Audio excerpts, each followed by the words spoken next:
Good morning, Ms. Silo. Good morning, Mr. Mpofu. Good morning, Chair. Good morning, Commissioners. Today we... Let's finalize the greetings first. Yes. Oh, you're still doing the greetings, my apologies. Yes. Thank you. Good morning, Chairperson, Commissioners, and colleagues. Good morning. Thank you. Good morning, General. Morning, Commissioners. Thank you. Yes, Ms. Thank you, Chair. I'm glad that the Chair has realized that Mr. Mpofu has decided to join us this morning as part of General Senona's legal team. So previously, Ms. Talk, Advocate Talk, was addressing you, so I take it will be. I whispered to Ms. Talk outside that you decided to reinforce today. On instruction, Chair. Thank you. Good morning, General. Good morning, SC. Perhaps, Chair, before we start... Because there has been a lot of time has elapsed, yes. I think we should do the oath again. And I think you are starting on something else anyway. Did you take an oath or did you affirm? I've forgotten now. Good morning, Commissioners. I took an oath. Do you swear that the evidence you are going to give is the truth, the whole truth, nothing but the truth? If so, please raise your right hand and say, "So help me God." So help me God. Thank you, General. Thank you, Chair. General, there may be a number of files around you. For the moment, I would ask that you don't bother yourself with them, as and when they become relevant during the course of your testimony, I shall duly direct you there. What I need you to have before you is a file marked your name, supplementary statement, and annexures. Do you have that? Correct, Commissioners. If we could then open that file and confirm that you have filed a further supplementary statement for purposes of your testimony before the Commission, and that appears from pages 1 to 11. And do you so confirm? Correct, Commissioners. And if you turn to page 11 of that statement, there is a signature and it's dated the 2nd of June 2026. You confirm that that is your signature? I confirm that, Commissioners. And do you confirm the correctness of the contents of the statement and that you stand by what's stated therein? Correct, Commissioners. As part of your statement, you have an annexure LS1. It appears from page 12. And you have referenced this particular annexure in your supplementary statement, and these are specific responses, or these are your responses to specific questions posed to you in the Regulation 10.6 notice. Do you confirm? Correct, Commissioners. For purposes of the record, then, I suggest that your supplementary statement be considered as both the freestanding statement and the specific responses to questions. Would that work for you? Correct, Commissioners. We are then ready, would be ready to turn to your statement, starting at page 1. And as is tradition in this commission, when there is a statement, the witness has an opportunity to have, quote unquote, free time to speak to and summarize the content of that particular document. However, Commissioners, during breakfast this morning before we started, and in my engagement with General Senona and his legal team, Advocate Mpofu had expressed a desire to address you.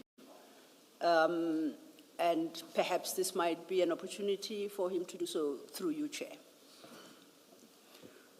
Yes, Mr. Mpofu. Thank you very much, Advocate Silo and Chairperson and Commissioners. Yes, mine is not going to be a long, Chair. My remit was really to place on the record certain concerns, shall we say, which have been expressed by the General, which we wanted to put up front, and so that his evidence could be seen in context, because these are issues that may arise from time to time, or which might hamper the flow of his evidence.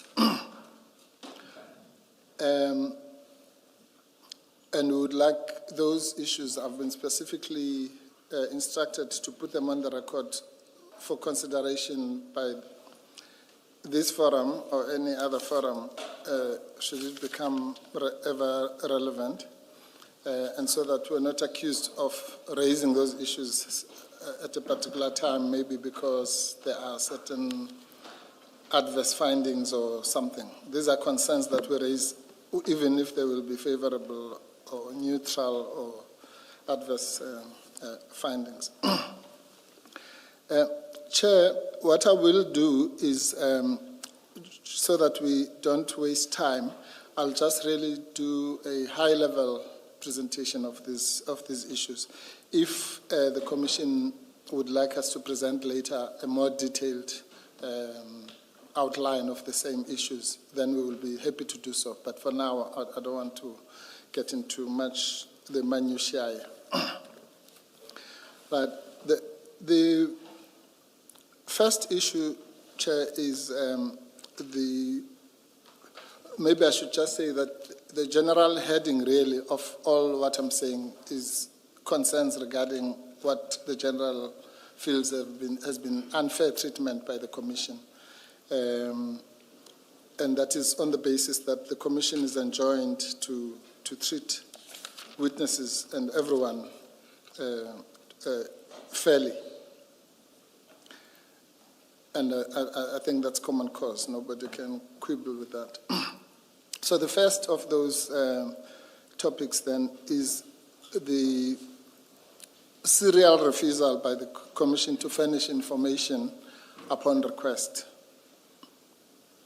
And again, we are happy to furnish the detail and the chronology, the blow-by-blow of we wrote this letter, we got this nonchalant response, or no response at all, or an unreasonable response. There are many examples of that, but that's the broad area of concern. In fact, without getting into much detail, one of those responses was something like, well, you don't have to know what other people have said about you, just say what you know, kind of thing. And it would be hard to believe that that is a policy of this commission. Because, as we know, people have a right of reply. That's one of the most fundamental rights under the broad rubric of Audi Alteram Partiam.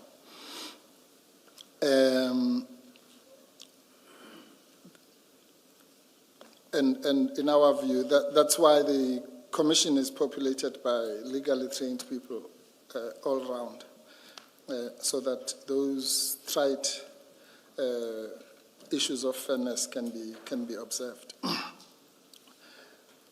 The second issue is related to the first one, which is this issue of right of reply. There are various. We understand the difference between, being called here on specific accusations and therefore being entitled to the documentation, and being asked to assist the Commission and all that. We're not dealing with this at that technical level. But whichever category one falls in, they surely have a right to, at the minimum, to face their accusers, to use the colloquial expression. And facing your accusers doesn't mean literally facing them. It just means knowing what it is that's going to be said which you might have to respond to.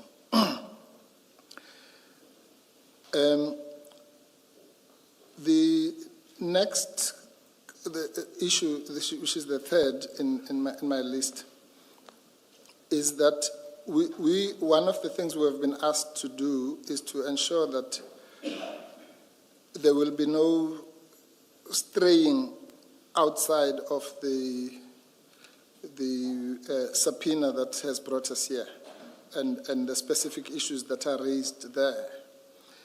And that's probably related to what might be the next issue, so I might as well raise it in combination, Chair, just to save time, which is the feeling of the General and us that the issues that he has been asked to deal with have actually been dealt with in his first appearance here. We might be wrong about this, but on our unscientific analysis, he's probably been the witness who has been called back more than anyone else to come back here, despite the fact that he testified for 3 days in January. And there's a witness that testified for 8 days, Mr. Yes. The days may have been consecutive, I'm not sure, but it was Yes, still maybe 8 they days, were. so far more than the general. No, Chair, I don't want to be nitpicking. No, ours is not about the number of days so much than the toing and froing and being called and then called back and then called back. But I take your point, Chair. So if we don't have the gold medal in that, we'll probably have the silver. So we're still on the... Mr. Mpofu, can you just repeat the fourth point? The fourth point. The fourth point is, I was saying I'm merging it with the third point. That was about repetitive questions. Yeah. So it's if you like, it might be a subset of the third point. It covers Commissioner Baloyi. It covers two issues. One is my original statement that the issue of the break-in, theft, whatever you call it, in Port Shepstone was, as you might remember, I think it was the last topic for his January testimony, and it was covered extensively. The result of that is that you will find that when you read the statement that was identified by my colleague, Ms. Silo, which is LS1, that's where we respond to the specific questionnaire. You'll find that maybe on more than, if there are 10 questions, and I think there are more than that, there are about 15, but more than 50% or even 60% of those questions, you'll find that we actually just the answer is to refer you back to the transcript on many occasions. And that's because the same thing that was asked then is being asked now. And we don't understand why that same information has to be solicited at great expense for the second time, because it doesn't change. And that's why we literally quoted. It was not out of disrespect, but we just quote exactly verbatim what was said before. We do take the point, of course, that since he testified, there has been further evidence around the same issues. So not quibbling with that. But the issue is that it's quite oppressive to the general to have to repeat himself. And then maybe the one issue, maybe let me start, I'll come to this one last. Related to this issue of repetition or covering the same ground is an issue which, to the naked eye might not seem important, but it is the expenses to which the general is subjected because of what he might perceive to be repetition of the same ground. You would appreciate, commissioners, chairperson and commissioners, that every time he has to come here, or every time he has to deal with a subpoena or a set, and then there's even an instance where the subpoena was literally exactly the same as the one that had been given last year. And then we pointed that out, and there was duly an apology. Well, maybe not in, maybe I'm putting it too strongly, but the commission said, no, sorry, that was a mistake. Here's the correct one. Yeah. But that mistake means that he has now to consult on that wrong document. And when it's discovered that it's the wrong document, a letter has to be written, and then the apology, which we accept, is issued. But that doesn't change the discomfort or inconvenience. And that's just one example. And therefore, it's a very costly exercise. I haven't done the count, but my learned friend, Ms. Talk, assures me that the general has had to be doing this toing and froing about 6 times now, or that this is his 6th appearance. And I'm sure that also includes the times when he didn't actually testify. And I know it also includes the time when the legal representative was not feeling well. So I'm not piling all of that onto the commission. I'm simply saying that it's quite an expensive exercise. Now, the last point, which is quite worrying, is, I'll call it, for lack of a better word, the issue of relevance. And this is an issue which the general feels very strongly about, and I hope it will be taken in the spirit in which it was intended. We're not objecting in the sense of saying he's not going to assist, because he's very willing to assist the commission, and he will just now do so. But he just wants for it to be known that he's doing so under some serious protest. What do we mean by relevance? The view which we hold with respect is that the commission is, shall we say, confined, legally confined to the terms of reference and its mandate. And I don't have to motivate that to the people that I'm addressing. Everyone would accept that at face value. But what is the relevance of that to my address?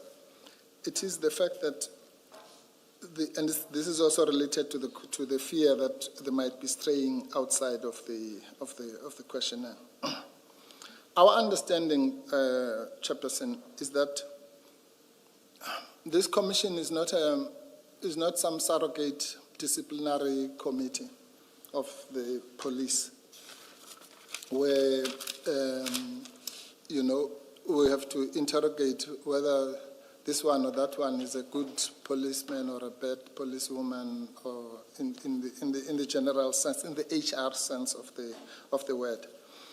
But those issues might be relevant, of course, to the core mandate of the commission, which is criminality, interference, and all that is defined in the terms of reference. That we concede.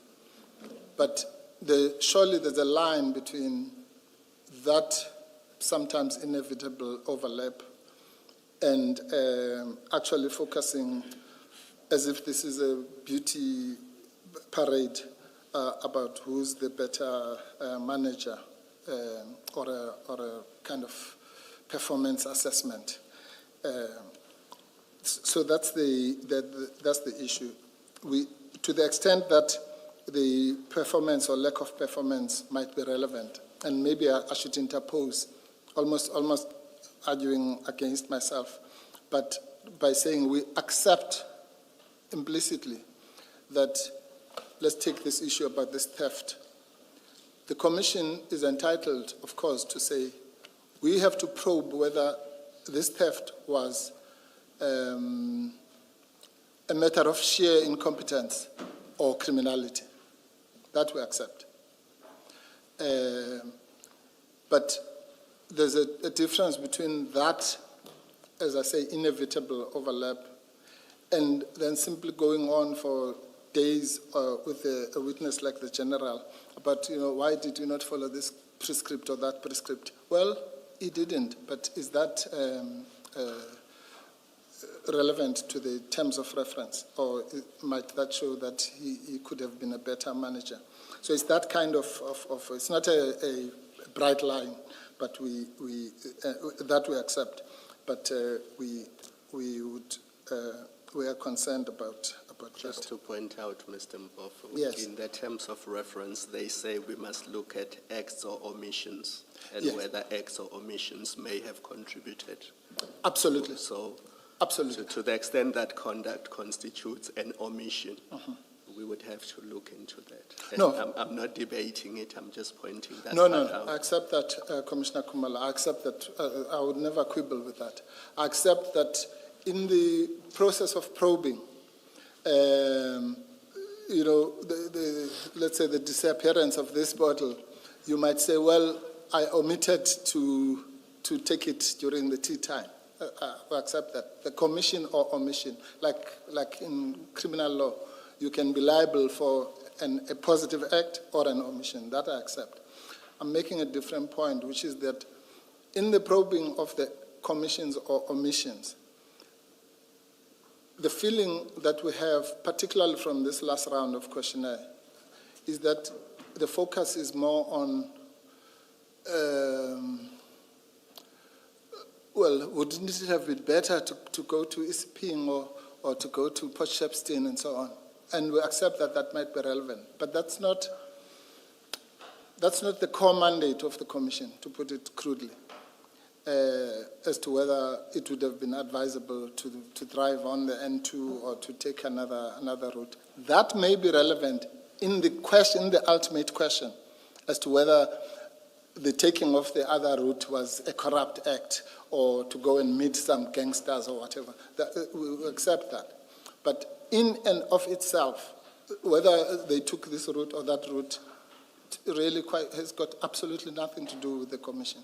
It might have something to do with some performance assessment panel of the police as to whether, so-and-so is a good manager or a bad manager. I think it's that nuance. But I accept that, that's why I was saying there's no bright line. The mission is not to confine or straitjacket the Commission. Obviously, the mandate is wide, but we should all be careful not to overdo the performance assessment. Yes, those are the issues that we wanted to raise. And as I say, there are specifics. We have a detailed chronology, for example, of the correspondence between. We have a detailed chronology of the correspondence between the Commission and my attorneys. I don't want to get into those kinds of specifics for now. I think as long as I've highlighted the areas of concern. And by the way, some of these are raised in the general statement, in the main body of the statement, not the Q&A part. Thank you. I'm indebted to the Commission for the indulgence. Thank you. Thank you, Mr. Mpofu. Yes, Mr. Law. Thank you, Chair. Chair, I perhaps will not address every issue raised by Mr. Mpofu for two reasons. One, some of these issues will be elaborated upon by the General himself because they form part of his statement. So perhaps that might be at the appropriate time to engage with them. But secondly, because to some extent, Mr. Mpofu takes issue with the processes of the Commission and the relevance of what the Commission is pursuing insofar as this particular witness is concerned. I can put up an argument as to why we consider the witness relevant, but perhaps as a general point, that would be best placed with the commissioners to engage with. So if I don't address everything, I want to effectively put on record that it's not due to a lack of answer on my part, but I choose to limit my answer on the two bases. However, there are certain things that I believe I must address because this would be strictly within the knowledge of the evidence leaders and not necessarily the commissioners. The first complaint is a serial refusal to produce documents. I would like to place on record that the general, even in his statement, does not make such an allegation. There is not a single document that the evidence leaders have been required to produce and have failed to produce. To the extent that there might be oversight on my part personally on that, I would be happy to be directed there too, and I'll try and establish why that is the case. The only issue that the general raises in his supplementary statement are documents relating to the testimony, I think of, I'll get the ranks wrong, I apologize, it's Colonel Prinsloo and another. And he claims these were provided to him 2 days before his statement was due. When General Senona's appearance was postponed the last time, these issues were specifically dealt with when my learned friend, Ms. Talk, addressed the commission. And it was highlighted that precisely those documents were provided on the basis of a request from General Senona. The request came in that week, and by the 29th, the documents were provided. So it becomes challenging for me to appreciate exactly which documents we are said to have refused to produce on a serial basis. And commissioners, I dare say that there is none. Secondly, and once again, General Senona will address these issues. I do know that Mr. Mpofu says they appreciate the distinction between what we would term a Rule 3.5 notice and a Regulation 10.6. But my understanding of, and I put this in inverted commas, of his, and by his I mean the expanded definition, plural, complaints seems to blur the distinction between the two. If one has regard to General Senona's statement, his complaints stem largely from a view that we have failed to serve him with a Rule 3.5 notices. And these are notices that we issue based on testimony that is received and evidenced by the Commission, on the basis of which we conclude that it would appear somebody is implicated. The witnesses he references, in our understanding, and I do accept that our understanding may very well have been wrong, have not implicated General Senona. Those witnesses have testified to what they know about the facts that they were called upon to testify on. There may be a difference in response to the same question, in that General Senona would have given a different response. But that does not in itself imply that he's implicated. So technically, it would sound like, and again, I'm subject to correction, that there is an invitation that we issue Rule 3.5 notices, because each time General Senona's name is mentioned by the witnesses who have appeared before you, that constitutes implication. Not in our view, not in the manner that that term is dealt with in the rules. Once a witness is implicated, we are under obligation to issue a Rule 3.5 to bring that to their attention and to afford that person the opportunity to deal with the implication. We have found none, and no Rule 3.5 notices have been issued.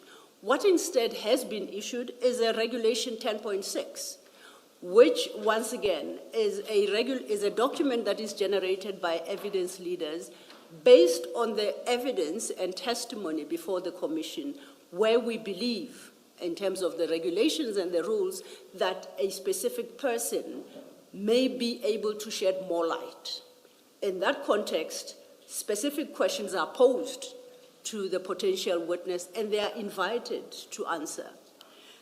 So it becomes a challenge when we are confronted with an allegation that we do not afford witnesses, in particular General Senona, the right of reply.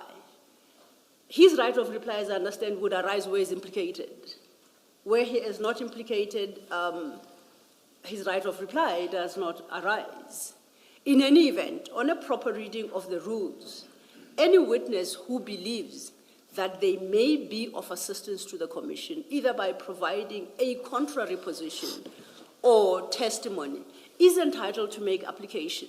So to the extent that it is considered that we have failed to issue Rule 3.5 notices, which I contend it's not correct, none was due to General Senona on our assessment, then it was still open to General Senona and his team to apply, to testify on those matters.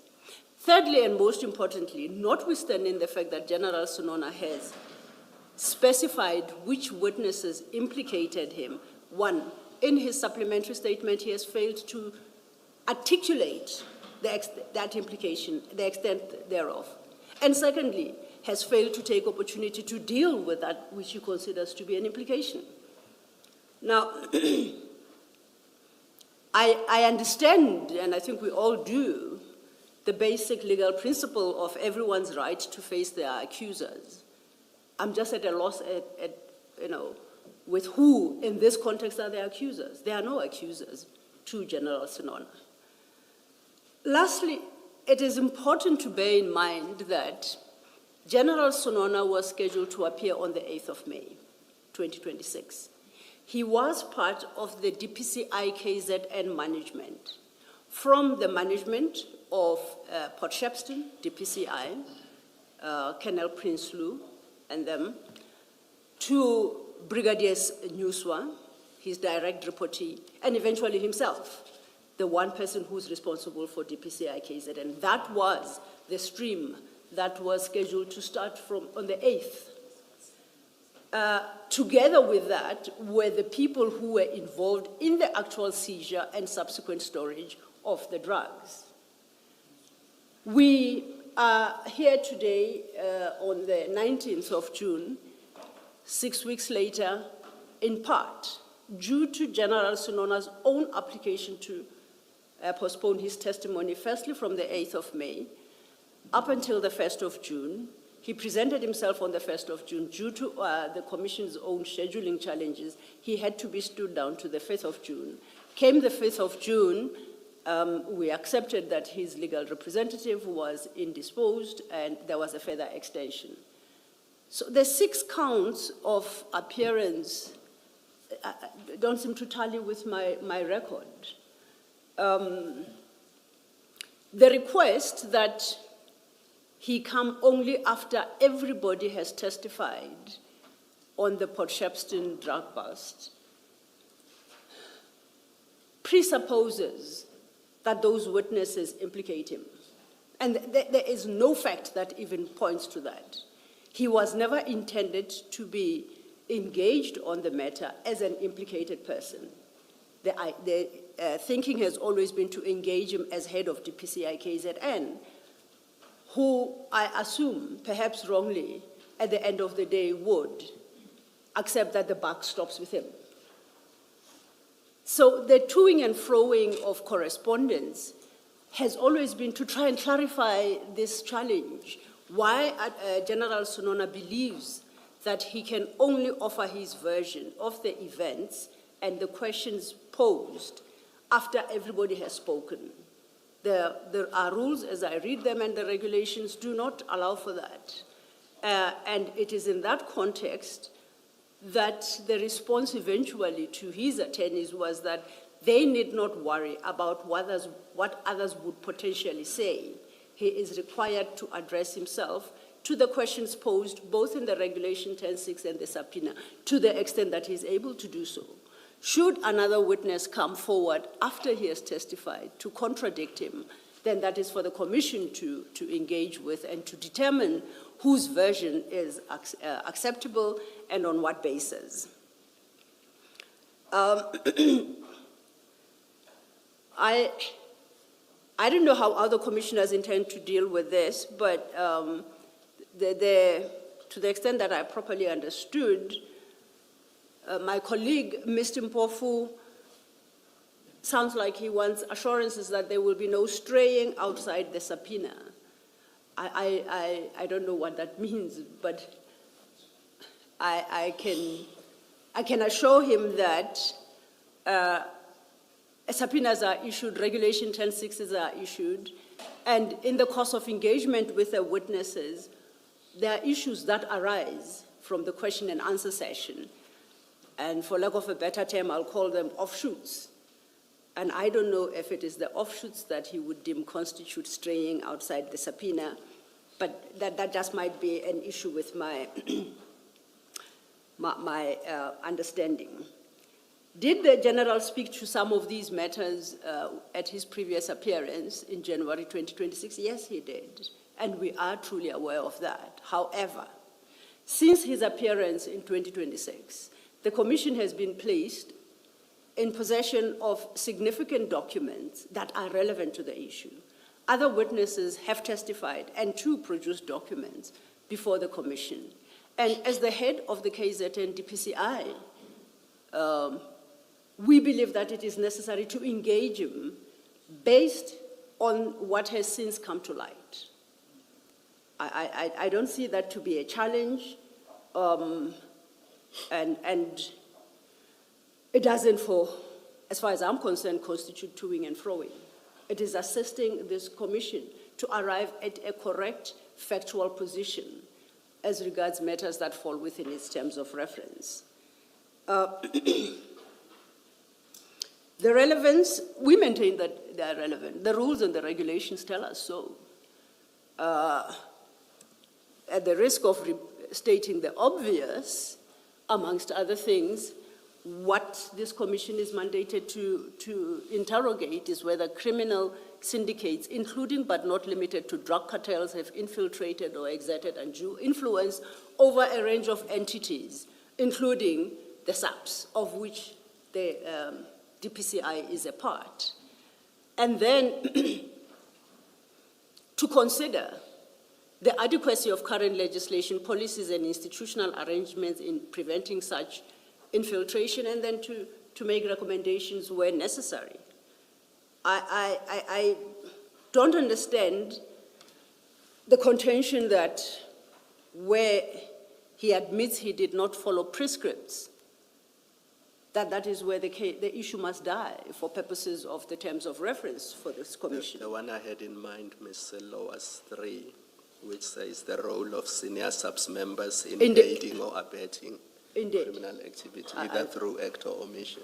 I fully agree, and Commissioner Khumalo, thank you.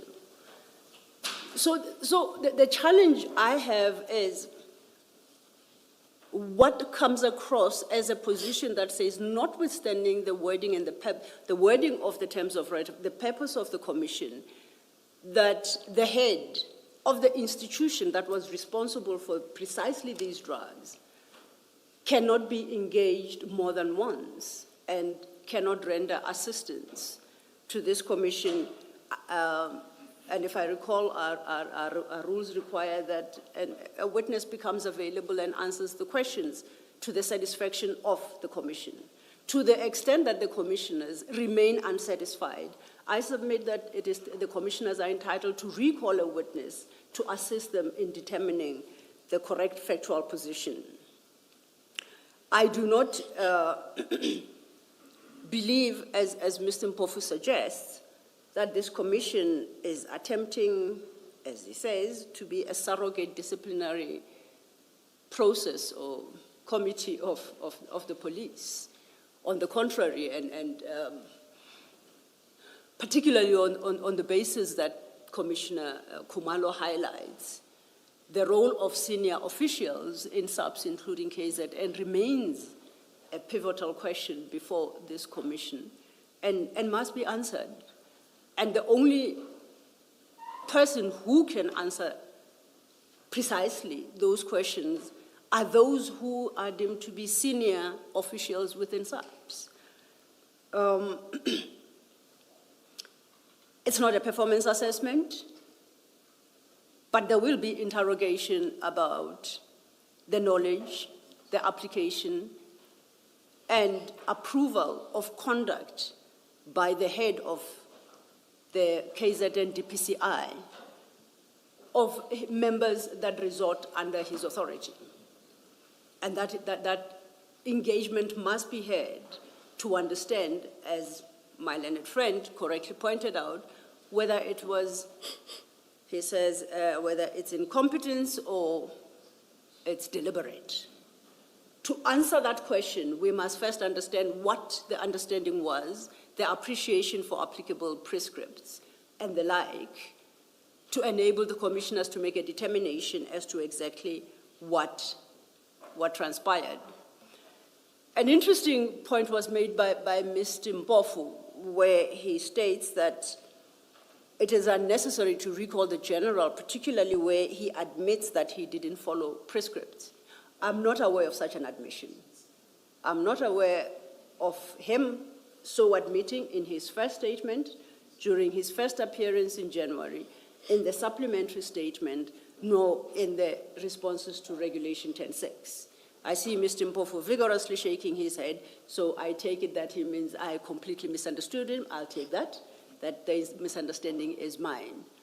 But I just wanted to clarify that precisely what the prescripts provide for and the extent to which they were complied is a legitimate conversation to have with the general, and that has not to date been had. Thank you, Chair. Thank you, Ms. Sidlo. Yes, Mr. Mpofu. Thank you, Chair. Again, I'll endeavor to be brief. Chair, well, it looks like my learned friend, there's a lot of things that she says she doesn't understand, or she's at a loss, or at sea, or whatever. I'll try my best to assist. Chairperson, we are not, this is not some quibbling about technicalities. We understand very well the difference between 10.6 and 3.5, as I was at pains to point out in my address. But you know, those are just lawyers' things. We are saying that if a person is going to be, if some negative or adverse information is going to be given about me, whether it's under 10.6 or 10.20, doesn't matter. I am entitled to know about that in good time so that I can respond to it. So I don't want to get into legalese here. The issue of the matter is that I think Warrant Officer Sander, Brigadier Newswa, Lieutenant Colonel Jacobs, and somebody called Witness H. To some extent, maybe the word implicate is too strong, but there's nobody who can genuinely deny that adverse statements were made about the general by those persons. And that's all we're asking for. We're saying if there's going to be adverse information, which might not rise to the levels of implication or whatever to a lawyer's mind, but which is adverse to his interest, he is surely entitled to have that information. Now, we asked for that information just as an example. There's a letter dated the 1st of June 2026 from my attorneys, which I'm using this as an example. I was saying I don't want to get into the minutiae, but the response to that letter comes from a Geraldine Berger from this commission.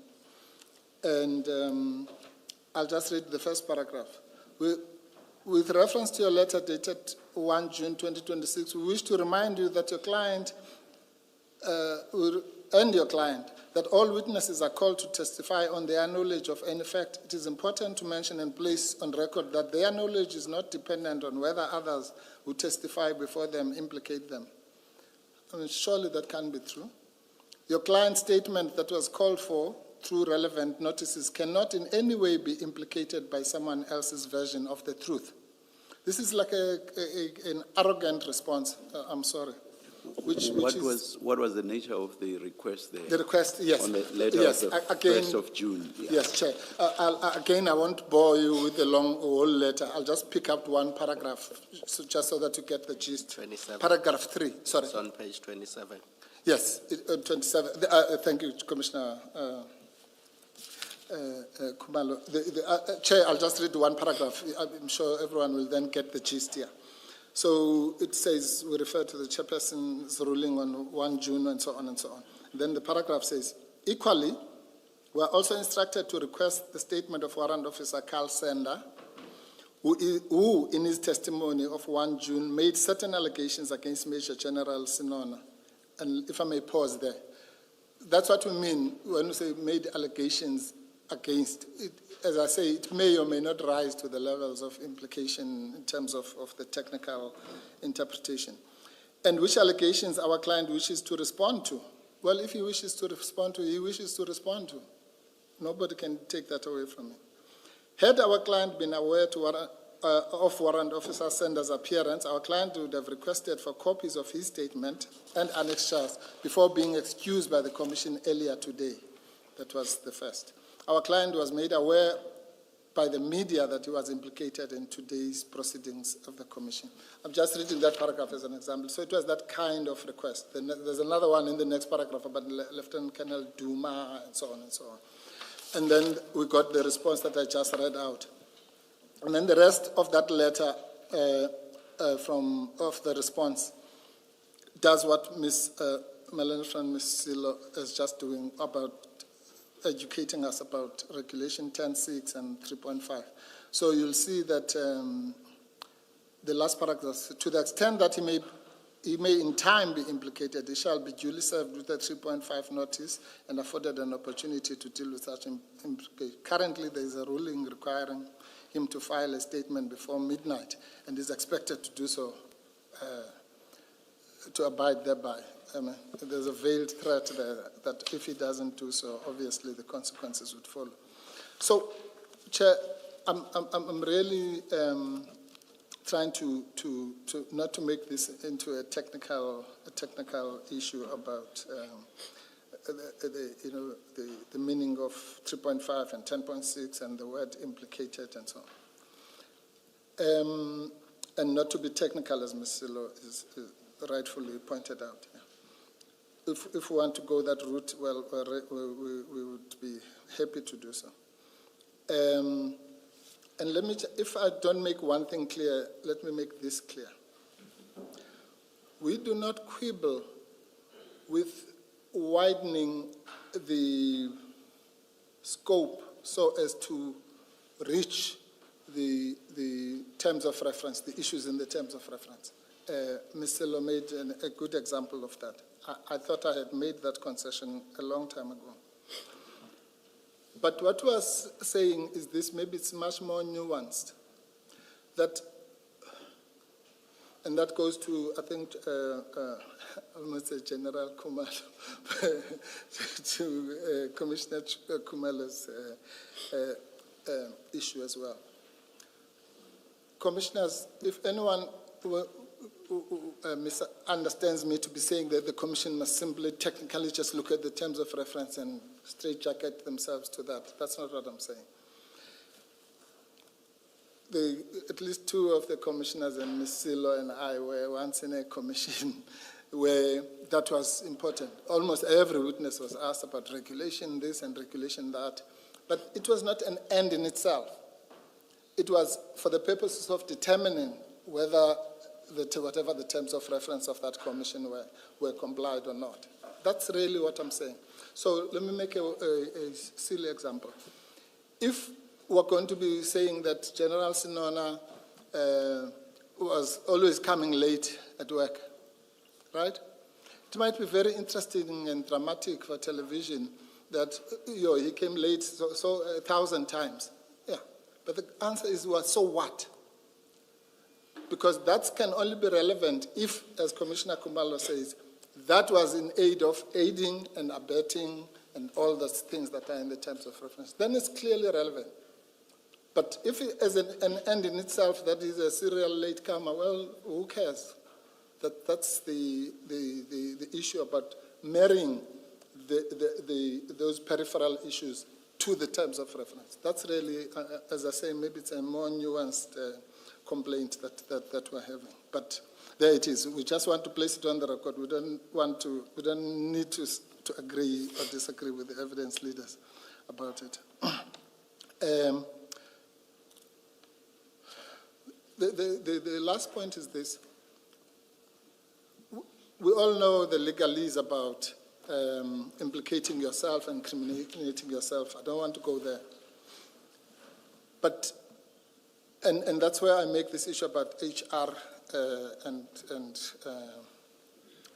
distinguishing this commission from that. Let me give you a live example. On the 31st of January, 2 days after the last appearance of the general here, he was served with a disciplinary notice by the police.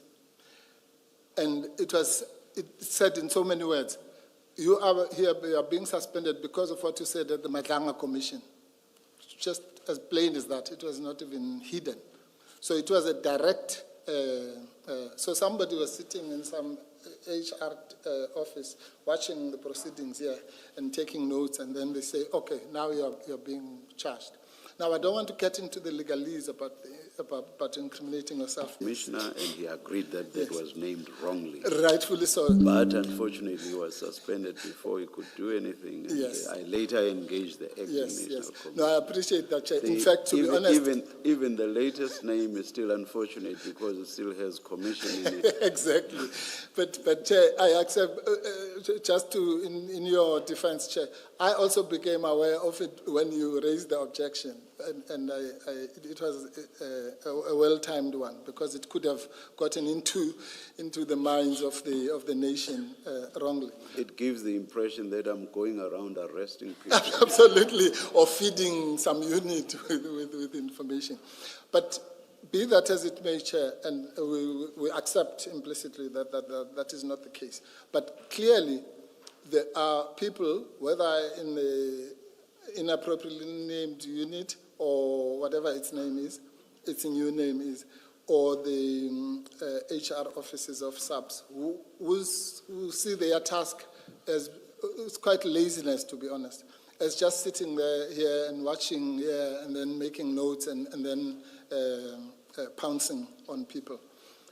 That might be, shall we call it, an inherent danger in proceedings like this. We accept that. But all we're saying is that we shouldn't be playing into that here, in whatever way. Yeah. I think that's, let me just check my notes, Chair.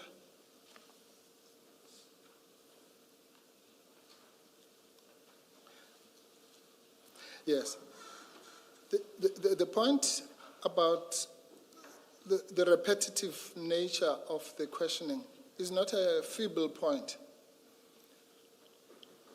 My learned colleague, Ms. Silo, says, I'm quoting her verbatim, the commission has since been placed into possession, since he was here in January, has since been placed into possession of further information on what has since come to light.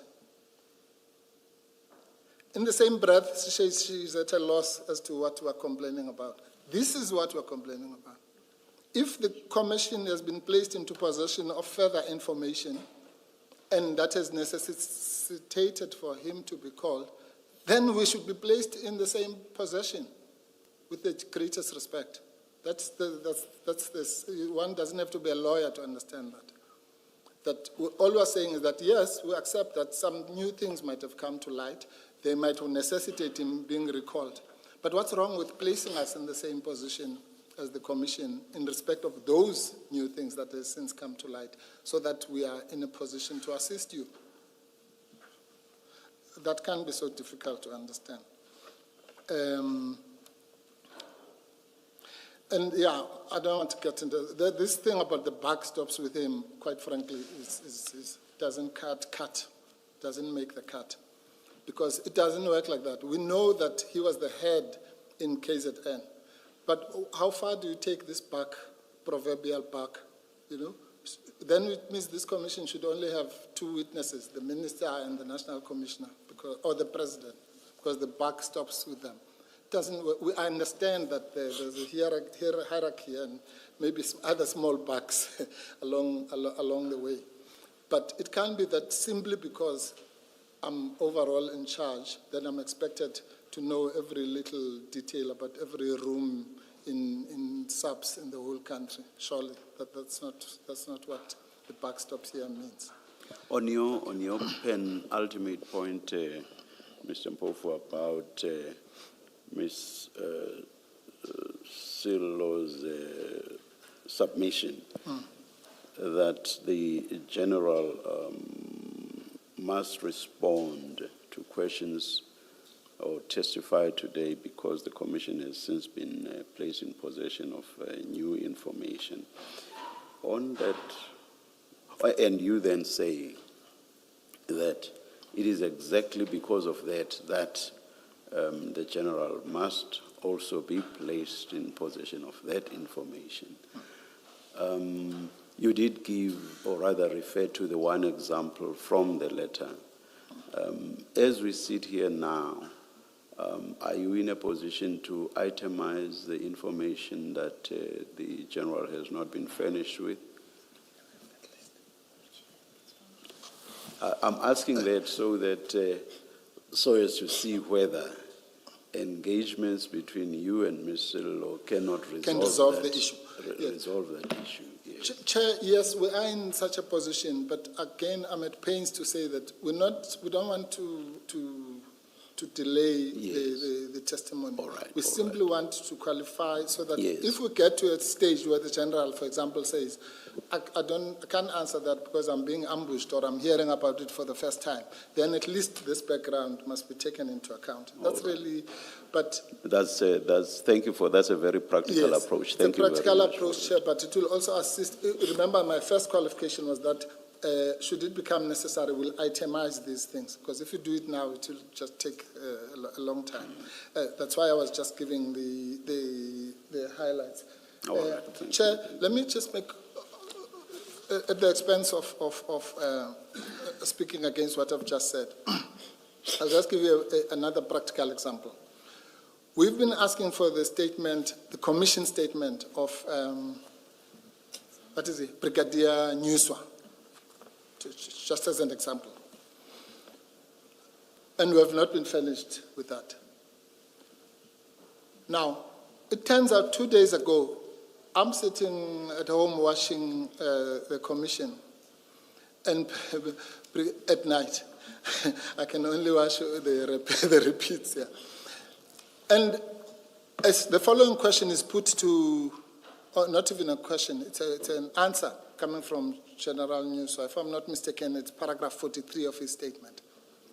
He says, I was made to understand that General Senona has a problem with this. And one of the commissioners, I'm not sure which one, says, we were made to understand by who? And he says, by the evidence leaders. That is, you'll find that literally the whole nation was watching it. Now, what does that say to me? It says that when Brigadier Nyuswa was being recognized or preparing for his statement, he was told what the version of General Senona will be on that particular point. It's not important for now, whatever the point was. Now, all we're asking is for the same courtesy with respect, that when General Senona was also doing his statement, it would have been very nice that he knew what the contrary versions or whatever it is of whoever it is, to the extent that they were available. We accept that the evidence leaders are not magicians or clairvoyants who would know what someone is going to say in the future, but or sangomas. But to the extent that the information was known, it would have been appropriate, let me put it like that, not just nice. It would have been appropriate, legally speaking, for him to be placed in the same position that the evidence leaders chose to put Brigadier Nyuswa. Just on that point. As I say, the point itself is not important, but it's the principle that I'm addressing. Thank you. Chair, through you, if I may just address the last point, and I don't want to have a Perhaps toing and fro. By the way, shouldn't let me give you an opportunity to respond to Just that one specifically issue. that one. Let Mr. Mpofu finish. Yes. And then I'll give you an opportunity to respond. To that. I assumed he had finished. I saw his mic go off, so I made certain assumptions. When he said thank you, I also thought so too. No, I was just being courteous.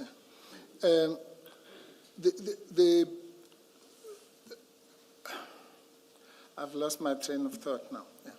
I was saying, Chair, that what we require is to be placed in a position where we can maximally assist this commission. Really, that's really all we're saying. It's all very well if people want to us to come here and then say things and then say, no, I'm hearing about that for the first time, so that we can come again, which is exactly what we want to avoid, for him to come for the 7th time or 6th time or whatever the number is, simply because, as you say, Chair, let's say, for example, I was going to give you this catalogue of things now and give it to Ms. Sil, and it turns out that they were deserved to be given anyway. What will be the result of that? It will be that he must now be given that opportunity to come here again next week or next month and so on. We don't want that because he doesn't have the means to do that. Every time he comes here, he has to pay lawyers. He has to. This is a person who's not a person of means, and it's. But at the same time, he doesn't want to face the risk of being pounced upon by that unit whose name we will not repeat.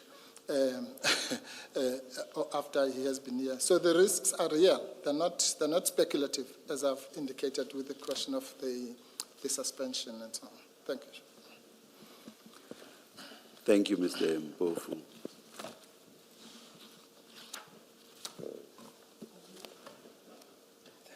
Mr. Mpofu, I think in fairness to Ms. Berger, because of how you've characterized her response, and she doesn't have a right to respond in this platform. I think in fairness to her, this must be placed on record. The context of the letter of the 1st of June from your instructing attorney, what that letter does in the penultimate, in the last paragraph, in fact, in paragraph 4 and 5, in fact, maybe let me first say, the context of the letter is earlier in the day there had been a ruling by the chairperson, as you correctly say, that General Senona should file a statement. Now, this letter from the attorneys in paragraphs 4 and 5 seeks a postponement of the filing of that statement. And that postponement is sought on the basis that other witnesses are still going to testify, there are other statements. I should first see those statements, and I should not testify first before the other witnesses I want to hear what they're going to say. I need to see in their statements what they say about me. The response of Ms. Berger that you have described in the way that you've characterized in the way that you have is to say that General Senona, there is a ruling, you must abide by that ruling. And you can't get a postponement, basically. You've been given a date. So what you characterize as arrogant is really a restating of the position.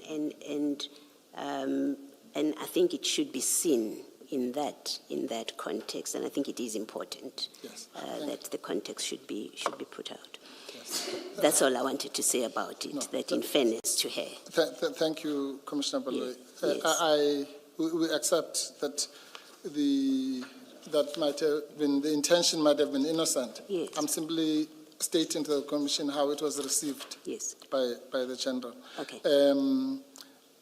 And you know, there was one, for example, that said, no, you must ignore that subpoena, some subpoena, I think one of the wrong ones.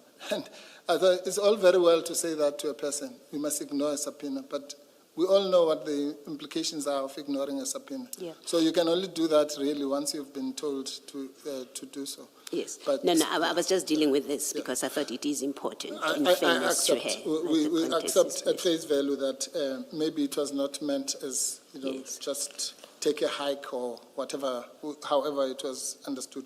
But that's how we read it. Because in the end, it doesn't matter what the tone or whatever. In the end, we were not given that information. That's really our complaint, not the tone of the letter as such. And maybe the other thing to say about it, so, the response is a response. This is about the internal workings of the commission. So when a letter like this comes, it's not Ms. Berger who responds of her own accord and initiative. Something like this comes to the commissioners, that you gave a ruling, we now have this letter. So where she says you are required to comply, it is a communication that comes from the commission, and I think that should be clear. The second issue, and the second one I mentioned only so that General Senona does not, if he's under that impression, it's clear that he's not targeted as such. This is about statements that he asked for this. He was told about what General Colonel Nyuswa, I think, Brigadier Nyuswa. Yes, when in fact he hadn't been given his statement. The commission, in the commission, no witness who comes to testify has been given statements of witnesses that were yet to testify. We haven't done that with any witness. In fact, the practice is statements of witnesses do not go out. We don't even publish them. We don't give to the media. We don't put them on the website until the witness has testified. So insofar as he may have requested statements of witnesses yet to testify, the answers he got are answers that apply generally, which is statements do not go out until a witness has testified. And I say that only to dispel any idea that he alone may be treated unfair. If it is unfair, it's unfair to everybody who's had to testify here. Yeah, thank you. Very quickly, again, without any qualification, we accept the assurances about the intentions and the patterns of the commission. We have nothing to say about that. The issue we are raising, the fact that no witness has been given information before doesn't make it right with respect. If it's wrong, it's wrong. Whether it's been done throughout, then so be it. Maybe those witnesses did not make the requests, the repeated requests that we made, or maybe they didn't need the statement. We do. Mr. Mpofu, the practical and logical point is this, that witnesses often have to confirm when the oath is administered that this is my statement and that's my signature. Yeah. And often they have to correct those statements and say, no. So you can understand how impractical it is before a witness has confirmed that that's his final statement to distribute it. Fair enough. Because if a witness then, when they take the stand, they say, well, actually, as happened with Brigadier Nyuswa, I discard my previous statements and I'm now relying on the one that I finalized this morning. Yes. It would have been prejudicial to your client if the ones that Nyuswa had discarded were the ones given to him. So there are practical considerations that inform some of these processes. So don't dismiss them as being unworkable. They are there for a reason, these processes. No, Chair and Commissioners, that's Commissioner Baloi's second point that you've just amplified. And again, we accept that. I'm not dismissing, I don't expect the Commission, I don't want to be in some debate with the Commissioners trying to justify some unjustifiable things here. I'm saying here, I accept that you may not, it's been explained to me now by the two Commissioners, and I accept it, that it might not be a practical thing to do to give somebody a statement prior to their testimony. But I've given you examples where what you've just told me doesn't apply. So where's the statement of sender then, if what the two Commissioners are saying? Because he has already testified, he has already owned his statement. So that explanation doesn't assist me. It might assist with another witness yet to come. But it cannot answer my complaint about witnesses that have already complained, or rather testified. Thank you. Ms. Law, there was the point you wanted to respond to. Yes, thank you, Chair. I think to a large extent, Commissioners Baloyi and Kumalo have addressed this point, and I wanted to address it for the benefit perhaps of all future witnesses. If one has regard to the very letter that Mr. Mpofu has referenced from General Senona's attorneys at page 27, if one has regard to paragraph 4,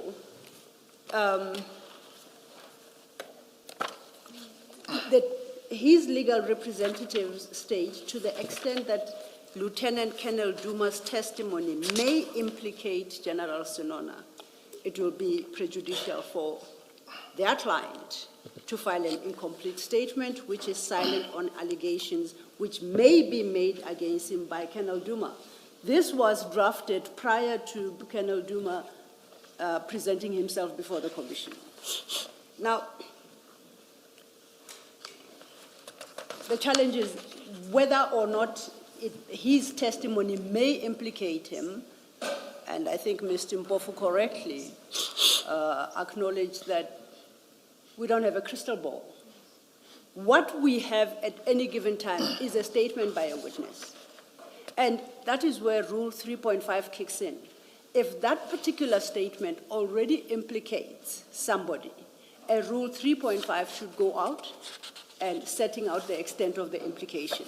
But whether the statement does not, then the Rule 3.5 notice is not issued. But in the course of testimony, the witness may expand on his statement and in the course of doing so implicate. That is not the original statement that implicated. It is important that anyone who will be called to appear understands that.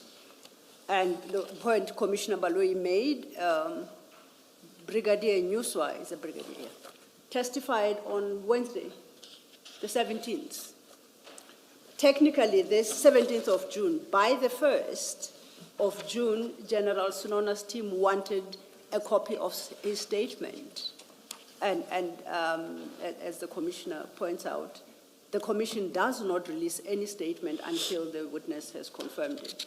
So I don't know how we can potentially assess General Senona, but I think it is important to point out that it is not a decision that is necessarily prejudicial to him. It's prejudicial to all. So it cannot be claimed that we are being particularly harsh to General Senona. There is no basis for such conclusion. Thank you, Chair. Thank you, Mr. Law. I forgot to thank you at the end of your reply, Mr. Mpofu. Thank you.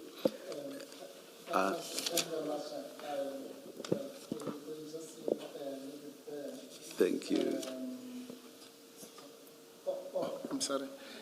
Yes, I think it would be best to leave it there, Chairperson. We really appreciate the opportunity to place those concerns on the record. Thank you. Thank you. What you said when I raised the issue of what outstanding information you still required, I think charted the way forward, in the sense that you said, let's go ahead. So I accept that. Let us start with the testimony. Let's go ahead. If anything arises at whatever point, it should be dealt with at that stage. That is, as and when it does arise. Thank you, Chair. Just a correction for the record. Yes. I understand that the protocol is to refer to people with their titles. So to the extent that I said sender, I meant warrant officer sender. Sometimes I get confused with these ranks, but it was not out of any disrespect. I also do that from time to time, not so much just referring to the surname, but I forget the ranks. The ranks. And I do something that I know is technically incorrect. I just say officer, for example, sender. Yeah. But officers are commissioned officers, not every police. Thank you, Chair. Thank you. Thank you, Chair. We are ready to begin. Yes. General Senona, as you have confirmed, you have filed a supplementary statement. and we have confirmed it is yours. It goes up to page 11. And it is, as is practice in the commission, any new statement that is filed, the witness is afforded an opportunity to speak to the contents thereof, either by reading the statement or highlighting certain aspects within the statement and paraphrasing without undue interruption. And I would like to give you this opportunity perhaps to do so. Which parts you choose to read and which you choose to summarize will be at your discretion. Thank you.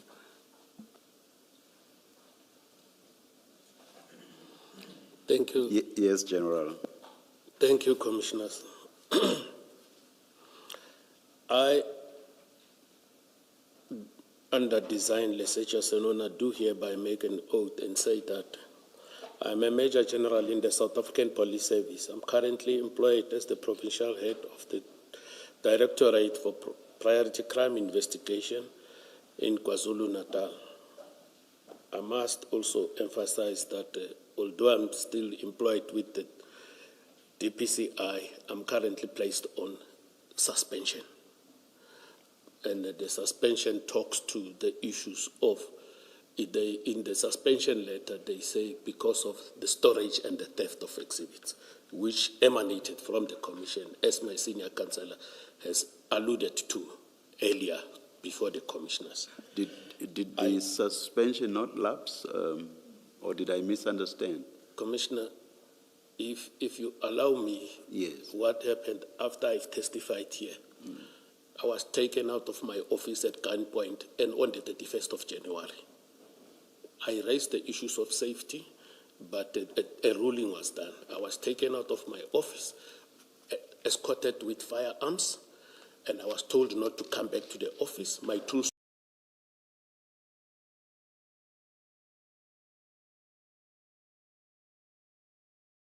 of trades were taken, and the suspension that I got. Sorry, General. I just want clarity on whether the suspension has not since lapsed. I'm going to I that, think Commissioner. even Mr. Mpofu touched on that and said because nothing happened over the specified period of time, it lapsed. Now you are saying you are under suspension. Yes, it's because of that I wanted to get clarity on whether it has lapsed. It has since lapsed. Commissioner, it's two suspensions. Suspensions. Oh, okay. The first one I was provided with, I was suspended, and because evidence was given at the commission under oath.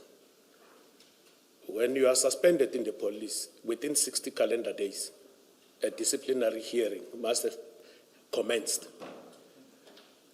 And then on the 22nd of May, it was 77 days after I was suspended,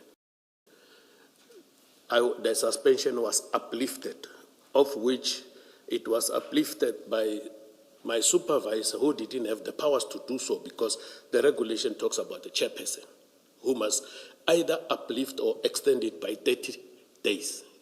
If the disciplinary hearing is not finalized, it must be uplifted automatically. It's an automatic upliftment. On the 3rd, after I've appeared here, on the 3rd of June, I was called I went to the office here in Pretoria, met with my supervisor. I was provided with another suspension. The second suspension that I'm on now talks to the issues of theft and storage of drugs at Port Shepstone. Oh, thank you, thank you. And today, I must bring continue. I must bring it under the commission attention that I'm more than willing to assist this commission. I am here, but the date the commission gave me, already there was a date for me to attend another disciplinary hearing today at 10 o'clock. It's currently ongoing. To show that I'm willing to assist the commission, I opted to come here, not to go that side. Thanks, Commissioner. That answers me. Thank you, General. Can I continue, Commissioner? I filed this I have previously filed statements with the Commission and testified at the Commission on the 27th, 28th, and 21 January 2026. I filed this further statement at the direction of the Commission in terms of the summonses of 29 April. To the extent possible or feasible, I will attach any documents I rely on in substantiation of the averments I make here in this statement. This statement is filed in response to the Regulation 10.6 notice of 24 May. In that notice, the Commission called upon me to answer certain questions relating to the seizure of 541 kilograms of drugs, in brackets, cocaine. I want to add the word suspected cocaine. At the CHC depot, 14th Avenue East, Isipingo, Prospect, Devon Harbour, on the 22nd of June 2021, which was booked at Isipingo under reference number SAP 13/373/2021. The Regulation 10.6 notice issued pursuant to the subpoena of 29 April directs that I comprehensively address the seizure of 541 kilograms of drugs, in brackets is cocaine. I want to also add suspected cocaine, at the CHT depot, 14th the Avenue East, Isipingo, Prospect, Devon Harbour, on the 22nd. I have attached my answers to the Regulation 10.6 SLS1. It forms part of my sworn statement. In the body of this sworn statement, however, I address certain challenges on the management of my evidence at the Commission. Issues concerning the management of my evidence. I think some of these issues, it will be a repetition. My senior counsel has addressed the Commission in respect of that. On the 29th of April 2026, the Commission issued a summons calling me to tender certain evidence, notably that summons did not raise any new issues. I communicated as much to the Commission through my attorneys of record on the 4th of May, when I also requested that in the event that there are additional documents and or information the Commission intends to make use of during General Senona's further appearance, we request that he be furnished with information, in brackets, documentary and or otherwise, close bracket, timelessly to enable adequate preparation. A copy of this correspondence is attached as LS2. The request has not been met. At least 3 witnesses have given evidence implicating me in the drug seizure and storage of 22 June 2021. A 4th is set to tender evidence via audio link and in camera. The first of these witnesses to testify was Major General Flynn. His statement was filed on the 4th of May 2026, and he gave evidence at the Commission on the 5th and 6th May 2026. The second witness was retired Lieutenant Colonel Prinsloo. To date, the date of his redacted, so I do not know when his statement was filed with the Commission. So which means the date he disposed this statement, I'm not aware of it. In any event, he testified on the 7th, 11th, and 18th May 2026. The Commission only furnished me with their statements late afternoon on Friday, 29 May 2026, a mere 2 days before my own statement had to be filed with the Commission on the 1st June 2026. It's more, I was also called upon by the summonses of the 29 April 2026 to testify on the 8th of May 2026, and then postponed to 1 June, although I was advised that my testimony may stand down to the 5th of June 2026. As an aside, I have several concerns regarding my evidence tendered by Colonel Prinsloo. These include his failure to disclose to the Commission that he informed the district commissioner in that district about the storage of the drugs, and that he requested visible policing patrols in the area. He alleges that I instructed that no one be informed about the storage, but he never requested additional assistance from my office. Sorry, General Senona, just to be clear, you're still referring to the suspected cocaine, not another storage? 100%, Commissioner. Apologies for my oversight. I think it will happen oftenly, but I apologize upfront if it is allowed, Commissioner. Thank you. Where was I? I instructed that no one be informed about the storage, but he never requested any additional assistance from my office. Reference is made to paragraph 7 of his statement, of his affidavit, disposed to shortly after the incident. I'm not sure if that statement is here, Commissioners. I want to check so that I can read the paragraph, but it is not here, but we submitted it previously in January. If I may be of assistance, that is what we're trying to establish. There are actually two statements by Colonel Prinsloo. There is one, you said immediately after the incident. There is one of the 23rd of November 2021 and another of, I think, the 25th of November 2021. And I mentioned this perhaps just to ask your attorneys or your representatives to guide us specifically which statement they're referring to, and we'll be able to locate it, and then you can have regard thereto. Is a statement that he made immediately after the incident where we were requested by Lieutenant General Musikidi to provide affidavit of the incidents. Hence, I say there are 2 days apart. The one is the 23rd of November, the other one is the 25th of November. If it's presented before me, because it's a long time ago, I'll be able to say this is the one.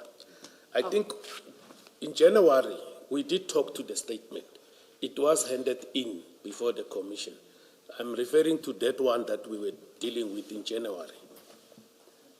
I think Advocate Talk might be able to assist. In the meantime, if it doesn't disturb your flow, you may continue while we try and locate the actual statement you are referring to. Thank you very much, Commissioners. Lieutenant Colonel Prinsloo also failed to disclose the visit to me by Brigadier Naika, who is from head office, and the 2 warrant officers at Port Shepstone offices.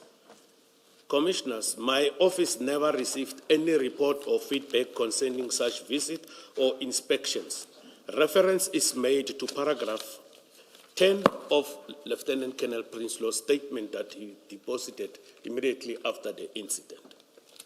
I'm saying this, Commissioners, because when head office visit any of the provincial offices, the protocol will be that you report at the provincial office your presence, and then in that I'm visiting this office. If it is investigation of a sensitive nature, you just report your presence and you go do your investigation.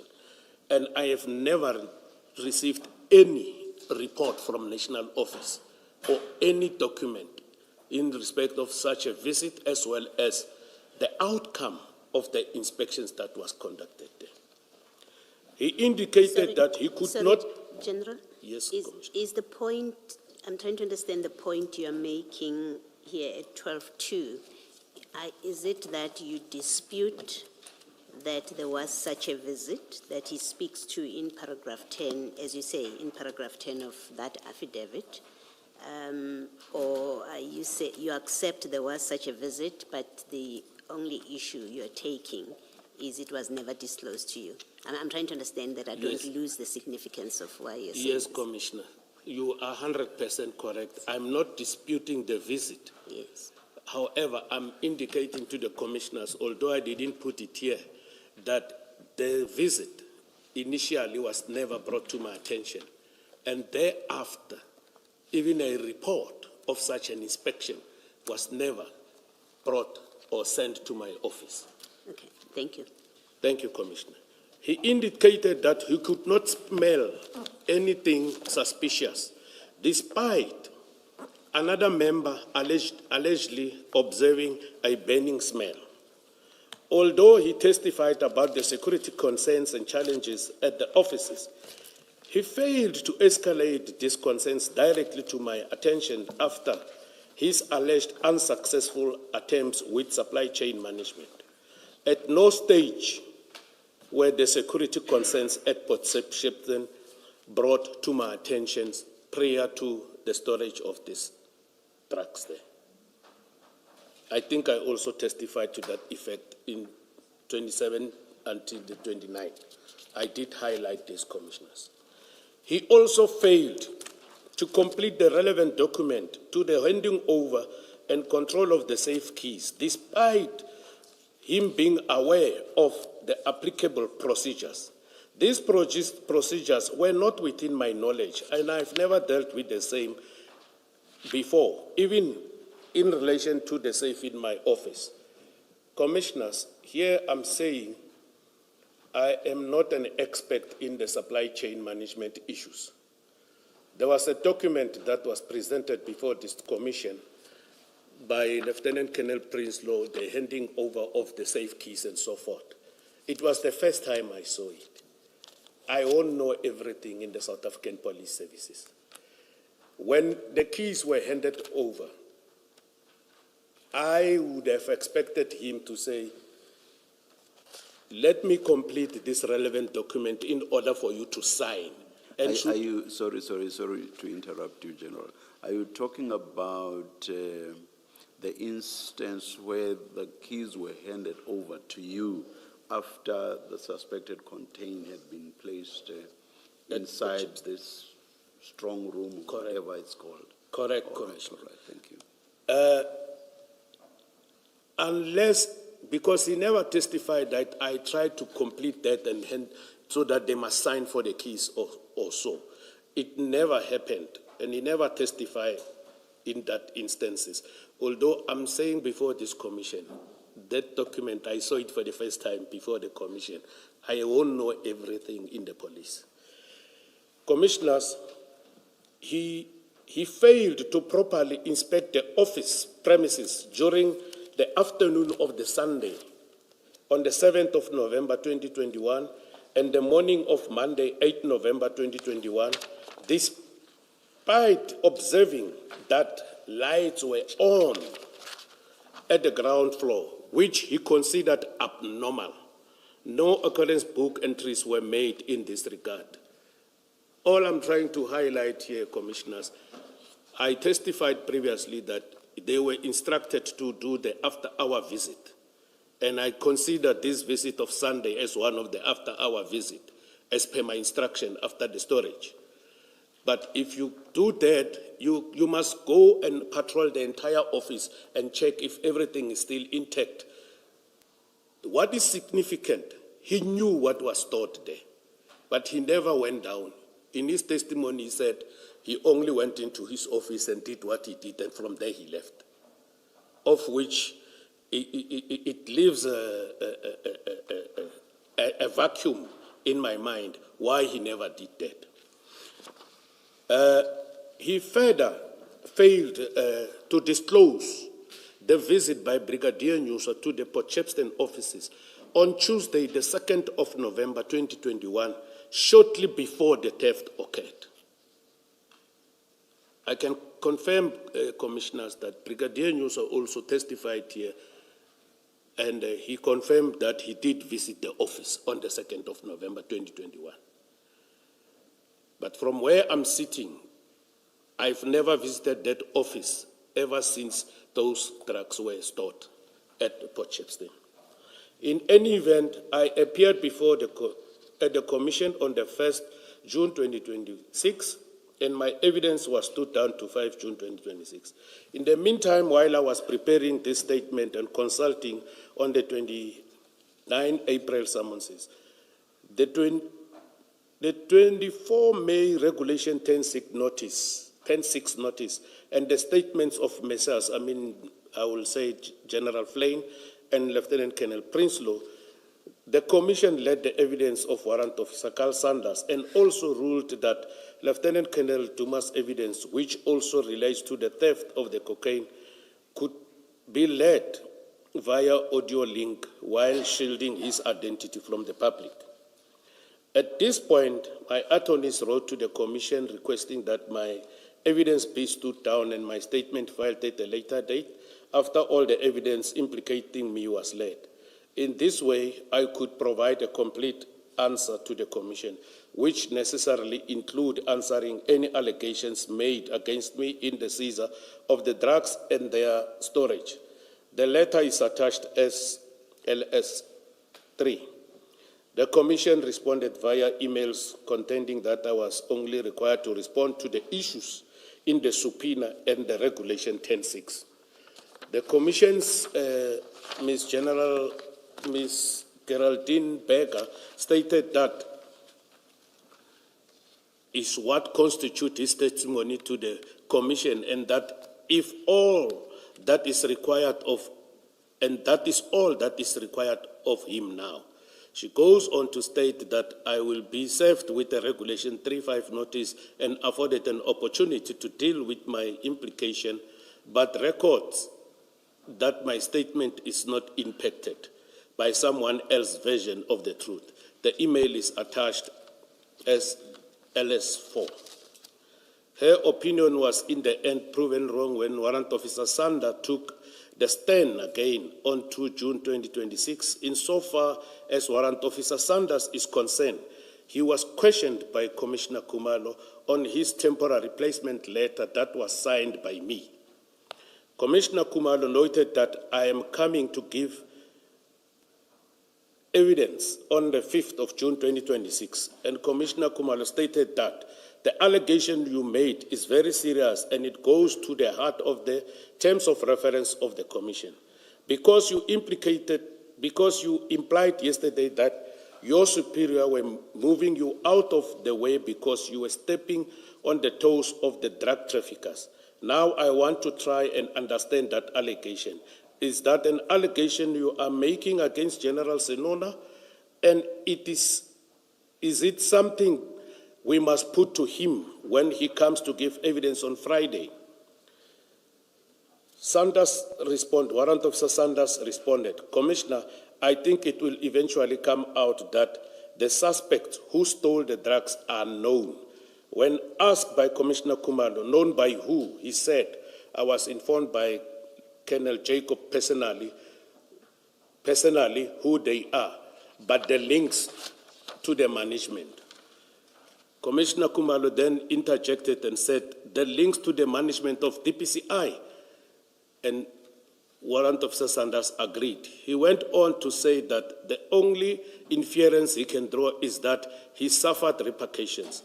It was then put to Sanders by Commissioner Khumalo that Warrant Officer Sanders believed that he was placed in another department because his superiors were moving him out of the way because he was stepping on the toes of the drug traffickers.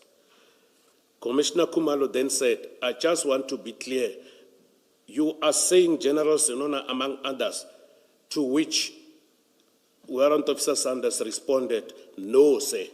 I said General Senona was the one who moved me. I'm going to continue. I want to explain something after this. The distinct impression he had already been created that first I transferred Sanders and second that I did so for nefarious reasons. This is just not true. I have attached a letter SLS5, an email that I received from Lieutenant General Levia, the then national head of the Directorate for Priority Crime Investigation, NO, Major General Suraj Bali, who is the DPCI head of Executive Support Services, dated 5 February 2024, directing my office to engage with the complaint and provide the national head with feedback by 23 February 2024. The complainant's email was addressed to the national head and others, not to myself. I only became aware of the complaint when I received the instruction from the DPCI national head I later received a further instruction from General Suresh Bali to temporarily place the member at another post pending investigation, which instruction I carried out. I do not remember the exact date of this email. I have no recollection of subjecting the member to a polygraphic test relating to the theft of a coffee machine. I should not have to answer this allegation in this statement. I do so out of caution and attach the mails from Lieutenant General Levia because of the very real prospects that these questions may be directed at me, even though I have not received the requisite notices and additional documents from the Commission. Commissioners, I want to add that on these paragraphs, the placement of Warrant Officer Sanders, the complaint, it was very serious. I think the commission has also this document, which they provided to us later, I think in the early hours of yesterday. They have this complaint whereby there was a serious allegations of Warrant Officer Sander and other members involved in the theft of cocaine at the harbor and selling it to a specific gang. I'm just worried to say names of other people that never came here, because the last time I was caused to say certain names, and I'm on litigation for your information, Commissioner, as we speak. Now, based on the allegations, they were of a serious nature that warranted that in that process, if my memory serves me well, Colonel Jacobs was the acting provincial commander. Brigadier Nyusa was not there. The process that I followed, I called Colonel Jacobs to come with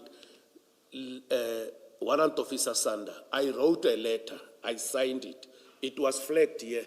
I saw this is my signature, but it was redacted. I placed him at supply chain management until the investigation is finalized. It's a process that we do in the police. Like myself now, my supervisor is an example I'm making. My supervisor has suspended me. He was placed as elsewhere. Mine is worse because evidence was given under oath before this commission and I was suspended. So it is a process. When there are allegations against you that relate to what you are doing, you will be either placed elsewhere or suspended. He was never suspended and he never lost any income. He got his full salary, his danger allowances, and the scarce skills allowance. So the issue of the coffee machine, commissioners, in that office where he was placed, I don't remember him because I was watching the commission on that day. I don't remember him, I might be wrong, informing the commission that actually in that office there were 4 thefts. It is in the provincial office. Nobody will just come in there. A member of the public, even your good self, you will never come in. You will be escorted into the building if you are not working there. There was a theft of a camera of the state. There was a theft of a state laptop, which possesses sensitive information in that office. There was also a theft of a laminating machine. His coffee machine was the last one. The person who initiated and applied for these members that are employed in that supply chain management where this Sander was placed was initiated by Brigadier Nyoswa. I was out of office by then. The only thing I did is to sign the call-up instruction and say, all these members must go for polygraph test because there was no break-in, but things are disappearing. And I believe that was done bona fide, not to punish any person, commissioners. So those are the issues that I wanted to address, although they are not in the Regulation 10.6 or on the subpoena, just to give the commissioners a clear picture as what happened. He comes here and cry and say, I subjected him to the, what you call, a polygraph test for the theft of his coffee machine. That is not correct. maybe for lack of a better word, it is insane of me to shall have done that, commissioners. If you are a victim, then I put you on the polygraph test. That is wrong. He misled the commission. I want to pause there and continue with my statement. Sorry, General, I'm not sure I follow that. What exactly is not correct? It is not correct that he was subjected to polygraph examination because of the theft of his own coffee machine that was stolen in that office. It was not only him. The person who initiated everything and made arrangement is Brigadier Nyuswa. I only signed the call-up instruction. And I believe the commission is in possession of those documents. I don't have my tools of trade since they were taken when I was taken at gunpoint out of my office, my laptop, my gun, my laptop is gone, and then documents that I was supposed to prepare for my disciplinary, I was taken out of my office like somebody, I don't know, for lack of a better word, like a dog. And that thing is still a pain here. And it cost me to lie in hospital for 2 weeks. Now, I'm telling the commission here to show certain implication. I'm not requesting for any mercy, but I want to assist this commission. Now, Commissioner Kumalo, I hope I answered you, Commissioner. Yes, Chair, yes. Chair. Yes, you have. Pardon me, I'm addressing all of you as commissioners, but if I have to say chair, I will try and say rectify. I am a commissioner. Okay. Thank you, please continue. Or rather say justice. Commissioner Kumalo also interposed at some point, stating that this was integral to the commission's terms of reference and inquired whether the evidence would have to be put to me. So it is indeed so that any statement I give is twofold. It is in the first instance my recordal of facts as I know them, and second, my response to the averment made about me in the Rule 3.5 notice that I received contrary to Mrs. Berger's opinion. I say with respect that my treatment at the commission is being unfair, and I'm a civil servant with 38 years of service now. My means are limited, and the piecemeal manner in which my evidence is being managed is materially impacting my ability to protect my rights and interests at the commission. I'm not asking for any unique or irregular, simply that the evidence implicating me is led and thereafter I respond thereto.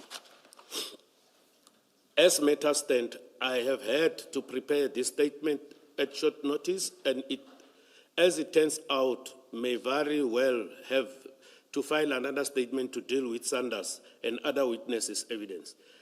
It certainly cannot be that Sanders and others' evidence, controversial as it is, and which paints me as having irregular transferred him, can go unchallenged. It also cannot be that the evidence, as stated by Commissioner Kumalo, must be put to me, as I was not served with a Regulation 3.5 statement and a Regulation 10.6 notice, or any other material documents. I have simply been advised by Ms. Berger that this will transpire. This process is called for in the rules of the Commission itself to protect the rights and interests of witnesses who appear before it.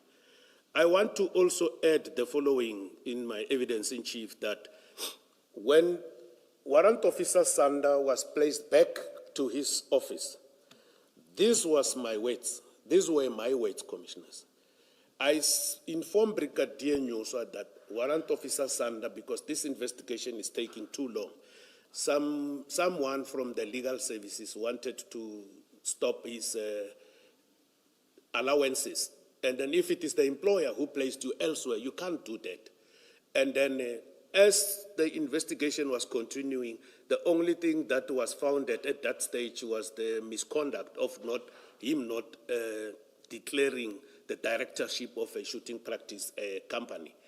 However, I think the investigation is ongoing of those allegations because they are of a serious nature. I don't know what is the status at this stage, but I said Warrant Officer Sanda can go back to SOKI. SOKI is Serious Organized Crime Investigation. I've never specified that he shouldn't be placed where he was. I said he can go back to SOKI. SOKI is where he came from. And as far as I'm concerned, he was supposed to go back to his normal duties. I don't remember writing a letter writing specifically there that he must be placed at EPR, as it was said by Brigadier Nyuswa. I don't recall, I don't have a recollection of me doing that, but my recollection is he can go back to Serious Organized Crime Investigation in Durban office, where he was working before. I wanted to bring that under the attention while I'm still under oath. Can I just understand, when you say you don't recall, is that equal to saying you never gave such an instruction? Because Brigadier Nyuswa was quite firm about it, that it was your instruction, and he followed your instruction that he goes to EPR. Commissioner, I've never given that instruction. If I have given it, I would have maybe, or the commission would have got a document as much as I placed him in supply chain management. Certain things we do them in writing in the police. This verbal instruction, it is out of necessity to do verbal instruction because of the situation we are facing with. This one, it was not an urgent thing, Commissioner. So you're correct. I never gave Brigadier Nyuswa that type of an instruction that he mustn't go back there, he must go there. On the back of that explanation, there must then be, given the explanation you are giving, that you do things in writing, there must then be a letter where you say he should be taken back to SANEP. I believe so, Commissioners. Okay. However, as I said, my tools of trades were taken by force. Yes. On the 31st of January, my laptop and everything, I don't know what happened there. Even now, trying to get certain information to assist the Commission, it was a serious mountain to climb. Thank you, General. Thank you, Commissioner. Sorry, General. You say the investigations are ongoing. That is, investigations in respect of the serious allegations concerning Lieutenant Colonel Sanda. Warrant Officer. Warrant Officer. Oh, I'm promoting him. Sorry about that.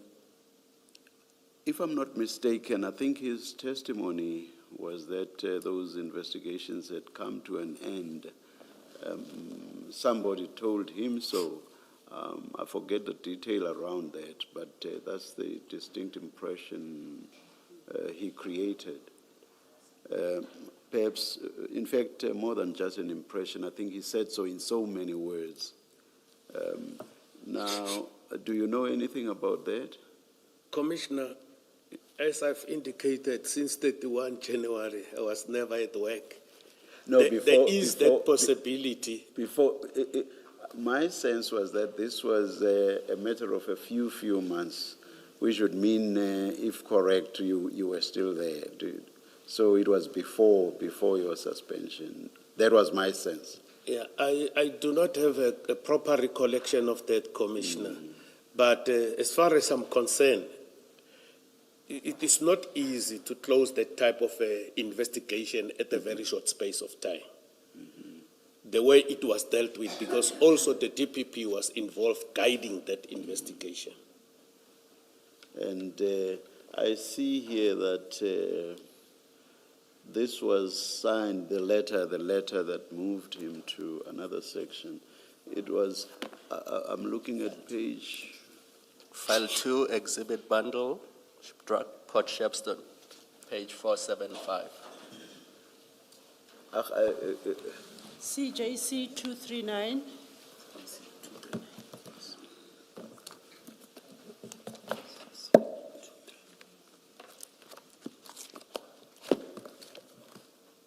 I'm referring to the letters Oh, you've got it, General. Yeah, you see the date there on the letter that moved him to supply chain. You don't Just a moment. Oh, gosh. Just a moment. Or we'll wait. Can you flight oh, maybe it should Oh, be yes, flighted, I think if it's yes, flighted, yes, it will assist. We'll arrange over the break. Thank you.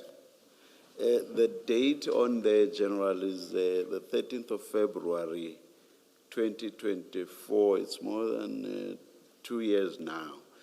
Have you been receiving any reports at all about the investigation? That is prior to your suspension, of course.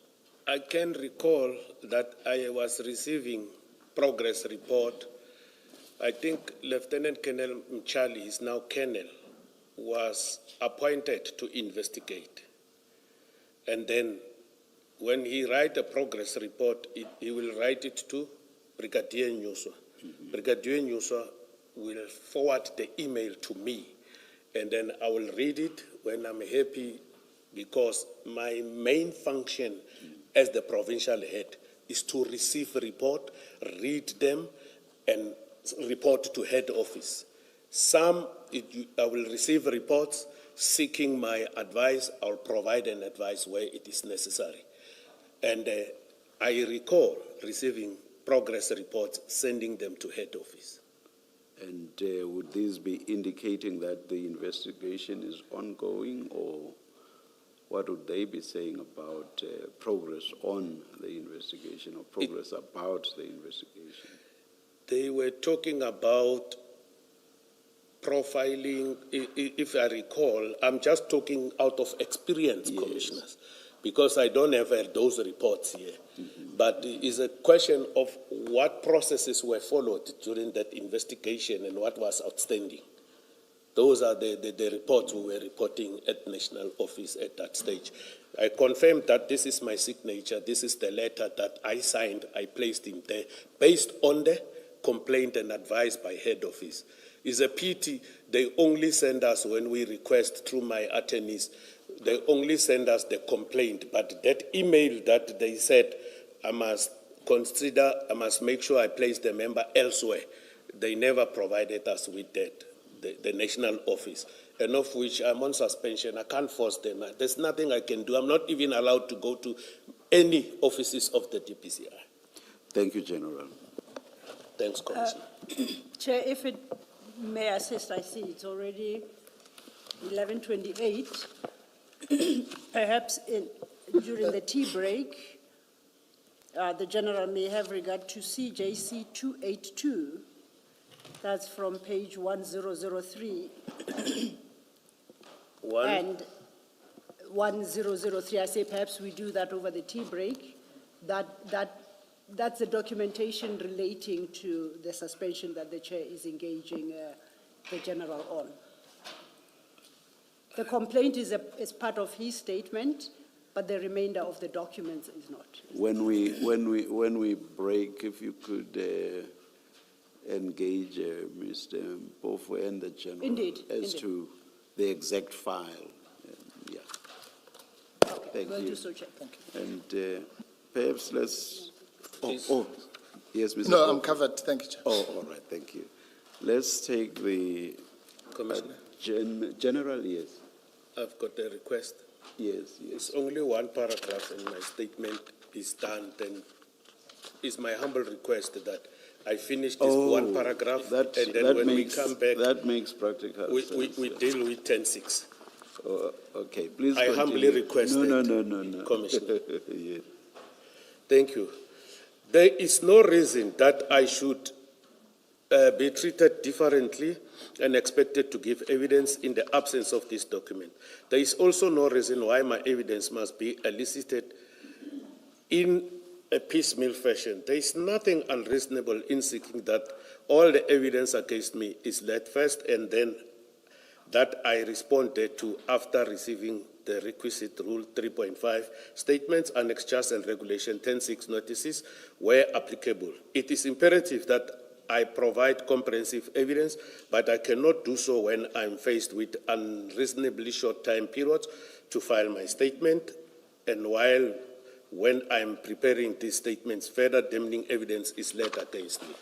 Nevertheless, since I'm under the subpoena and want to assist the Commission, I tender with this statement my answers to the 25th of May 2026 Regulation 10.6, but record that I will be materially prejudiced should I be expected to testify on anything tendered by Duma and or Sanda on 5 June. As I indicated, I have elected to attach my responses as an annexure. It is filed as LS1. That is what I wanted to highlight, and then I'll go to the questions after the break. Thank you very much for that permission, Commissioners. Thank you, General. Let's adjourn and resume at midday.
It's just gone 11:59. We are ready to resume.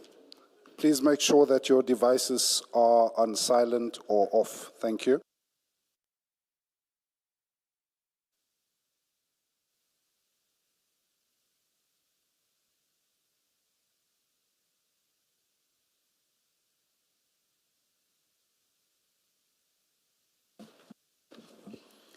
Thank you, Chair.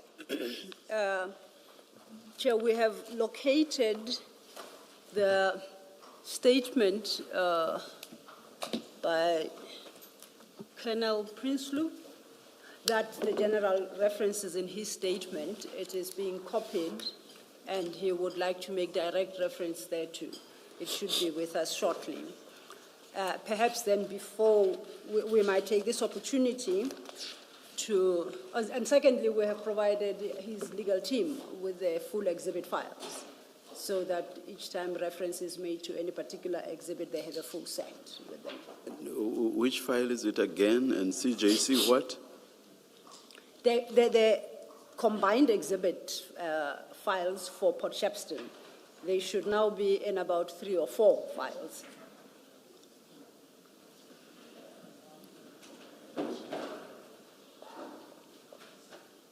The statement, the Prinsloo statement that the general references in his statement is being copied, and it shall be made available.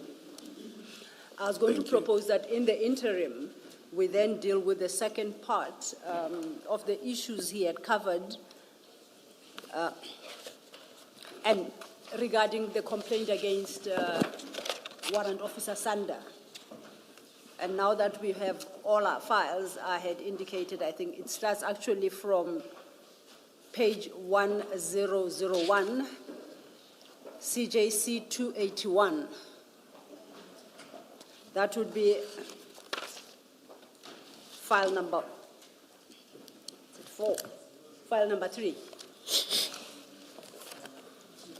CJC 282.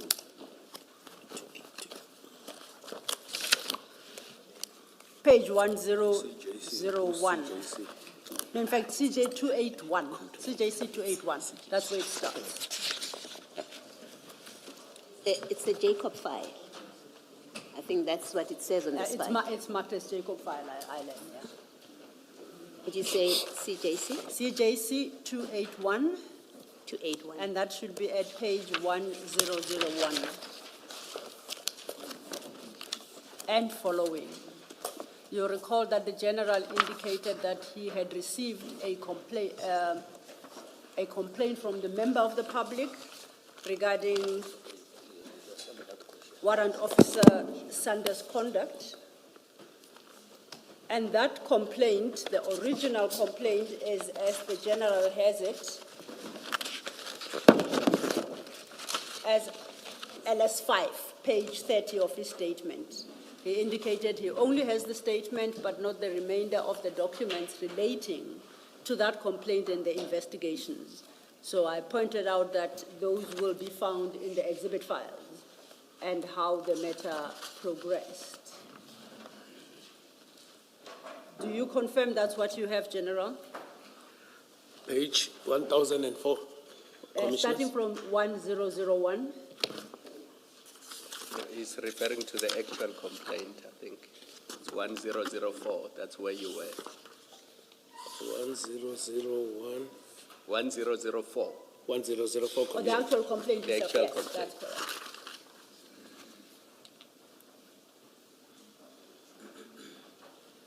I confirm this is the complaint I received from the National Head Office. And I say then the documents following are reports, or to be reports relating or submitted in respect of this complaint. If I may just cross-check.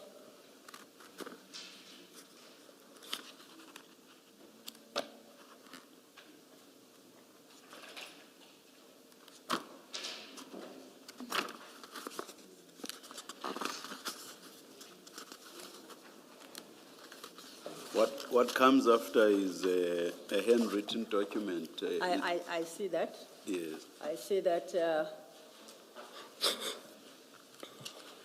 we are looking for page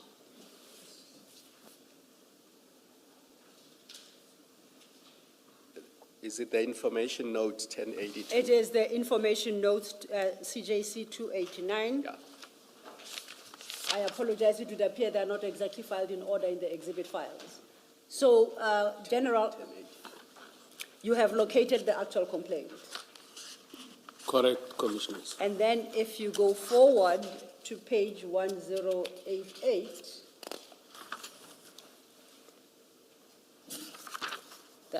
then should be the information note regarding the investigation into Colonel Sanda and following. Mr. Lo, what is 1056? 1056 should be, CJC 289 is a couple of documents. It runs from 1050 to 1105. So it's a series of the documents relating to that complaint. So 1051 would be an information note on the Indeed. same matter. On the same and then matter. carrying on. And then carrying on until 1105, Commissioner.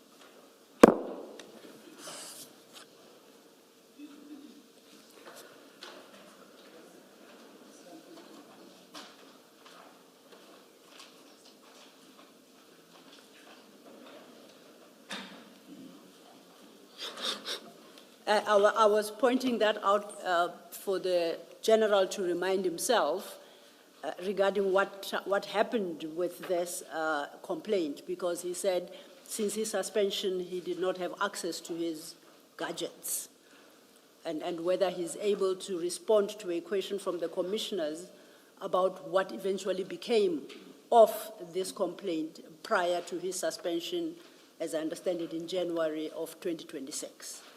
Would that assist you, General? Yes, thank you, Commissioners. I think what has just happened is what my senior counsel was addressing the commissioners about in the opening remarks regarding documents that I didn't have prior to me coming here. This, I'm seeing it for the first time here, receiving it for the first time from the Commission. However, I can see the document, I recall the document, but for the purpose of assisting the Commission, I will respond. I will indicate that in this document, I'm not sure what was the question, if it can be repeated, so that I can be able to respond appropriately. Yeah. Mr. Law says this arises from a question that I asked, which was your knowledge as to the fate of the investigation. Or the finalization? Yes. Whether finalized, yes. Okay. In fact, yes, I introduced the question by referring to the fact that who was it? No. Okay, thank you, Commissioner. Warrant Officer Sanda said that this had been finalized. Commissioner? It arose from that, and then there was one or two follow-ups. Thank you, Commissioner. Yes. When you look at the report, this report was compiled for head office by me after I was provided the information by my subordinates. They wrote it, I read it, and then I was happy. But Commissioners, when you look at page 1089 of the same document, there is a paragraph 3 that talks about evidence already obtained.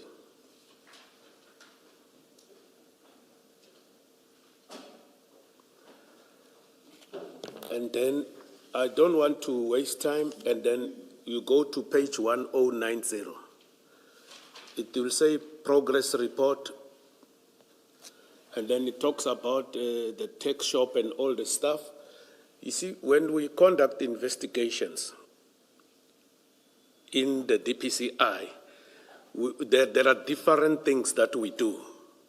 You'll realize that on paragraph 4, it talks about the investigation that was conducted in line with the FIC, Financial Intelligence Center.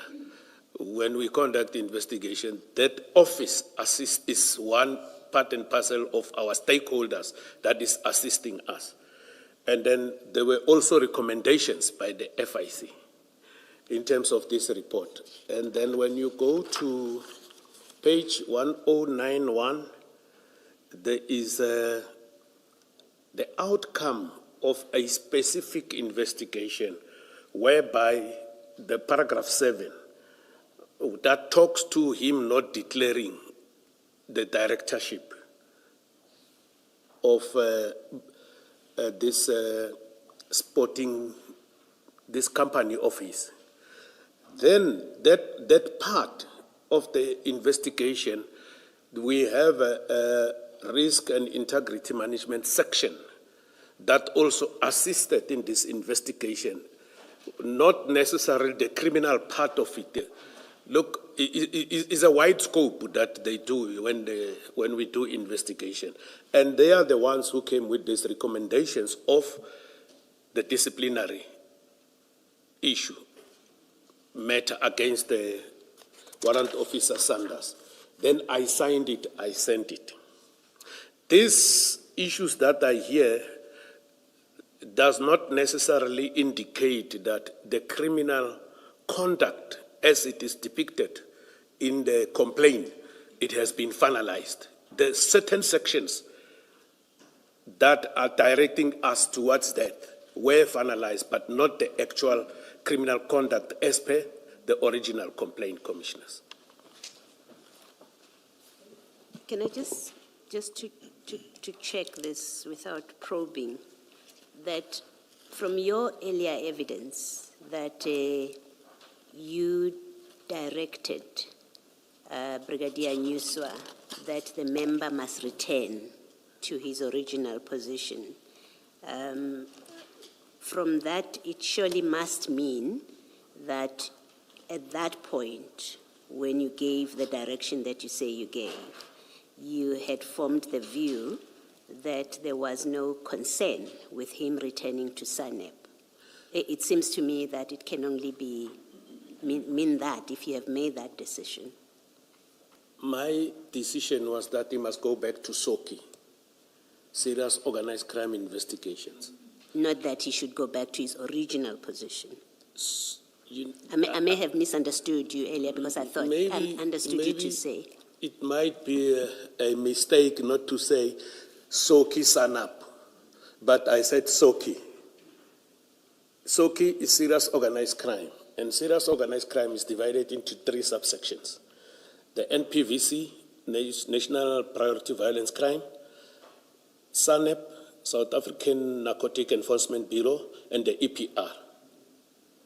So my directive, as far as I'm concerned, or as far as I can recollect, I said he must go back to SOKI.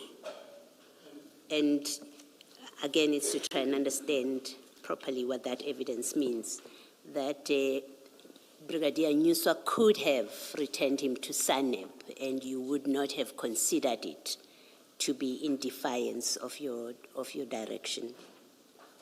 Come again, Commissioner? SOKI has 3 units that you have listed. One of them is SANEP. Yes. If Brigadier Nyuswa had placed him at SANEP, where he originally was, yes, Commissioner, instead of EPR, that would still have been in compliance with your instruction that he must return to SOKI. Correct. Okay, thank you. Thank you. It's one issue.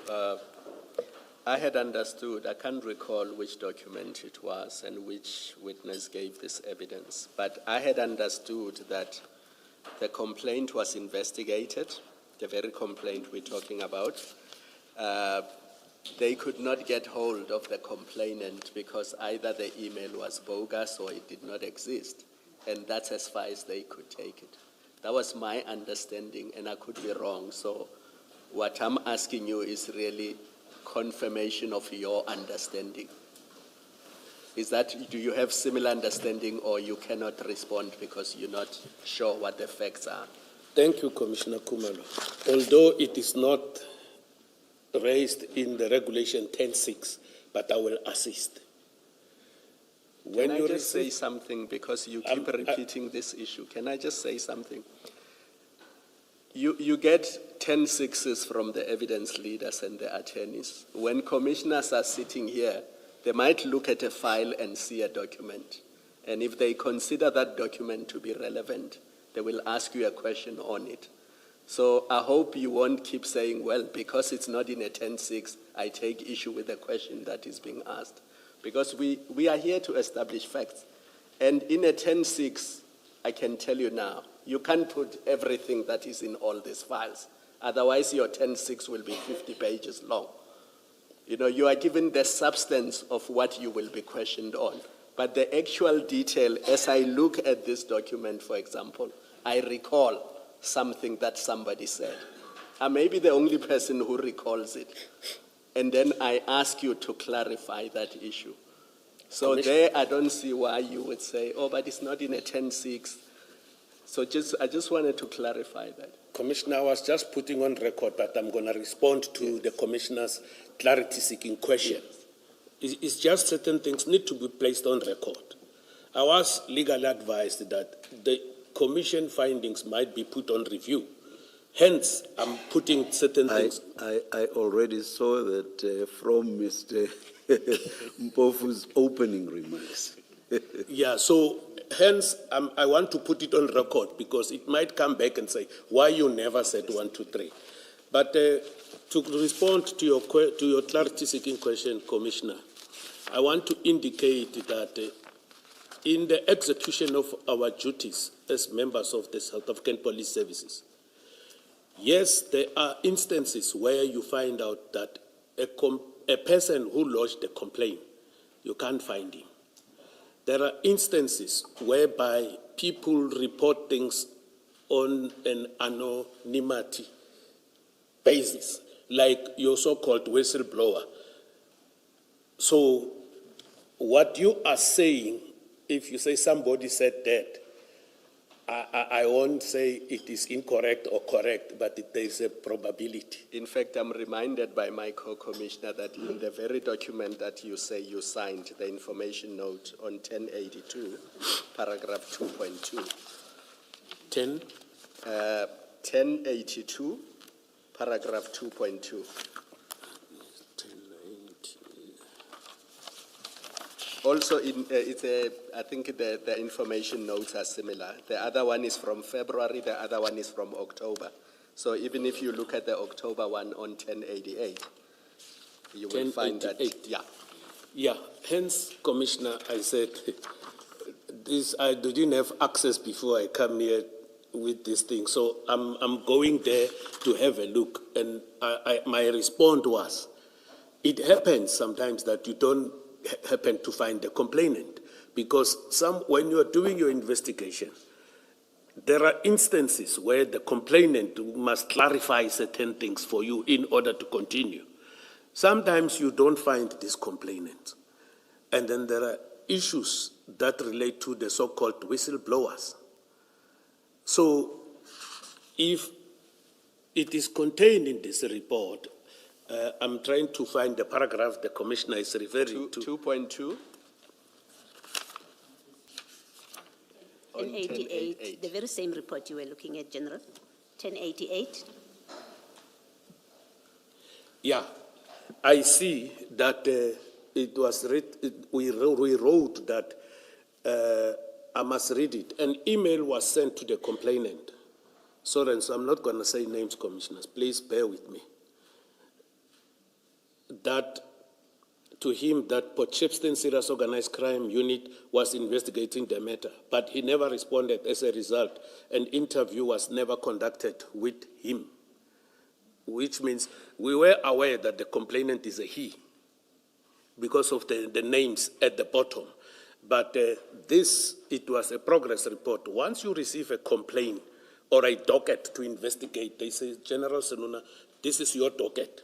The first thing that you do, you must interview the complainant and introduce yourself as the person who will be leading that investigation. I think you've answered me, General. I just wanted to clarify if you are aware that this was the position. I'm reminded now. I was also reminded because yes. I did not have the reference, so thank you. Thank you, Commissioner. Thank you, Commissioners. I trust that takes care of the issue that arose. Before we leave this topic, General, there was a discussion about the suspension of Warrant Officer Sanda. And to that end, you were referred to page 475. That was the letter you signed, dated the 13th of February. You recall that? Would you want to if you want to go there, CJC 239, page 475? We flighted the letter, you confirmed, you signed that letter. Which bundle, Ms. Senona? Second, 475. That was the second bundle.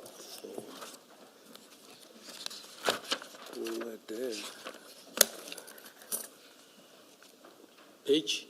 475. CJC 239. Correct, Commissioners. This is not the suspension, it's the temporary placement. My apologies. You are quite correct. Yes. I used a wrong term there. If I gave the commissioners an opportunity.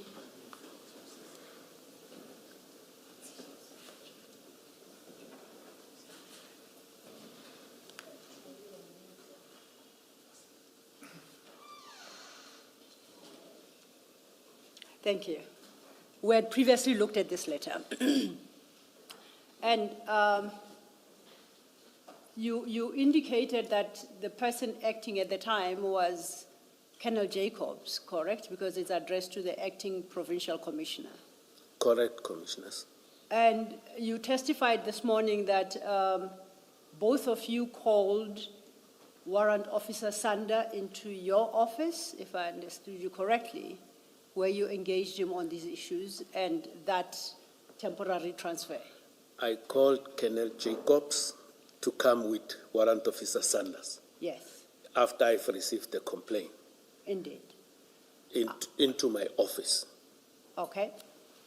I raised this with you because during his testimony, Warrant Officer Colonel Jacobs was referred to this letter. He was asked who was the acting provincial commander at the time, and he testified that he does not remember and that he doesn't know anything about this temporary transfer. And this, for reference purposes, will be transcript. We don't have to go there, trust me to read it, of the 4th of June, 2026, from page 223 to page 226. That's where the engagement is taking place. Firstly, he suggests that he doesn't know who was acting, and secondly, that he was not part of a meeting where Warrant Officer Sanders was informed of the complaint and the transfer. Do you have a comment to that, as to why that would be the case? If he says he doesn't remember, I can't answer on his behalf, but as far as my recollection is, he was there in my office with Warrant Officer Sanda, as far as my recollection is. So And- I yes, wouldn't, sorry? My apologies, go ahead. No, I'm fine. Okay. And in fact, there is a letter addressed to him appointing him as the acting district commander for that period, Acting signed by you. Acting what? Provincial commander. I get the titles wrong. I'll start again. You appointed him acting provincial commander for the period Brigadier Nyuswa was on leave, which is the period of when this complaint was received and acted upon. Commissioners, if Before before I respond, sorry. just to Apologies. explain, to assist you, and that would be found at CJC 290, page 1106. That would be the last bundle. I must close the first one. You may for the moment.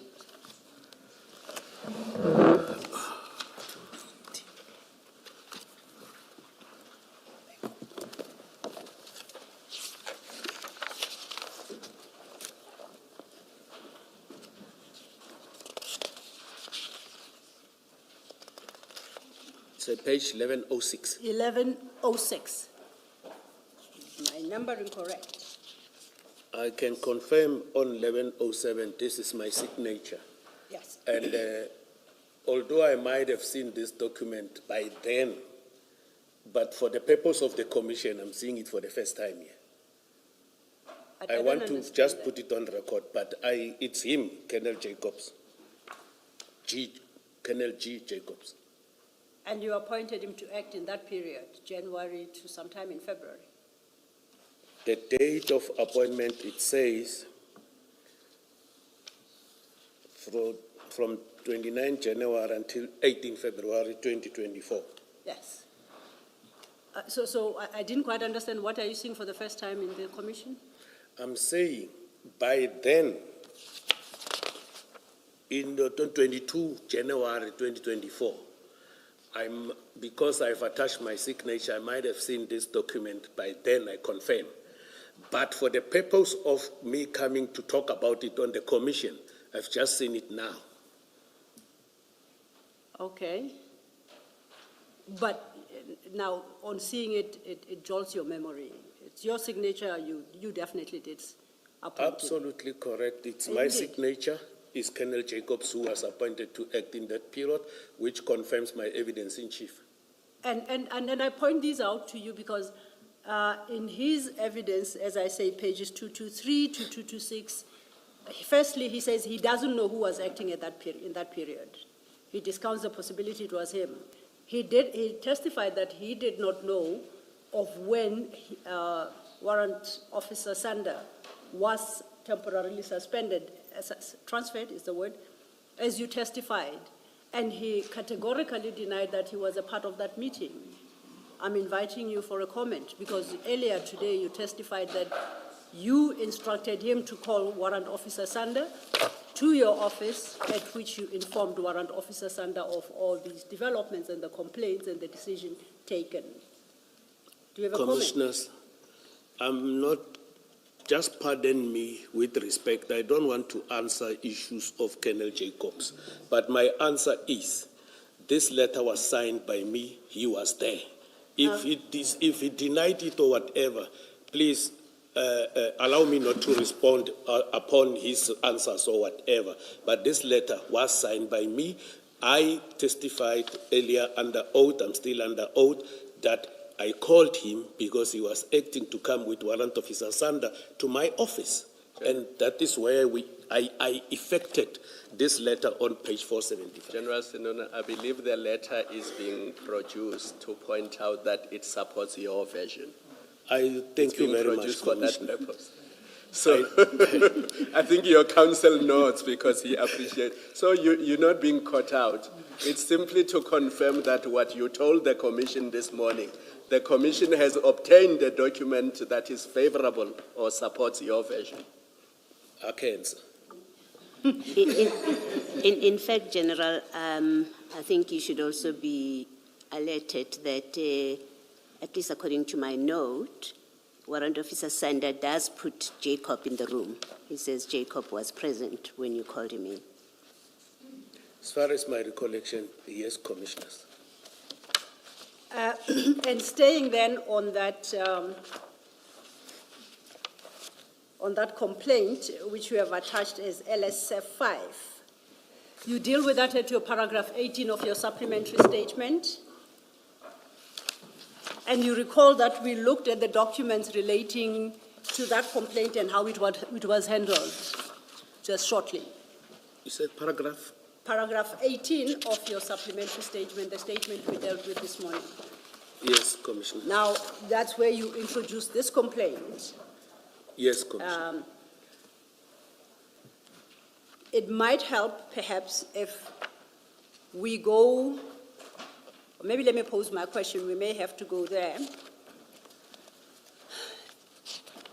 At paragraph 18, bottom of page 8, you state No, let's the middle of that paragraph. You received an email from General Libea or Major General Suraj Bali. I apologize if I mispronounce.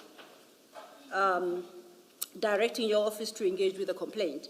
Then you, further down to the bottom of the page, you state, I later received a further instruction from Major General Suraj Bali to temporarily place the member at another post pending investigation, which instruction I carried out. I do not remember the exact date of the email. I point this out to you because the documents we have just looked at, starting with the complaint itself of 5th of February 2014, in that email chain, I cannot find where Major General Suraj Bali instructed you to place Warrant Officer Sanda on temporarily place him in another post. I don't have that email. I have a series of all these emails, starting with a complaint instruction to you and progress reports from time to time. But that particular email where General Suraj Bali so instructs you is not to be found. Are you able to explain, perhaps? I went to head office the day I was suspended to request this information. And then I indicated they must send it to my attorney, all this information. They only sent us the complaint. So what the commission is in possession of, I don't know how the commission got hold of it, but all I'm saying, I was complying with the directive from national office. I cannot fail to comply with the directive from head office, okay, because that might result to a serious misconduct or disregarding instructions of your senior. So that, if I understand you correctly, the suspension of Warrant Officer Sanda was not entirely your decision. You were acting on the instruction of head office to temporarily place him in another post. Correct. It is not the suspension. Oh, I it do is the apologize. temporary placement pending the outcome of the investigation. I'll restate that. So that temporary placement was not your decision. You executed an instruction from Correct. General Suraj Bali. Remember, commissioners. I'm trying to understand what you are saying, so I don't misquote you. I'm clarifying to you. Please do. Thank you. Council. Commissioner, at National Office DPCI, in the office of the national head, there is a post called executive support at the level of a major general. The national head of the DPCI does not sit and write letters and do correspondences and everything. The person holding this post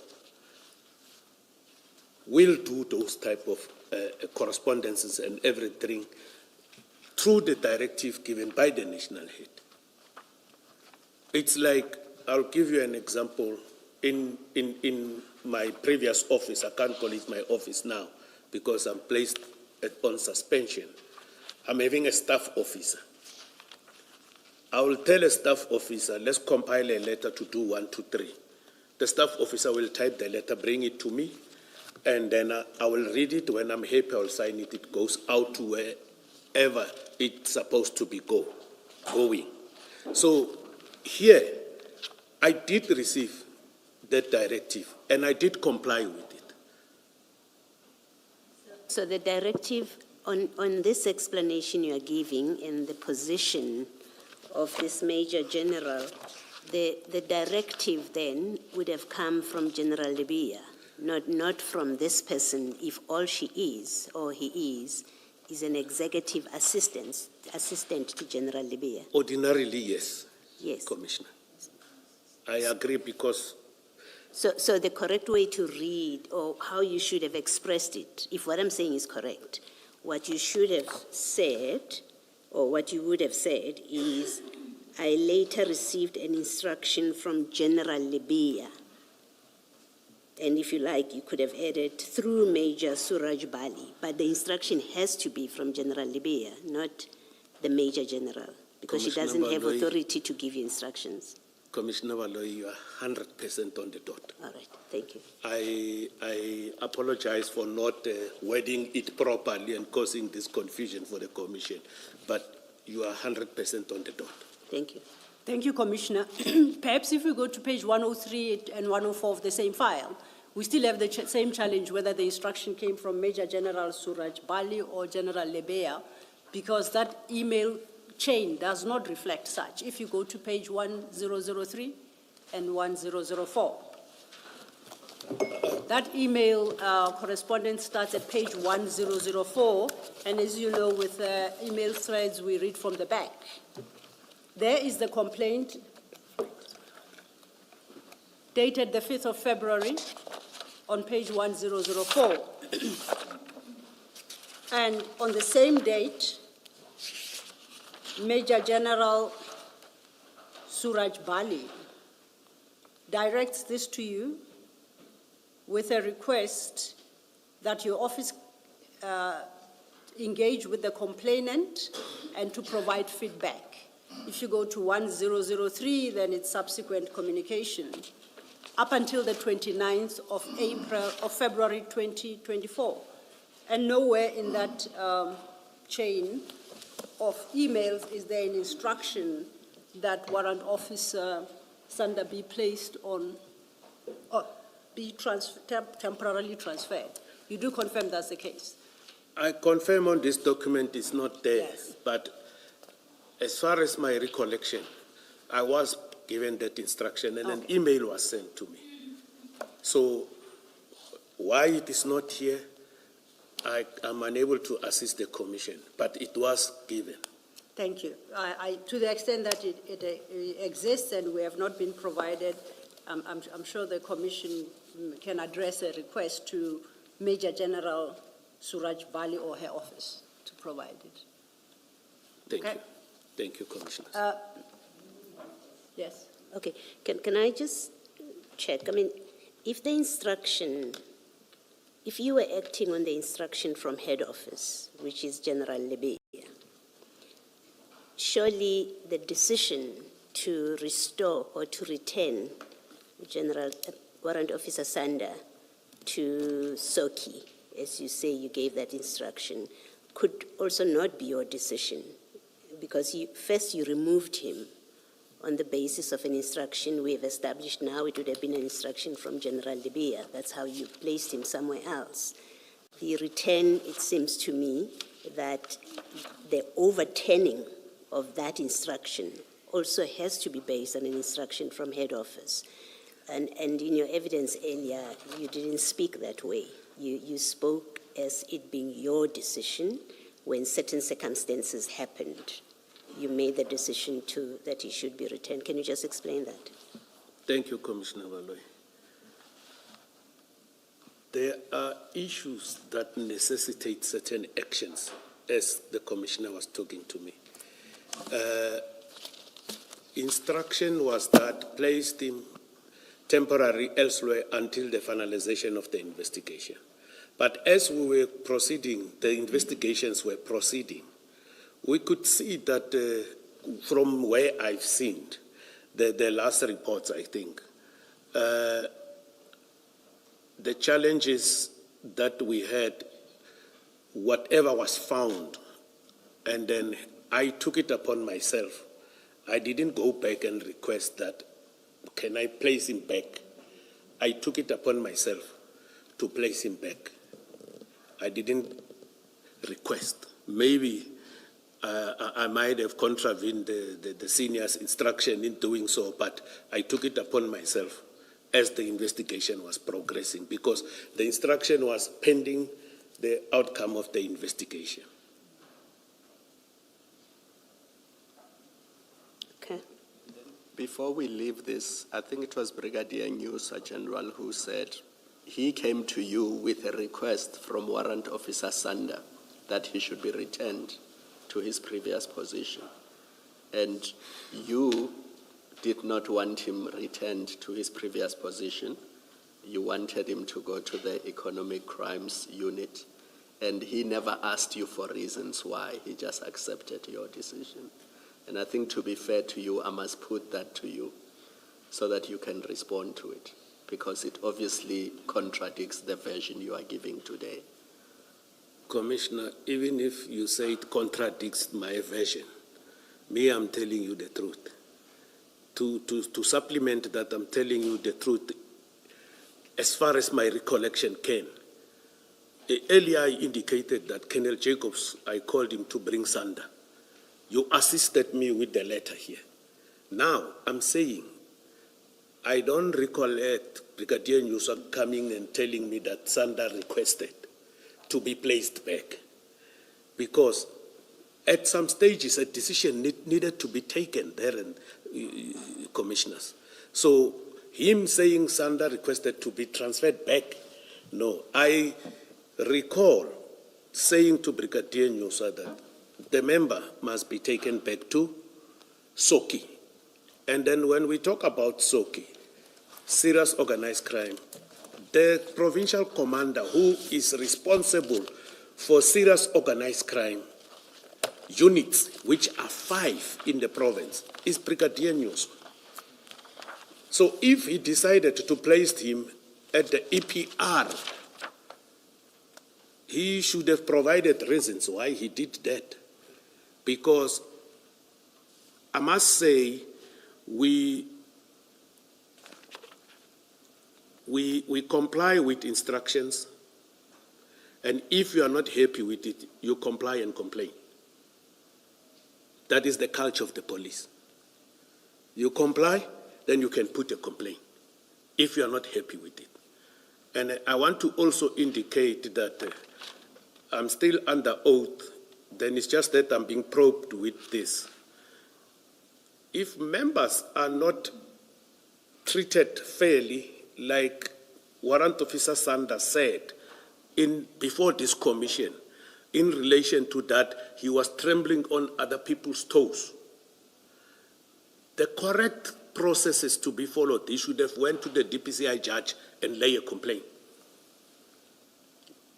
Thank you. Let me just correct myself, just to be fair to you. This is what Brigadier Nyusa said, and I'm reading from paragraph 55 of his statement. At some point, warrant officer came to speak to me about returning to Soki. That's the correction I wanted to make. I told him that I would speak to General Senona, who agreed that warrant officer could return to Soki, but not Sanep. General Senona said warrant officer Sander must go to EPR. Commissioner, allow me not to respond to Brigadier Nyusa's issues, because I don't have that type of an affidavit. The one I'm having when I respond to the questions on 10.6, I will demonstrate what transpired there with Brigadier Nyusa. But I do not recall me telling him that he must go to EPR. It's me who took a decision to put him at supply chain. I was instructed to place him somewhere pending the finalization of the investigation. I agree, it's me who wrote that letter that you be placed here. But when we say going back to your office, interchanging things, it's not me. Because we can't transfer people without the authority. The person who's got the authority to transfer people is the national head. Can I say, though, that if what happened is as you describe it, which is there was an investigation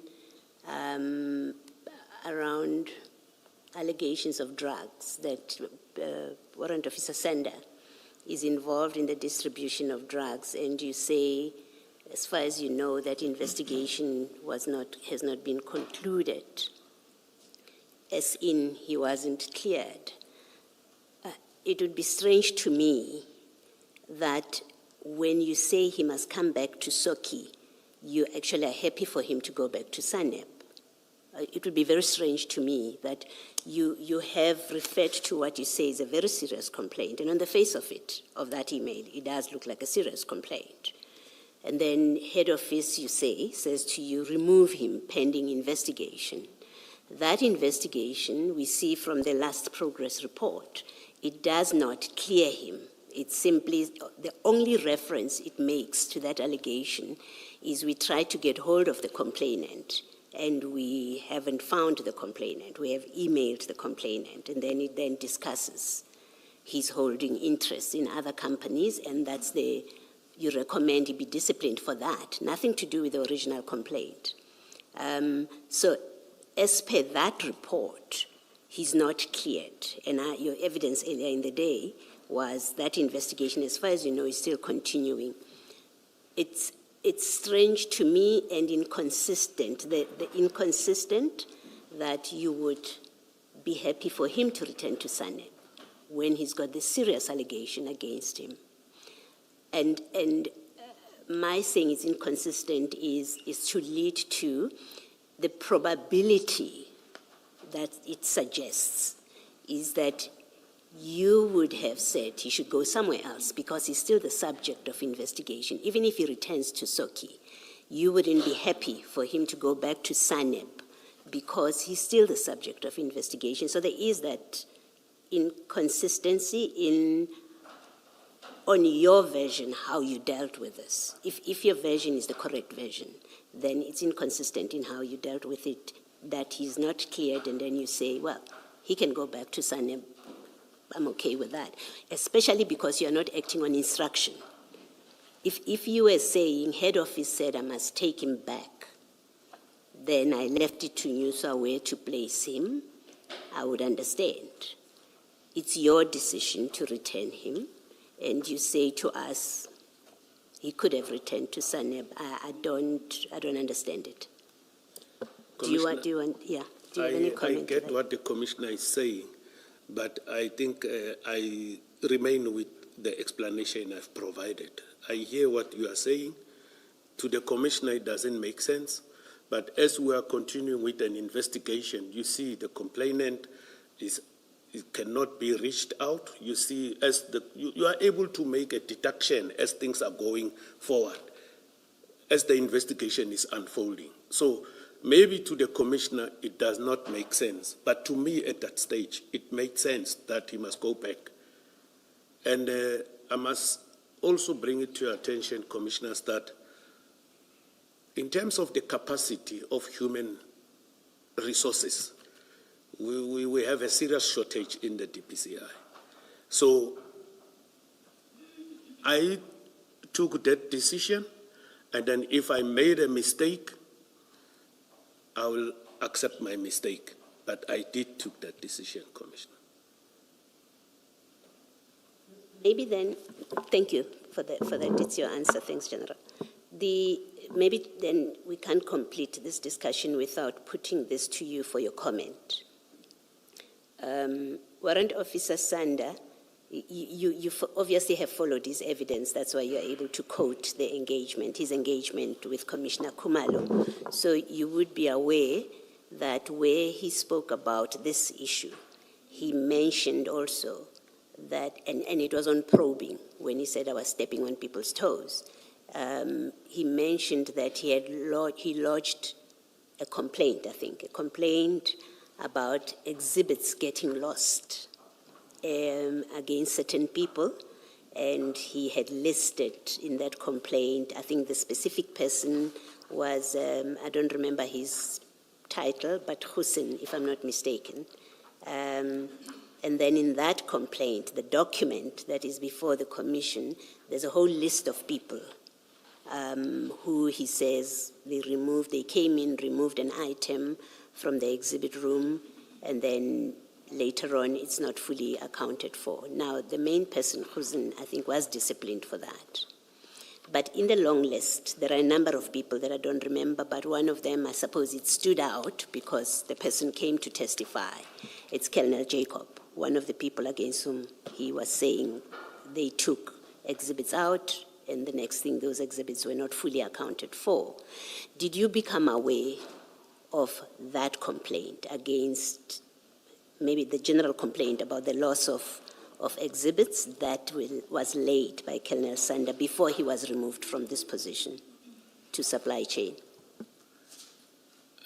Commissioner, I am aware that there was a warrant officer who was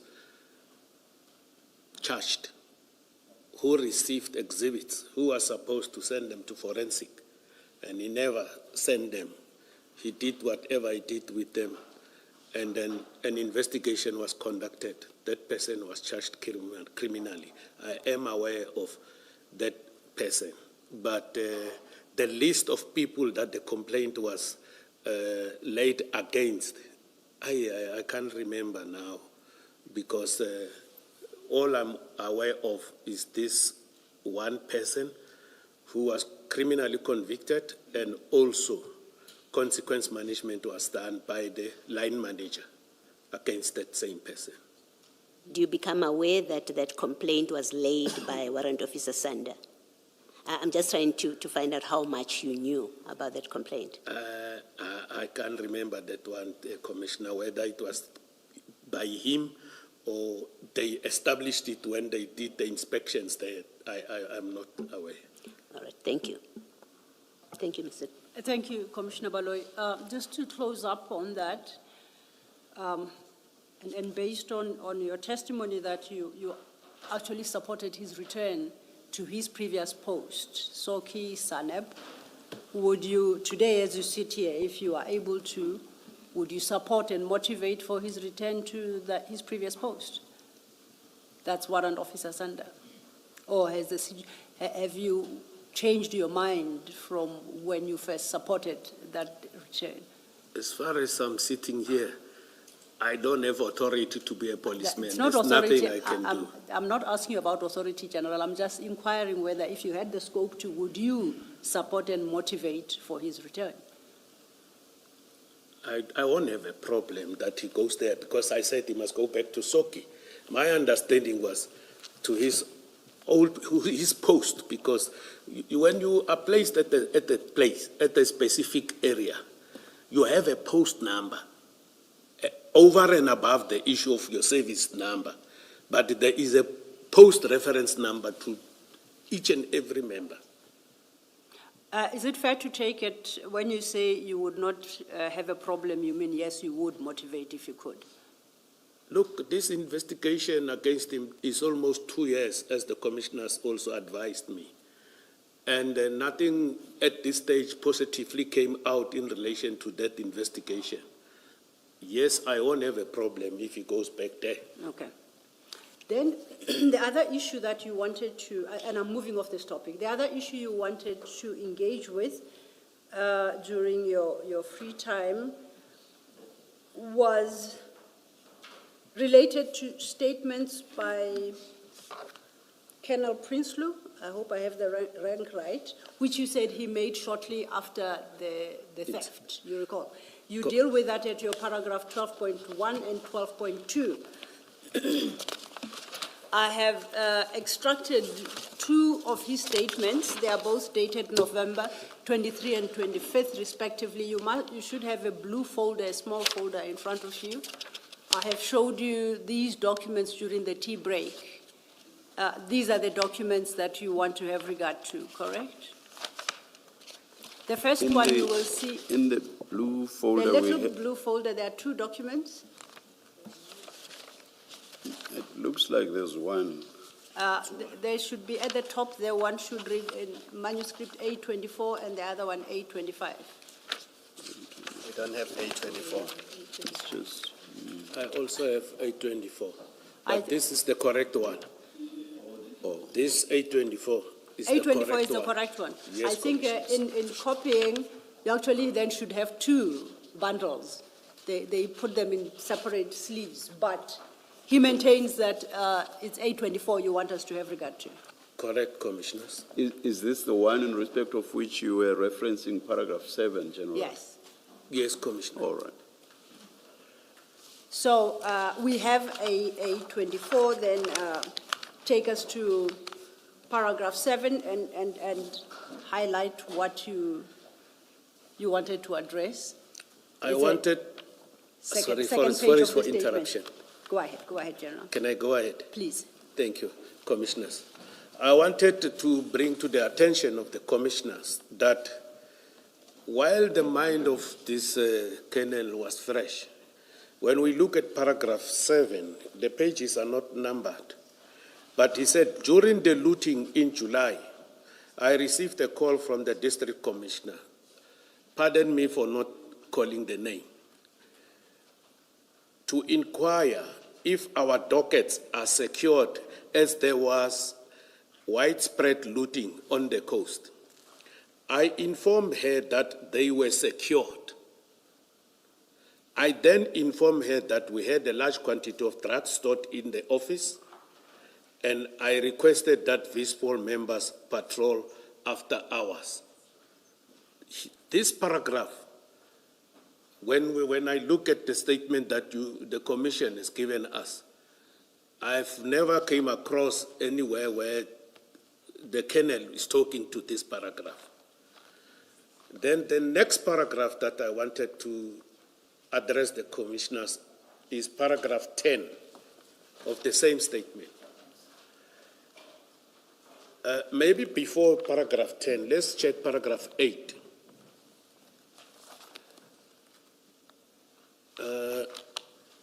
My glasses are running away.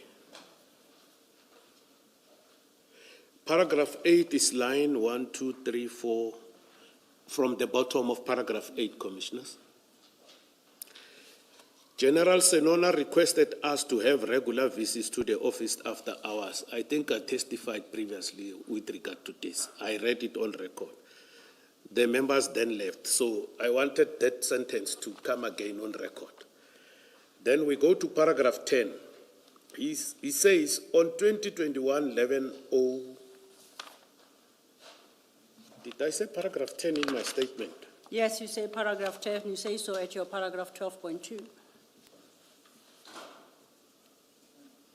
Where you reference Lieutenant Brigadier Naika and warrant officers. Yeah, I think I might have made a mistake regarding the paragraph, but I want to look for it. There is a paragraph that he talks about. I said he never informed. Maybe I made a mistake. Apologies for that, Commissioners. No, if I may assist, and that's where the confusion arose and it was necessary for me to talk to you. That paragraph 10 is not in that statement, is in the second statement now. Okay. Where reference is made to Brigadier Naika and the 2 warrant officers. Yeah, but you have the second statement. I don't have it here before me. At paragraph 10, that's where it's introduced. Yo. Your supplementary statements reads as if they come from the same document, but Commissioners, it's different documents. there is a problem here. When you look at the both statement 825 and 824, for me it looks like it's the same, but when you go to paragraph 10, there are 2 paragraph 10s. My paragraph 7, I think I made a mistake when I say 824 is the correct one. Look at paragraph 7 of 825. It's exactly the same narrative on both statements. I think that is, I'm picking up an error here that I confirm that this is the correct statement, but the one I was referring to, I want to correct that. It should be this 825, okay, not 24. Okay. And apologies for that, Commissioners. For the record, 824 is dated 23/11/2021. That's the last page. You see that? 825 is dated 2 days later, and that is 25/11/2021. Now, I pulled up both because they are 2 days apart, and you said it's a statement made shortly after the theft. Correct, yes. Commissioners. I still maintain that it's shortly after the incident. I don't have an issue with that. So, thank you very much. So we settle on 825. Yeah, when we read paragraph 10 of 825, yes, it talks to what I've testified about in that on the, can I read it on record, Commissioners? Yes, General. On 2021-07-29, Brigadier Naika visited Port Shepstone as he needed to inspect certain SANAP dockets. He was accompanied by 2 members of Pretoria Soki SANAP. I'm not going to say their names. Brigadier Naika then spoke to me privately about the consignment of cocaine that was stored in the safe at my offices, and it was clear that he knew it was stored by us. I informed the Brigadier that I was not comfortable with it being stored in my office, as the security of my office is not up to standard.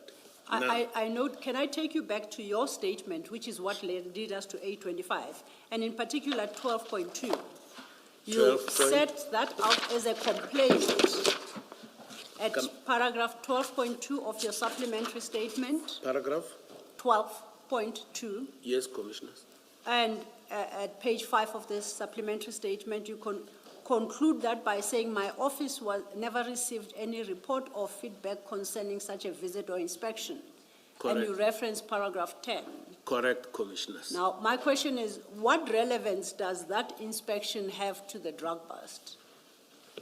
If you read it, they are talking about the drugs here. These drugs that are stored there is the drug bust, is the very same drug, alleged cocaine. But the inspection is in regard to certain SANEB dockets. But can I read a sentence here, Commissioners? Yes, please. 1, 2, 3, the third line. Brigadier Naika then spoke to me privately about the consignment of cocaine that was stored in the safe at my office. That is why, that is the reference I'm making. Is that an inspection? No. You call it an inspection at 12.2. That's my confusion, General. Remember, I might have made a mistake in compiling this, but all I'm trying to bring to the attention of the commissioners is that this brigadier was there, and Prince Lo confirmed it, he was there. He came with 2 warrant officers to do inspections on certain SANAP cases. Yes. Over and above that, they went aside and discussed the issue of the storage of drugs that were there. And he never informed the commission while he was here. Just so that I understand, is your point that other people came to know about the drugs and the fact that they were stored at the Port Shepstone office? Absolutely true. And how they happened to know, I Prince do not told know. them, is that? Yes. I do not know, because he should have informed. You know, when we come here, we say we want to tell the truth. We take an oath. But people choose to say certain things and choose to withhold others. But here, when in his statement that the commission gave us, the one he compiled for the commission purposes, he's not talking about these 2 warrant officers. He's talking only about the brigadier. Why are you putting these ones aside? For what good reason? But the same thing could be said about the SAP 13 people at the Port Shepstone police station. Because if these exhibits had to be logged or recorded on the 23rd in the book, the SAP 13 at Port Shepstone, then it means anybody who has access to that also knows that the drugs are stored at the DPCI Port Shepstone office. Commissioner, it is possible, but if you book things, you sign for them. In the SAP 13, when I try to recollect, it's either you take them to forensic or what. I don't know what they wrote there, but what you are saying is probable. I just want clarity on a response you gave to my co-commissioner, Commissioner Khumalo. Commissioner Khumalo asked if you are saying it must be, is it Colonel Prince Lo, who may have informed Brigadier Naika about the presence of the suspected cocaine. I thought you said yes. Did you say yes to that? I didn't get the question, Commissioner, please. I'm saying in response to a question by Commissioner Khumalo as to whether you were saying it's Colonel Prince Lo who may have told Brigadier Naika about the presence of the drugs there. I understood you to be, or rather, did you say yes in response to that? My Yes. I'm asking that because I would find a yes to be strange, because Colonel Prinsloo says here, it was clear that he knew it was stored by us. So it's more about what Brigadier Naika knew, which appears from this not to have had anything to do with Prinsloo. That is correct, Commissioner. yeah, in this paragraph 10, there is no Yeah. suggestion that it was Colonel Prinsloo who told or who might have told Brigadier Naika that they suspected cocaine in here. No. So your correct answer to Commissioner it's not- Khumalo would be no, that's not what you were saying. Yes, it's not the Colonel Prinsloo who informed Brigadier Naika. Yes, Because I'm talking out of this paragraph. yes. Prince- I thought I should clarify that Okay. because I thought maybe you might have misunderstood Commissioner Khumalo's question. Yes, Commissioner. It's Colonel Prinsloo who says Brigadier Naika talked to him aside About, and informed him about the consignment. Yes. That is it still here? Yes. Now, And then Colonel Prinsloo made the observation that it was clear that he knew it was stored by us. correct, Commissioner. Now, all I'm trying to highlight to the commissioners to assist them is that although immediately after the incident of the theft, this is what happened. He doesn't say the brigadier, when he was there, he came with 2 warrant officers. Now the question is, I'm saying there's a probability that also these 2 warrant officers might have knowledge of it, because he was traveling with them. Now, why he never informed the commission, I don't know, but I'm just putting it before the commission. It's like paragraph 7. He never informed the commission about what transpired between himself and the district commissioner. He never informed the commission. And the question is, why? Because in his evidence in chief, Commissioner. Oh, you finish the sentence, Okay. General. Finish the sentence. In his evidence in chief, he said he reported over and over the issues of the safety to Brigadier News. But he said if he reported it to head office, he was going to be charged and this and this and this and that. At some point, you should stop because I see that your counsel wants to say something. Okay. No, thank you. No, Chair, I just wanted to assist whether I think the confusion came from. Is where the chair is saying that he said yes to that question. He didn't. He said, No. I was correcting. You were just corrected. I was Okay. correcting what came out of the engagement between Commissioner Khumalo and the general. Yes. And I think I captured what's in the statement correctly, because indeed the general confirmed what I was suggesting to him, which comes directly from the statement. No, 100%. But what doesn't come from the statement you did premise it by saying maybe you are mistaken, that he had said yes, it was Prinsloo. He didn't say that. He said I don't know. That's all I wanted to clarify. I thought it did so much that He didn't. even.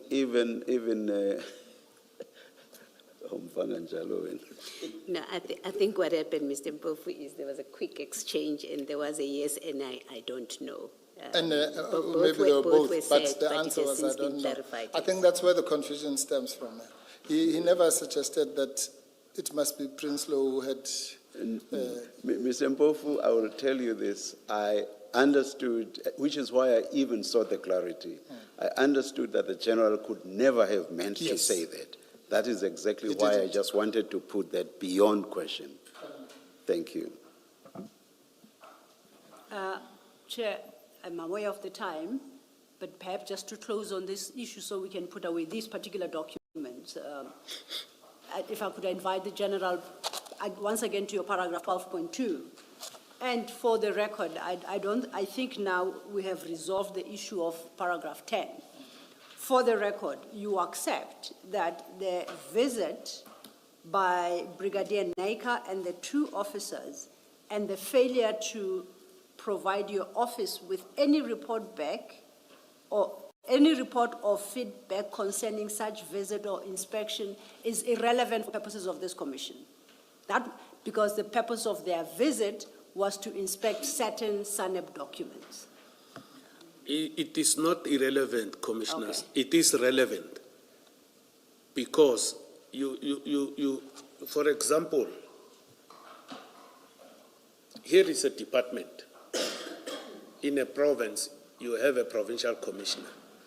And then inspectorate from head office sent a delegation to inspect one of your police stations.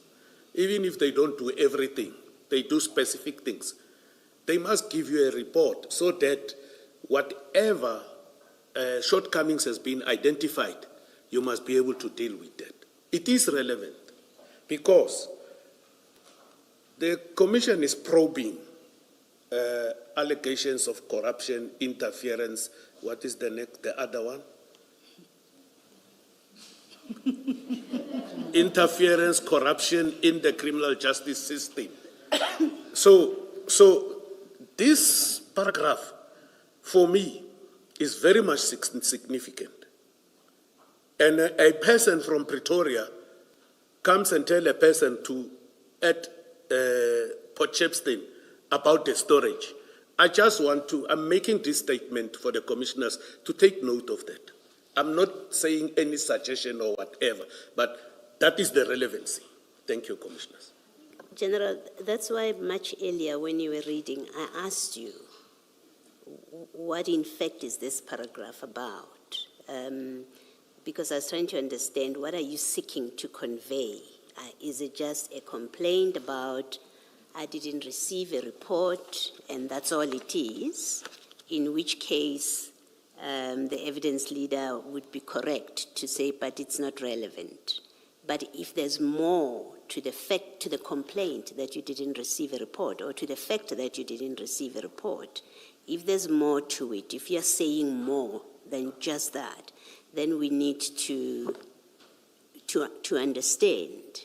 I say this mindful that the last thing you say is, I'm not suggesting anything. I leave it to the commission. Then it's not, if there is an underlying text to your complaint that I didn't receive a report, I think, and you think that underlying text is relevant to terms of reference, I think it is helpful to the commission that you say what it is, what is the text behind those words.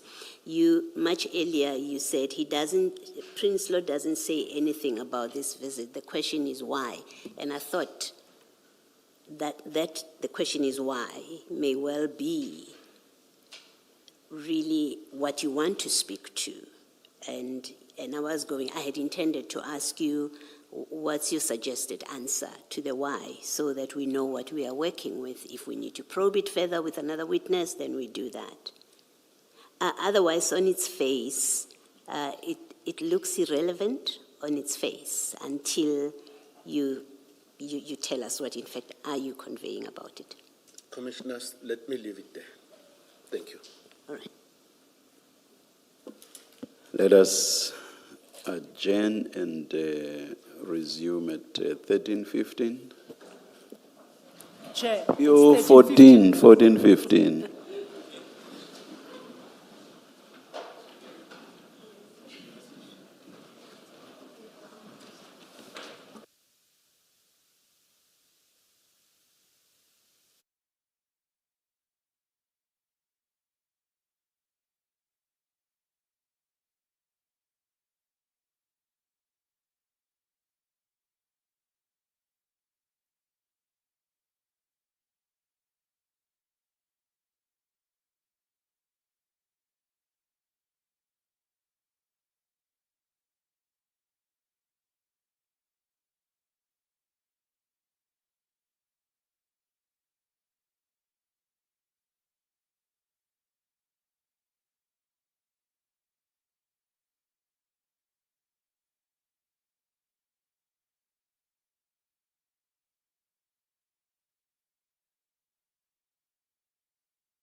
After the lunch break, please make sure that your devices are off and quiet. Thank you.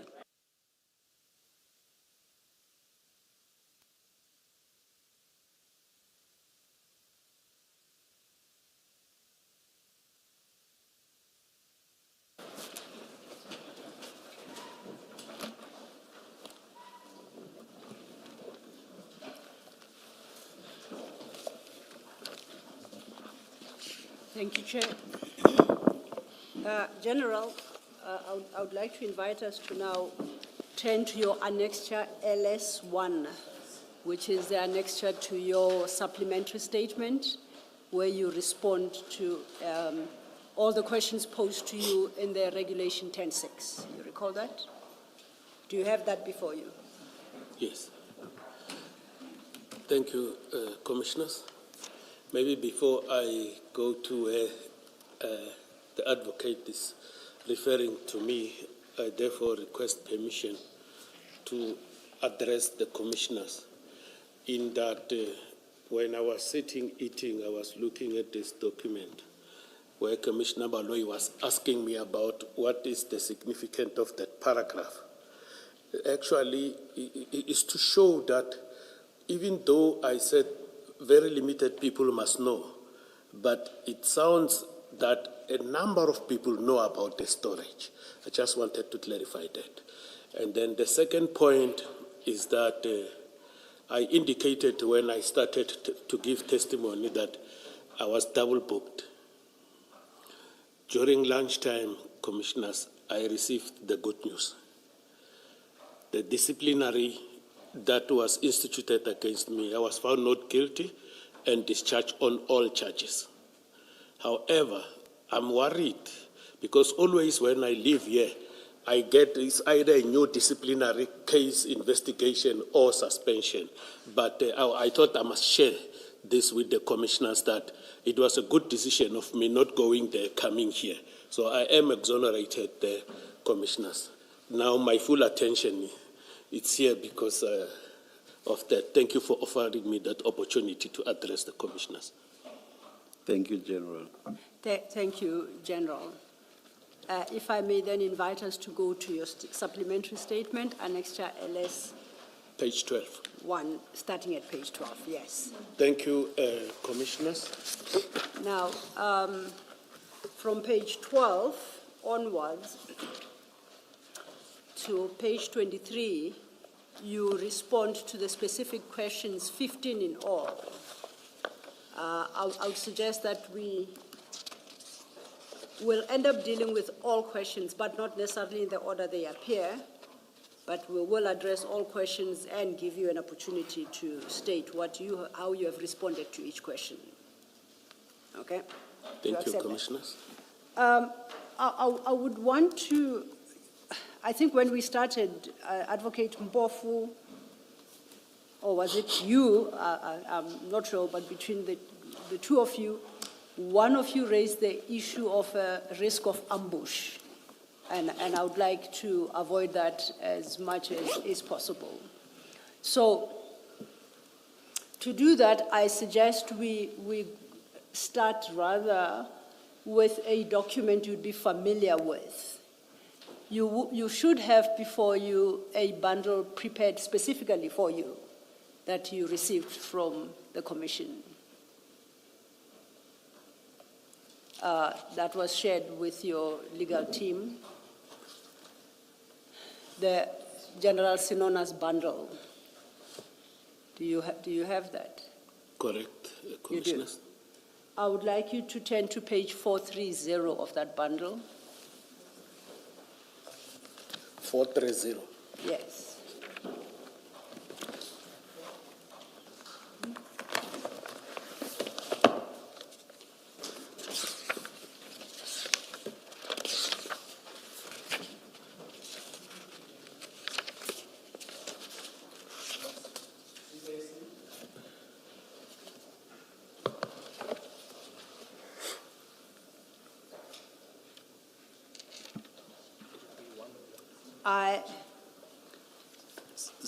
CJC?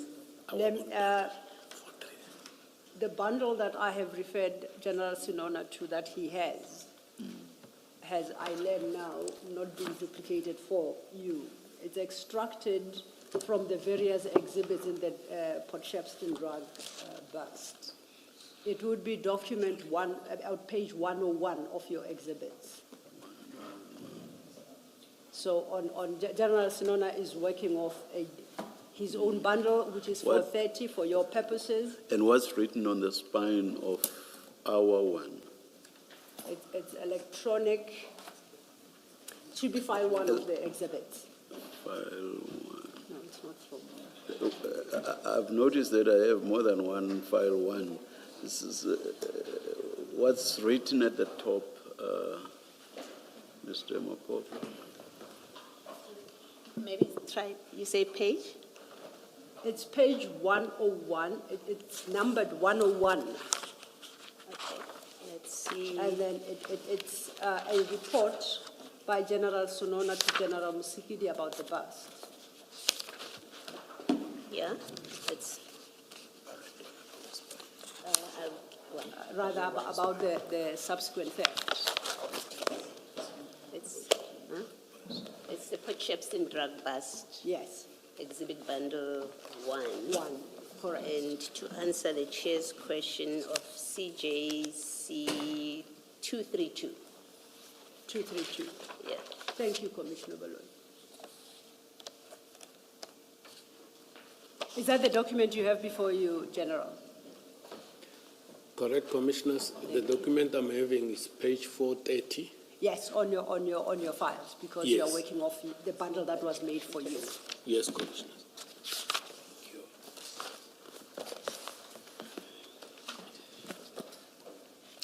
So,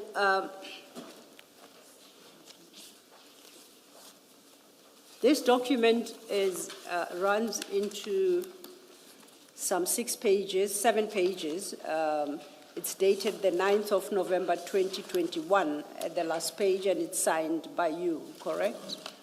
Correct, Commissioners. And this is a document, as I understand it, that you prepared for General Musikidi following the theft of the drugs at Port Shepstone. Correct, Commissioners. Now, I suggest that this might be a logical starting point because you are the author of this document, and when it was shared with you this week, it would have been fairly easy for you to reacquaint yourself with its contents. And I say so mindful of the fact that under your watch in KZN, there haven't been, I'm not aware of many stolen drugs, so this was a peculiar kind of report. So you would recall its contents. Is that a fair assumption? I won't recall all the contents Not because all? some I will, some Okay. I will not. I'll have to be referred to. Absolutely. We will work through it page by page to the extent that it's necessary. So I suggest that this be the starting point, and then while we look at it, we will consider your answers to the 15 questions that were posed to you. As a matter of interest, before we start, the facts that you set out in this document, you call it a factual report. Where did you obtain those facts from? Regarding both the seizure and the subsequent theft of the drugs? My brigadier, once I was requested to provide a factual report, I requested him to get me the information. And he gave me a draft, and then out of the draft, I did rectify whatever I had to. And then I read it, I was satisfied, and then I sent it to the Deputy National Head by then. You didn't see the actual documents from which he extracted the so-called facts? Come again? You did not see the documents from which he extracted the facts to prepare the memo for you? Who? Brigadier Nyuswa? You said Brigadier, I didn't know which one. Nyuswa. Nyuswa, yes. Yeah. Look, I wouldn't know where he got other information that he assisted me in compiling this report, but he will be the better person to respond to that. But he prepared the report for me, and then I read it, Wherever I needed to make corrections, I made them. Then I was happy, I signed it and forwarded to General Musikidi. I ask because the report is full of factual inaccuracies, and you signed it and you submitted it to General Musikidi.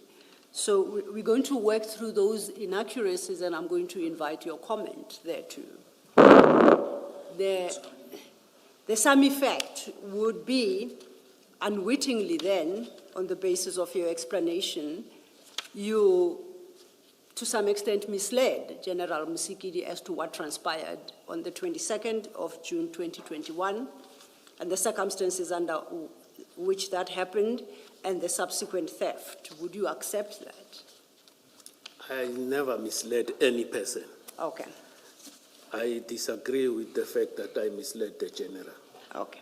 Now, at that document, paragraph 1.2, your last sentence, you state that the seal, that is the seal to the container on the 22nd of June, was broken in the presence of DPCI members, ORS members, and warehouse security and staff. You see where I'm reading? Yes, Commissioners. I don't know whether you will recall, we don't have to go there, I'll give you the reference number. In your statement in January to this commission at paragraphs 80 and 81, just for the record, you indicated that the information received from crime intelligence was of an exigent nature, and members of the DPCI and ORS proceeded to the depot to inspect the container. Who are these members of the ORS that went to inspect the container together with members of DPCI? Commissioners, what happens is that when members are receiving information at the harbor itself, the harbor is managed by members attached to the ORS. ORS is Operational Response, is a division within the South African Police Services. So the harbor is, all the port of entries are managed by the ORS. So I'm not in a position to can give you the names of those people of ORS because there are members that are stationed there on a permanent basis, policing the harbor. I ask for two reasons. One, in your statement, you list the DPCI members. You then say they went with ORS members, but you don't list the ORS members. So it becomes interesting who of the ORS members took part in the seizure. It is because at that stage, when we write this report and when I write my statement, I didn't know. Even now, I don't think I'm aware of the names of those ORS members, Commissioners. During the testimony of Colonel Jacob, we established that the so-called OR members he relied upon were actually not part of the operation. I would invite you for that purpose to CJC 261. That's starting at page 777.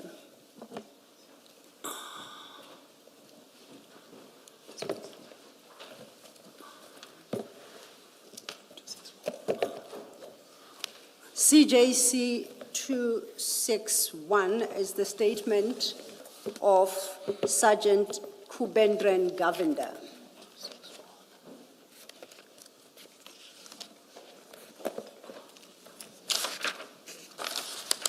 CJC 261. 261. Okay.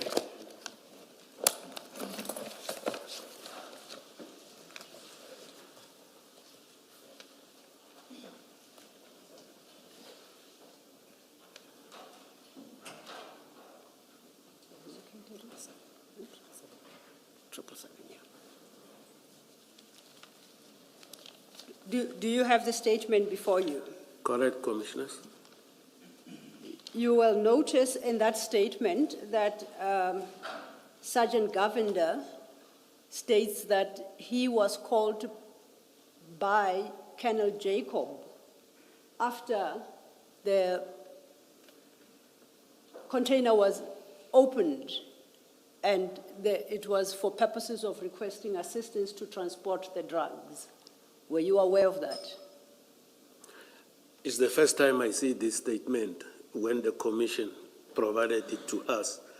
And when you write a report as the provincial head commissioners, you are provided with information. And for me, is to read the report and dispatch it. But I don't go and confirm and check who was there, who was not there, and everything. It's not within my responsibilities. My responsibilities are at a strategic position where I receive the reports, read them. When I'm happy, I dispatch them. This statement, I saw it when the commission sent the documents to us. I think it's yesterday morning around 1 o'clock, 20 past 1 in the early hours of the morning. Then around 9, 10 o'clock when we read this thing with that click that you open it, then I saw a lot of the statements of people that I don't know who they are.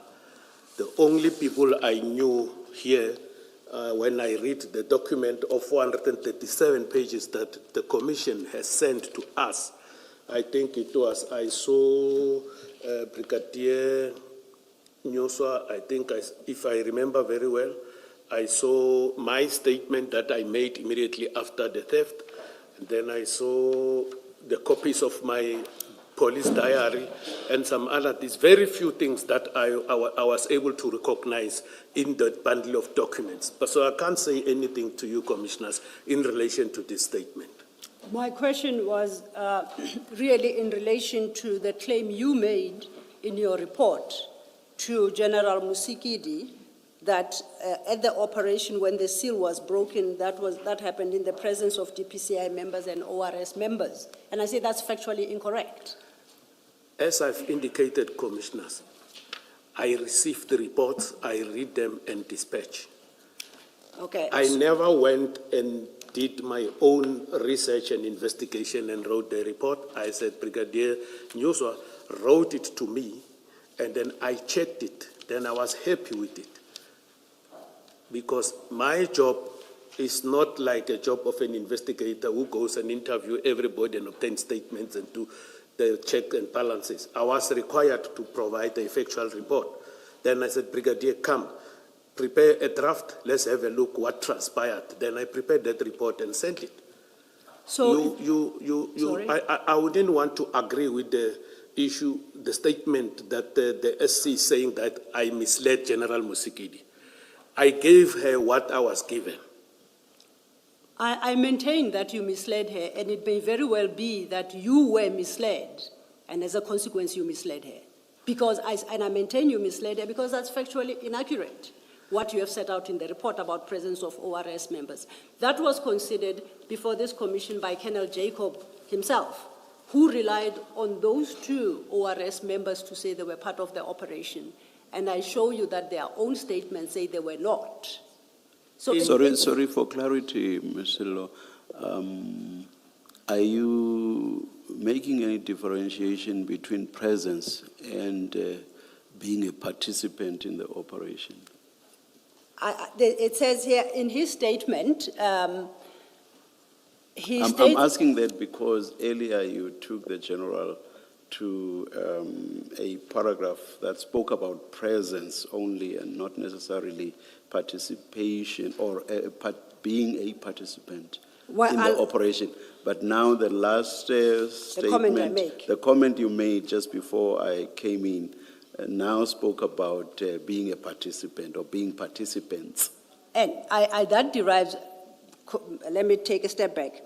The report does reference to presence. Yes, yes. And I'm going to get to the question of presence. Yes. His statement to the commission at paragraph 81 says DPCI and ORS members proceeded to the depot to inspect the container. Oh, proceeded. Okay. That's General Senona's statement at page 23 of his January statement at paragraph 81. And it's either one of two things. The correct factual position is, as he explains in his report to General Musikidi, alternatively under oath to this commission at paragraph 81. They are mutually exclusive. That is why I read them to mean the same thing, that he did not intend to express himself differently in both documents. He's the author of both. Okay, please continue then. Thank you. And it's put up for your benefit. That's your paragraph 81. in your original statement. So that as well is incorrect. Commissioners, the SC is picking up these mistakes. When I compiled my affidavit, I used certain documents that were in my possession. And this report that the SC is referring to, I'm provided with a report with information. I read it. I don't go and verify certain things. And then I will never, ever come and mislead my superior. I will write what I'm told, because at that stage, I didn't have any reason to doubt whatever report was provided to me. Because, number one, I never visited the crime scene. I was not at the crime scene when these things were found. I was informed. If there is any misconception or some things that are not correlating, it is not what I went and observed. A report was provided to me, Commissioners. And as a result of that, I do not think that I will sit and intentionally mislead my superior or come here and lie before the Commission. That statement by the Colonel Govender, Sergeant Govender, also clarifies that the seal was not broken in their presence, in a sense that he says when they were called to the scene by Colonel Jacob, the seal was already broken and the container was open. So even on the claim, on the basis that it happened in their presence as expressed in the report is not factually correct if they are to be believed. It's either way, Commissioners. Maybe this sergeant is lying, or the information I was provided to compile this report is incorrect, but it's not me who intentionally misled. I didn't mislead any person. I submitted a report that was presented to me, to my superior, and I took it that this is the correct version of events because I was not there. How do you expect me to respond to something that I was not even there? Because and even this Sergeant Govender that the SC is referring to, I don't even know this person. I suggested to you that to the extent that you misled General Musikidi would be due to the fact that you in turn were misled because the report was prepared for you. You are suggesting, but I didn't mislead the general. Okay. Now I'm seeing this thing. If I misled the general, as the SC is saying, Commissioners, why do I have to do that? I got no reason to mislead the general. All the reports that leave my office are prepared by people who are reporting to me. They are brought to me, I read them. I'll give you a simple example, Commissioners. Your correspondences to my counsel, it's not you who's writing that. Another employee in the commission is writing that report. One of the commissioners reads it and somebody signs. And then if you are happy with that, if there are mistakes, it's not that there was an intention to mislead any person. I think that is my response to this question, Commissioners. Thank you very much. For the record, I want to say I'm not saying that there was an intention to mislead. No. That's not what I'm saying. But, Commissioners, if the SC is saying I misled my superior, I took it very serious, this thing. I took offense very serious because I didn't. If it's me who sat down and write this report on my own, although I appended my signature, I will say, yeah, but it's not me, it's my subordinates who prepared this report who had information to assist me to report to my superiors. So I vehemently not to agree with the SC in terms of misleading my superior. Okay, General, can I just, I thought it had been cleared that you have said that you didn't, if she was misled, it was you didn't do so intentionally. maybe if it is put differently, the statement that you put in the report that members of ORS let's take the second one. The container was open, the seal was broken in the presence of ORS members. We now know from other evidence, including that statement of Govender, but we also know from Colonel Jacob, who has accepted that ORS members were not present when the seal was broken. A statement that says to General Musikidi, the statement was broken, the seal was broken in the presence of ORS members, is an incorrect statement, right? Fact. Objectively, on the basis of the evidence that we say has now been established, that statement is incorrect factually, because members of ORS tell us in their statements, and Jacob accepts that they did not witness the breaking of the seal. They were just brought in to provide transport. That's what has been established now. So I think the simple point that is being made to you is that the statement to Musikidi in your report, to General Musikidi in your report, is not a correct statement. You give an explanation where you take that statement from. You say, your NUSO, I think it is, gave you a report, and that's what he said, and that's where you get that statement. Can we agree that's Commissioner, the way you put fine? it, Yes. it's much better the way the SC put it. Okay. You see, the words you are using, you say incorrect information. Okay.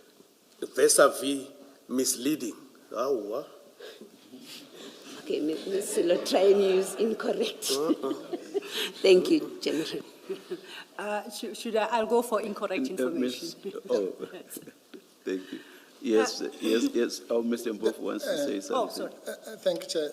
Maybe, just to assist on this. You know, it might look trivial or, even amusing to some people, but the issue here goes back to what we're saying, Chair. No, we left it. His response about the hours. No, so did I. I'm just putting it in perspective, Chair, and I'm grateful to Commissioner Baloyi for that clarification. I'm just saying it might look like just a semantic debate, but if you bear in mind what we said in the morning, that in our experience, somebody in some dark room is sitting watching this, as they did in January, waiting for, as General just was scared of. On Monday, he might be slapped with a suspension note. And that suspension note will say, because you admitted at the commission that you misled your superior, that's a serious thing. It's not just a small mistake. If I come here as a lawyer and I mislead this commission, that's a major issue. But if I make a mistake on some factual issue, everybody makes mistakes. But if I literally mislead the court or mislead the commission, that connotes very serious misconduct. Thank you. Thank you, Mr. Mbofu. Thank you, Chair. And perhaps I should clarify to General Senona and his team that the statement as couched creates an impression that the operation involved ORS members. And I'm saying from the evidence tendered before this commission, that is factually incorrect.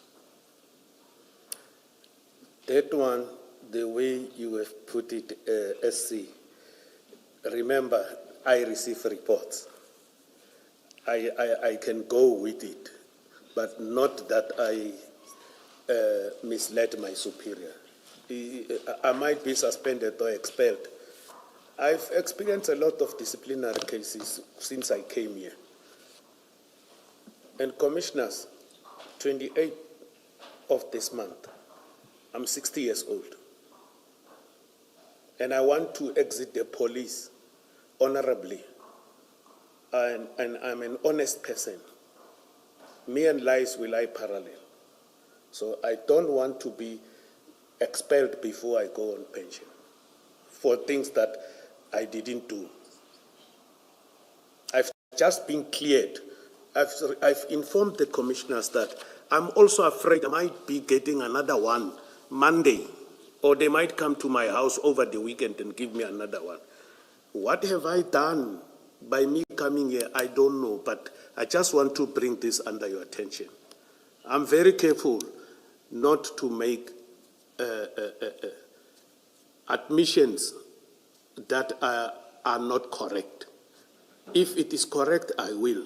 As Commissioner Baloyi has put it, I agree with that narrative of Commissioner Baloyi. But this thing of misleading, it's another thing that I can't be compelled to agree to that.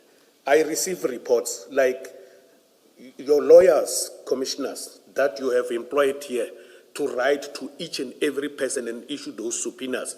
They are working on your behalf. You don't sit and write those things, you as commissioners. Other people are assisting you.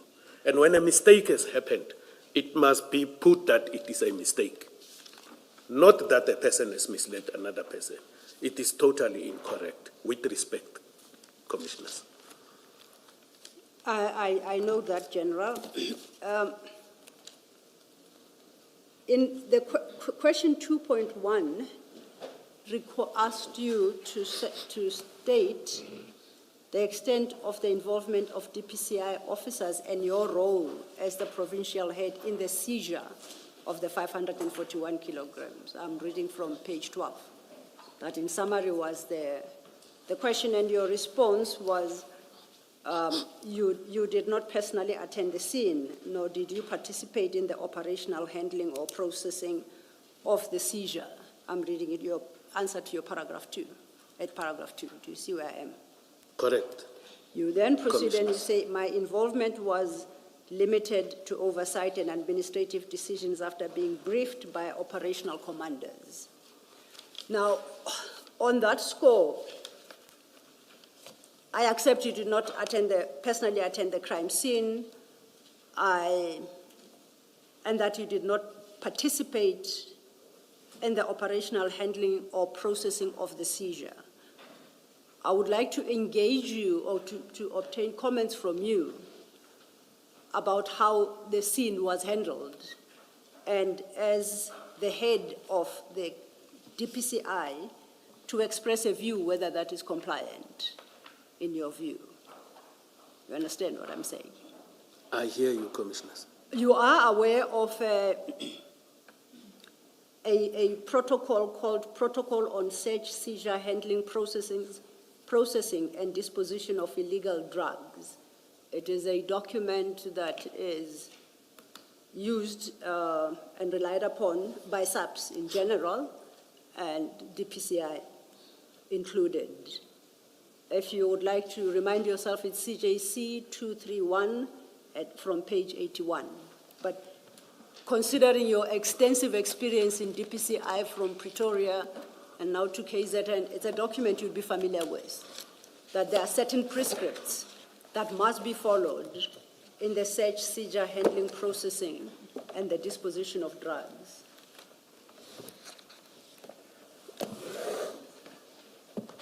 You said page what, Commissioner? It will be CJC 231, starting at page 81.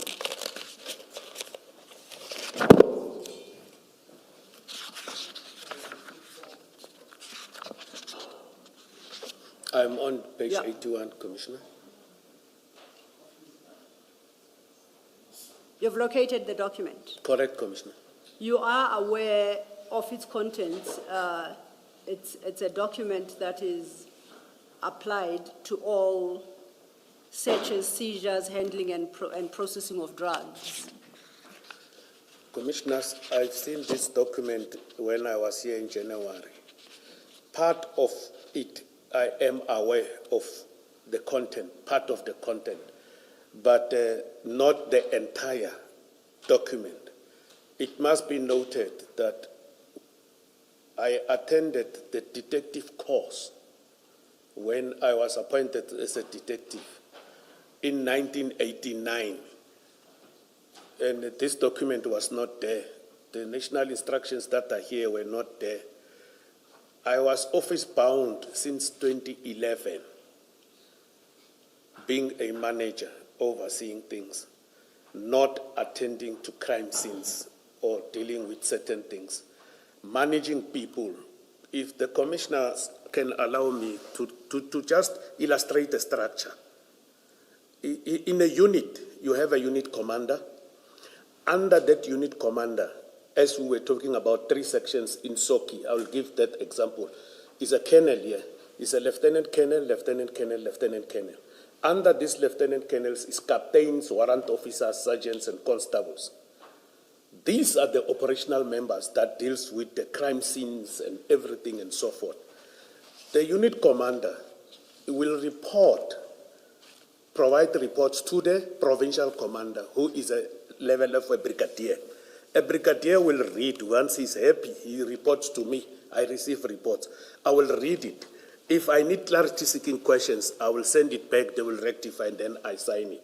So part of this, I saw that during those years, in terms of processing the crime scenes, we know the crime scene must be cordoned off, and you must call the LCRC and all those kind of stuff.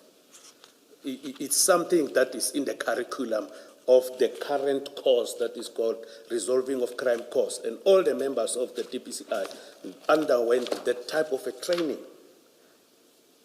As the head, I expect the members to know their job there because they were trained. Unless if you were never trained, is another thing, and it is the responsibility of whoever is trained at the scene to ensure that things are being complied with. Thank you, Commissioners. Thank you, General. I call upon this document precisely because I am relying on your extensive experience in DPCI, precisely in management positions. You manage the people who handle these scenes.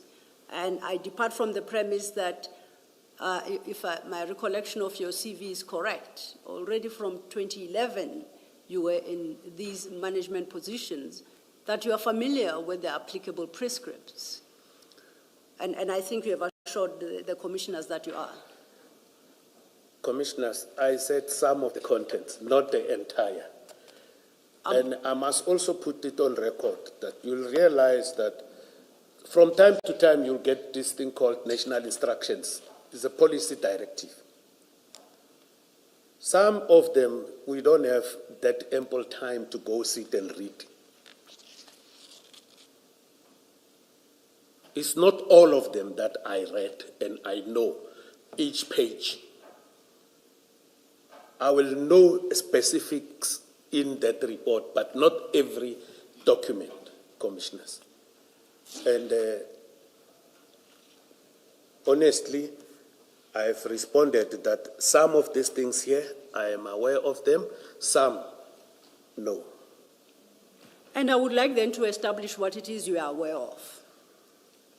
And we'll perhaps best when we work through it, through my questions. Sorry, Mr. Lo. You'll correct me if I'm wrong, but my understanding is that the police officers, I don't mind if I'm using officers incorrectly here.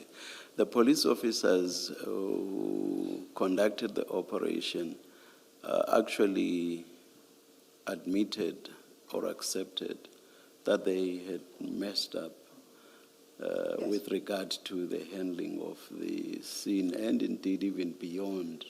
For example, going to Isipingo, how the registration of the exhibits took place, taking place without the exhibits being placed in exhibit bags, and even the question of where they were stored. They basically, in the end, accepted that they messed up. So I'm trying to understand if the General's responses on this aspect are going to advance whatever it is we are about now. I'll try and yes, articulate why I'm going down this route. I am speaking to the General as the head of the very DPCI members who have made the admissions. I do not depart from the premise that he is aware of the admissions made. This afternoon, the General comes back into the Commission to inform you that the disciplinary process that he was subjected to has cleared him, which I would expect would result in him going back to the position that he held. Now, the question that would arise is steps that he would take pursuant to learning what his members did on the day, if he wasn't aware at the time. And it is for that purpose that I am bringing these facts to his attention. Chair. Thank you, Mr. Law. Yes, Mr. Mpofu. Thank you, Chair. Two things.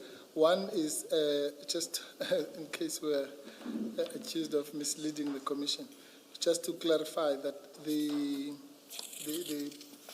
DC, in respect of which the General was cleared, is not the one about the what's it called? Track past. Okay. Yeah. So if we gave that impression, then I think General Commissioner Kumal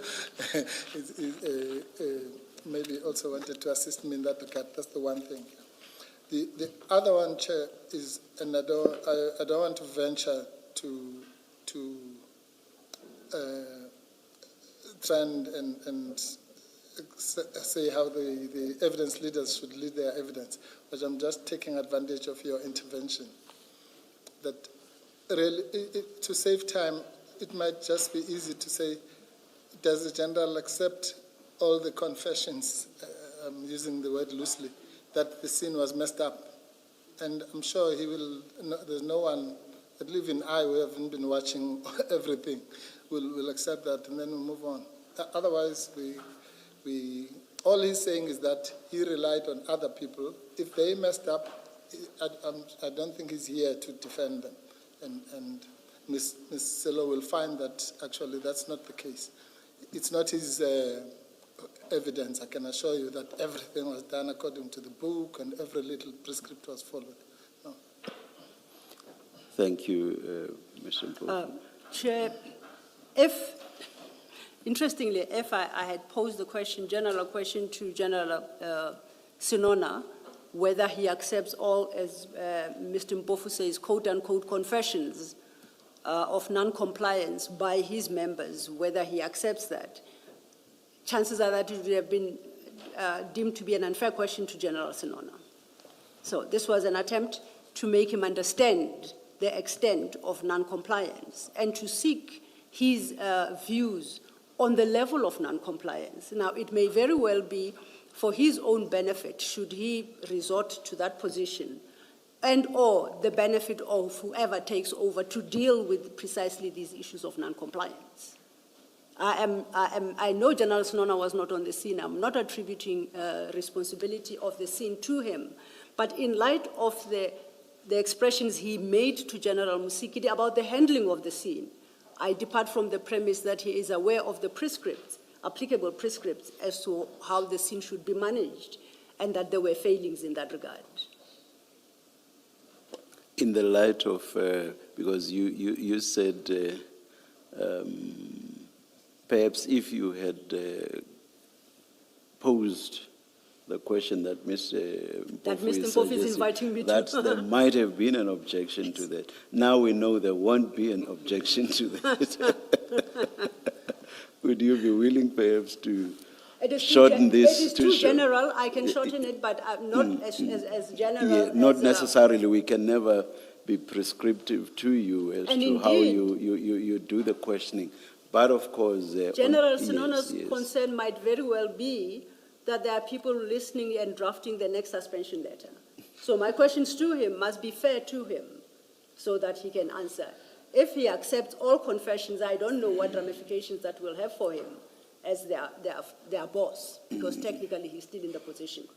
So what I will undertake to do is perhaps not be as detailed and deal with the generalities, and then invite his comment.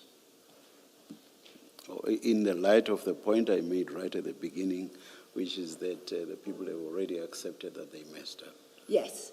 So now basically throughout. I would invite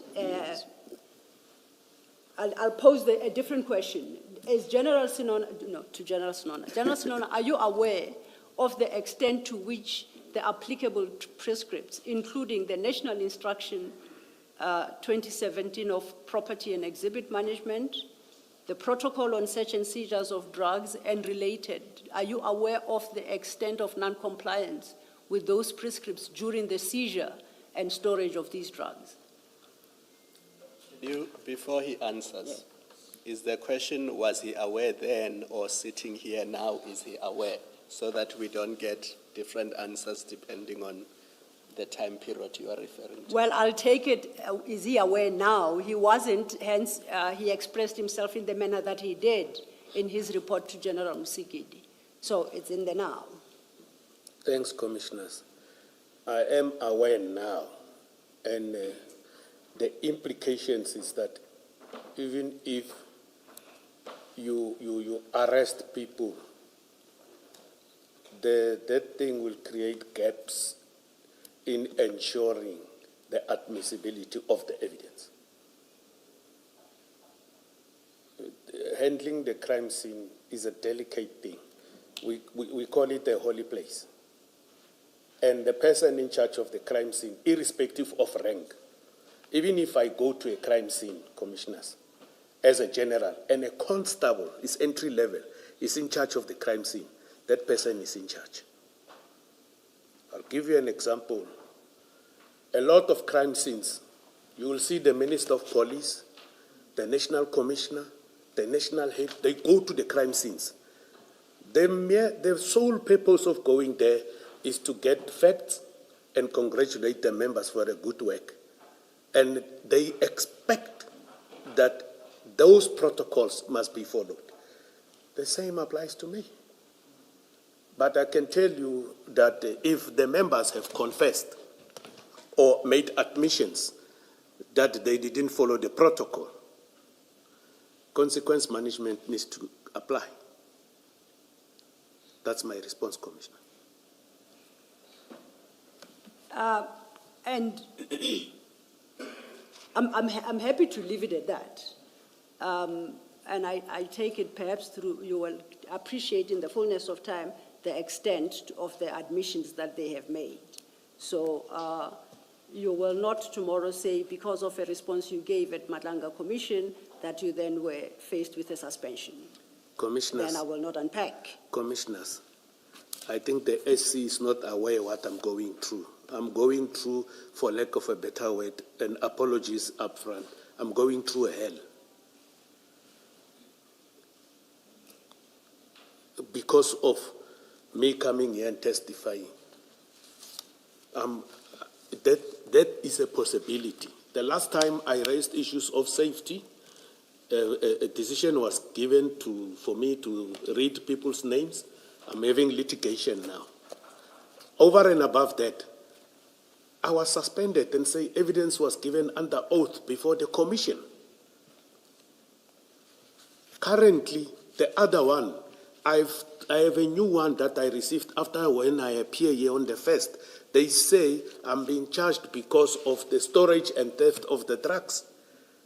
I testified in January. Is it not one and the same thing? Is somebody not abusing his powers to try? I don't know what have I done to these people, but I want to assist the commission. That's why I came back. General, in the interest of time, I Thank think you. we note your concerns. Please answer the questions. If we keep going to your DC issues, we will not finish today. It is because it's emanate from this. No, That no, is why I I appreciate that. I appreciate that, and I think you've made the point. But let's not repeat it. Thank you. Because you made it earlier also. Thank you, So Commissioner. I think in the interest of time, and I know you don't want to come back several times. So in the interest of time, let's answer questions and see how far we go. Thank you, Commissioner. Thank you. I'll do so. Thank you, Commissioner Khumalo. Staying with your page 12, you say your involvement was limited to oversight and administrative decisions, but you don't unpack the administrative decisions. Are you able to just in summary say what those administrative decisions were? Administrative decisions is when a report is provided before me. I read it when I'm happy, I sign it, I dispatch it to the relevant offices. Commissioners. Is that a decision? Or am I misunderstood? When a report is prepared before me and I sign it, which means I'm comfortable with the content that was prepared for me, then I sign it, it goes. Other administrative issues are not related to the issues of the Commission. Like if there is a shortage of manpower, shortage of vehicles, shortage of cell phones, those are administrative issues that I must engage head office and say, I'm unable to reach my objective or targets because these are administrative issues that I need your assistance. Thanks, Commissioners. Maybe let's confine it to this incident. What are the administrative decisions that you made relating to this incident that To we are this- concerned about? Yeah. to the drug bust? Yes. I want to indicate, Commissioners, that Brigadier Nyuswa called me and informed me about the bust, and then I was happy, I was thumbs up. I said, prepare a report so that I can report to my principal. Over and above that, he told me, Isipingo does not assist us. They say they don't have capacity to store this drug bust. And then also he himself, he called the Forensic Science Laboratory. He said Toti, but when I check, it's Amansim Toti. And who said they don't have space because they have problems with flooding. And he suggested and say, General, we can take these things to Port Shepstone. Because on a previous occasion, we did store hashish until the investigation was finalized. On a previous occasion, we did store the mandrakes until the case was finalized, and we didn't have a problem. Commissioners, this person who's advising me about this, he's got more than 30 years of service in the same province, working there. And he was a commander of that unit for more than 10 years. He knows the in and out, and he resides in that site. At that stage, I didn't have any reason to doubt his recommendation. And then I said, hey, you having said that, it's fine, we can do it. And I must say, because this response that I'm giving, Commissioners, it also answers some of the questions on the 10-6. And as a result of that, that is an administrative decision upon recommendation by somebody who knows the place better than me. When I took up my office, I'm trying to save time, Commissioner Kumalo. I need to explain this. When I took up office, it was the 4th of September. It was a Monday when I took up my post. The appointment is 1 August, but I took up office 4th of September. No one orientated me about the KwaZulu-Natal. Even today, there are other police stations within the vicinity that I cannot drive and show you this is the police station and the name. So a person with more than 30 years in that area, you ask me about Pretoria, it's easy for me. I'll tell you there. But if you are advised by your deputy at the level of a director, a brigadier, I didn't have any reason to doubt him. Those are administrative decisions that you are taking upon recommendations by your people that you are working with. Thank you, Commissioners. So that's one administrative decision on recommendation. You made the decision. Any other decision, administrative decision that you made related to this thing. same matter still? Yes. The other administrative decision, Commissioners, upon the theft, General Senona made a decision that the detective services must investigate this case. You cannot be a victim and then at the same time you investigate yourself. And for some other reasons, head office decided to establish a team and took the investigation from general detective to head office DPCI. Me, I took a decision that let the district do the investigation. Should they need any assistance, we shall assist. You'll recall in January I said we did the data dumps. I don't want to talk too much about these things because they will expose our strategies. There were initial investigations that were done. However, at the same month, a call-up instruction came. It cut me off of those things, and then I stood back. Yes. Those are administrative decisions that I've taken, Commissioner. Thank you. Thank you, General. Response to Commissioner Baloi's question, whether the issue of the keys and where they should reside. Thank you. Thank you for reminding me, Commissioner. I think it's part and parcel of the responses here. The issue of the keys, Commissioners, as I've indicated in my evidence in chief, that there's a document that I was supposed to sign that I didn't know about. But what I did, I told the brigadier, I said, you know, these things, we can't leave the keys here. It's a precautionary matter. And then the keys were kept in my office because I had a safe. It's a 1 square meter top around, like, as I'm indicating on this table like this. 4 people will never carry it. So, because the brigadier didn't have a safe at that time in his office, and the keys ended up with me under lock. And another administrative decision that I took regarding this, when the investigator, that I didn't have any doubt whether he's corrupt or not, came to request the keys, I let him sign. I think I submitted copies of my diaries. He went to do whatever investigation that he was guided by his supervisors there, and then he brought the keys back. I locked them in, and the following day twice, I think it's 23 and 24 June. So I kept the keys. I said, it's fine, I'll keep them for the sake of safety. Another one, if I want to think about, is the issue of applying for a polygraph test for everyone who was there. I was asked by the commissioner, why are you not volunteering? I said, my supervisor is the one who must subject me to that. Because sometimes you go there, say, I'm available, make a polygraph test to me. It might sound otherwise, that why is he coming here? But I heard what I was advised in January. So basically, those are the few that I can recall and mention to the commissioners. Thank you, Commissioners.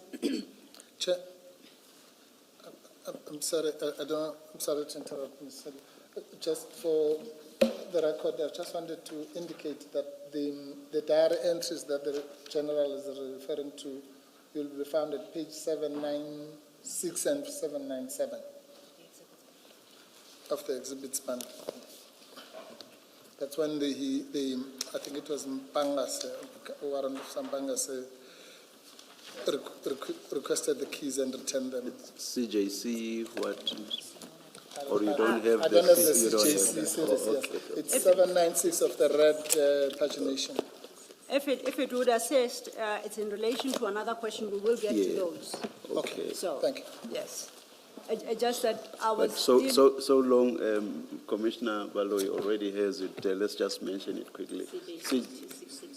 CJC 266. Yes, Thank that's you. correct. Thank you. Yes. So what we were dealing with was his response to the first question, which was his role, if any, and his members at the seizure. And that's where he says he took administrative decisions. His response now is broader than the question. So it's all administrative decisions he took in relation to the drug bust, including the theft. So the answer is much broader. But we will get to the aspects of the broadened answer that you have given.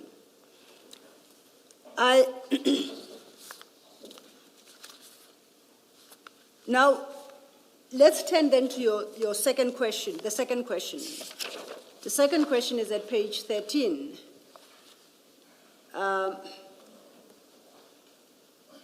The question required you to state whether there were other suitable facilities available for the storage of the seized drugs. Do you see where I'm reading? Yes, Commissioners. And your answer speaks to the fact that you were informed by operational members that SAPS Isipingo did not have adequate storage facilities, and the last paragraph before the next question, that you were informed that KZN FSL laboratory also lacked adequate facilities. The question, though, was whether or not there were other suitable facilities, and that question remains unanswered. Were you aware of the facilities in and around the area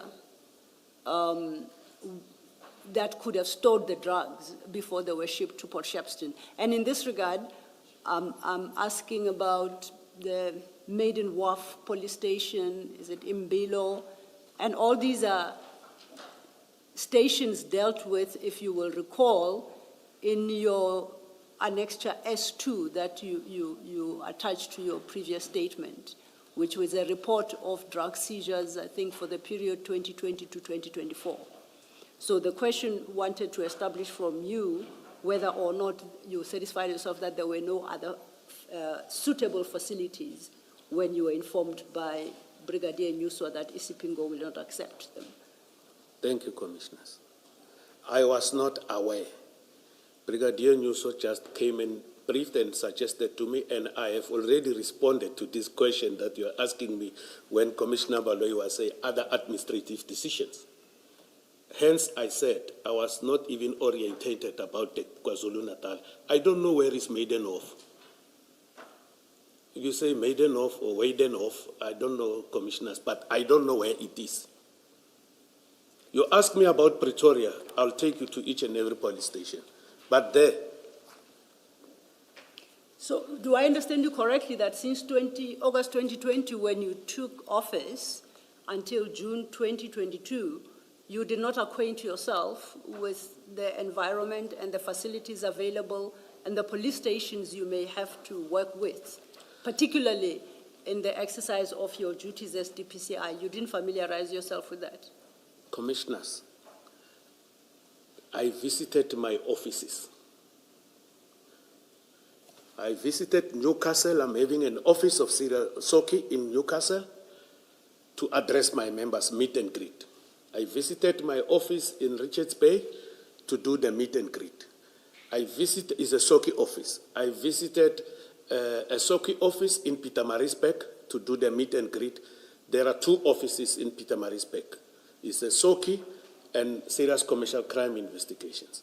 I visited my offices at Durban Organized Crime, where Soki is Soki, at 136, I can't remember the name of the street. And then I visited a commercial crime offices. It is in, what is this building? It is in Durban. And then I did the meet and greet of my people. I visited the serious corruption in a commercial city building. So the other one, is John Ross building in Durban. But the issue of police stations, I was going there. I went to a police station, I think, when the minister visited there, where there is a lot of murders. Inanda, because I was invited to go there by, actually the national head instructed me to go and represent him. But my own people that I found there who have more than 30 years of service never took me and said, General, let's take you around so that you can know your area.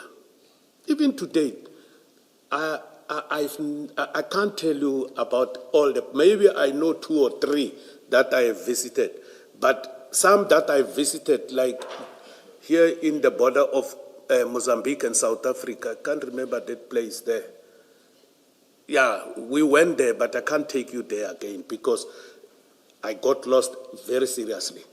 When I went there, they were opening a police station when we were dealing with also an operation of the cross-border operations of theft of these Toyota parties that were crossing into the Mozambique.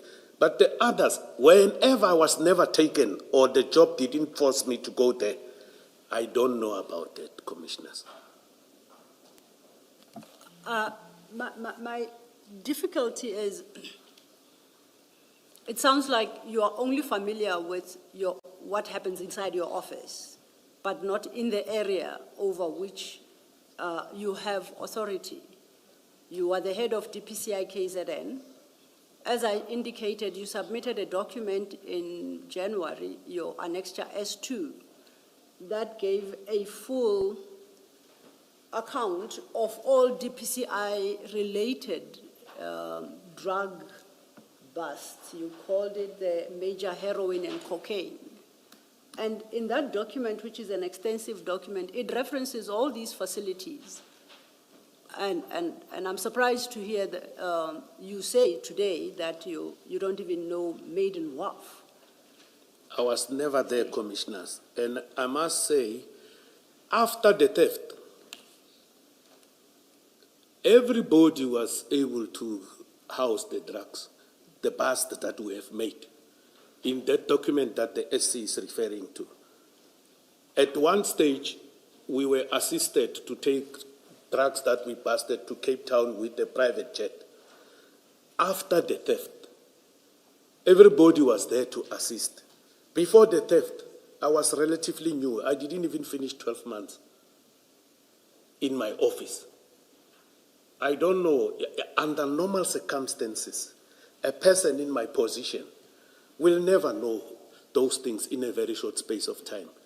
However, my offices, as you were saying, SC, commissioners, my own offices that I have authority over, I know where they are. I can take you. But police stations, no. It's the provincial commissioner who is in charge of the police station, not me. I've listed my offices that I visited, that I have authority over. Just a minute ago. Thank you, commissioners. I struggle with the answer, and I just want to make one comment. I'm not suggesting you own the police stations. Your own prescripts provide that once there are seizures, they must be booked into SAP 13s, and those are found at police stations.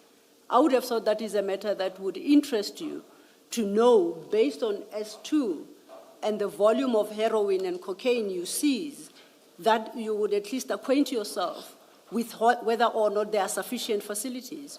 But from what you say, you know nothing about police stations and such storage facilities. Commissioners, allow me to go back a little bit and tell you something. On this document, I don't know what is index to additional annexures received that were provided by me. You go to page 62, if it can be flagged there. Yes, we're trying to. 6.2, you said? 60, yeah, from page 60. Okay. It's in with the statement, with the supplementary statement, the article. Yeah. Now, when you look at that article, on page 60,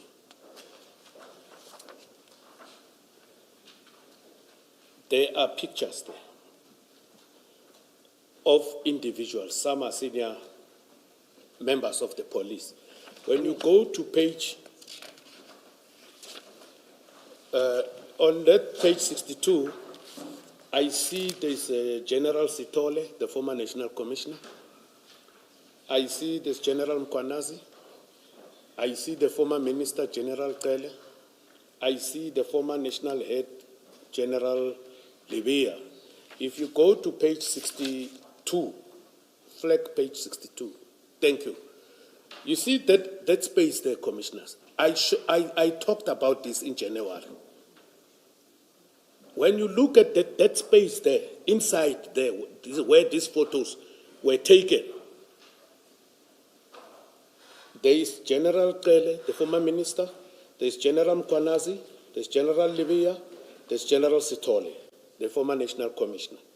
Do you see what is happening there, commissioners? Those are mandrakes. Are they in forensic bags? And that place is the place where the drugs were stolen. This 541 kg. Hence, I agreed to the suggestion of my brigadier, because here is evidence that I've presented before, and I'm presenting it again, that it was not the first time. And the senior members that are there are far much senior than me. So, commissioners, if I knew about any other places other than the forensic and that police station they were telling me about, I believe I would have said, no, we can't go there. Let's go to this police station. That if you look at that picture, those things are not backed in exhibit bags. The senior managers are holding them. It is an unfortunate, some of them are no more in the service, but now I am now charged, investigated, and suspended because these things were not the handling of the crime scene and the theft, the storage and the theft. So, Commissioner Kumala, I understand what you said, but these things are hitting sometimes when you look at this picture and then you look at what I'm going through. I'm trying to respond to the SC question that I did not know. I don't have any other better answer than I was not aware of any. But my own offices that were resorting directly under me, I knew where they were located. General, just to be clear, I was not limiting you as far as the questions. I was saying the HR issues. Okay. Let's leave them there. Yes. Yeah, so let's leave the HR issues where they belong, but you can answer the questions relating to what you are being asked. Thank you. So don't feel like I was gagging you. Thank you, Commissioner. So I wanted to depict these pictures because it seems, and when you go back to, when you go to page,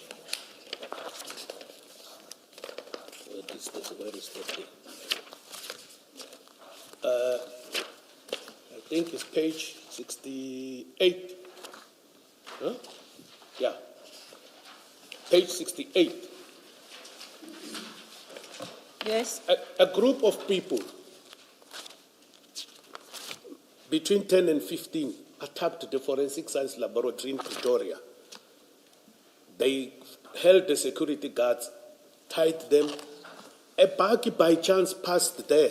When the police were trying to establish what is happening, one policeman officer was shot by this group. Unfortunately, they couldn't steal the drugs there because according to the articles, they went there to steal the drugs. And I want to also go to page, where is that other thing? Police stations in page 75. They were attacked while there are 24-hour police officials in the police station.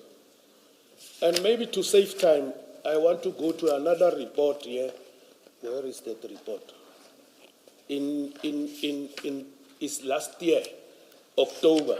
I'm looking for that report, commissioners. My office at Richards Bay went and seized 14 bags, big bags of dagga. They were booked in the SAP 13. They're in Kwamsan police station. After a week, when they went there to take samples to send to forensic, 9 of the bags were missing. A docket was opened. All I'm trying to, why I'm putting this picture before the commission is that the decisions, administrative decisions I took upon recommendations, they were bona fide. There was no mala fide. I know I will be asked, you decided to take these things there because there was no security guard guarding the office and everything. But those securities, they were not static at Port Shepstone. They were activated by an alarm. It's as much as we said, my people must come and do what? The patrols at the offices and make OB entries between 1800 and 12 midnight, between 2 o'clock and 4 o'clock during the day. I'm trying to save the commissioner's time because I'm trying to wrap up these questions that have been listed in the 10-6, but I'm willing to respond to any clarity-seeking questions, commissioners. Thank you. If it's okay with you, General, I would prefer that you don't wrap up and we deal with each question and answer. So Thank if you. we could, you took us to your page 60, which is that article. And I looked at it, and if you go back to that picture, it says, below the picture is written Police Minister Becky Taylor at the underground lab in Harding. And if you go to page 60, this is about what's called a massive Madrex manufacturing lab that was found. I'm not sure I understand what relevance does this have, this particular article have, to whether or not you were aware of facilities available to your members, once they have seized these drugs and heroin around Durban. I'm trying to say I was advised and suggested by a brigadier with more than 30 years. And then, you see, this one is the drug bust of the Mandrex. If you go to 62, that 62, inside there, is the safe where these drugs were stolen. There's 541 kg. I'm trying to show that it was not the first time. It confirms the recommendations of Brigadier Nyoswa to me that it was not the first time. So then the line below the picture has got to be wrong, because it says Minister Taylor at the underground lab in Harding. Which one? Which picture? This one that that is very picture you portrayed now. have. It suggests This one. this is Minister Taylor at the underground lab in Harding. Hence I say I have a challenge in understanding what relevance this has to Port Shepstone officers. These drugs and this room is the storage facility, that strong room. I'm trying to show that it was not the first time. The very same drugs were stored there to the value of 250 million. Then I'll take it that the article is misleading, because it suggests this is the lab itself, the underground lab in Harding. The article is wrong. It can be both.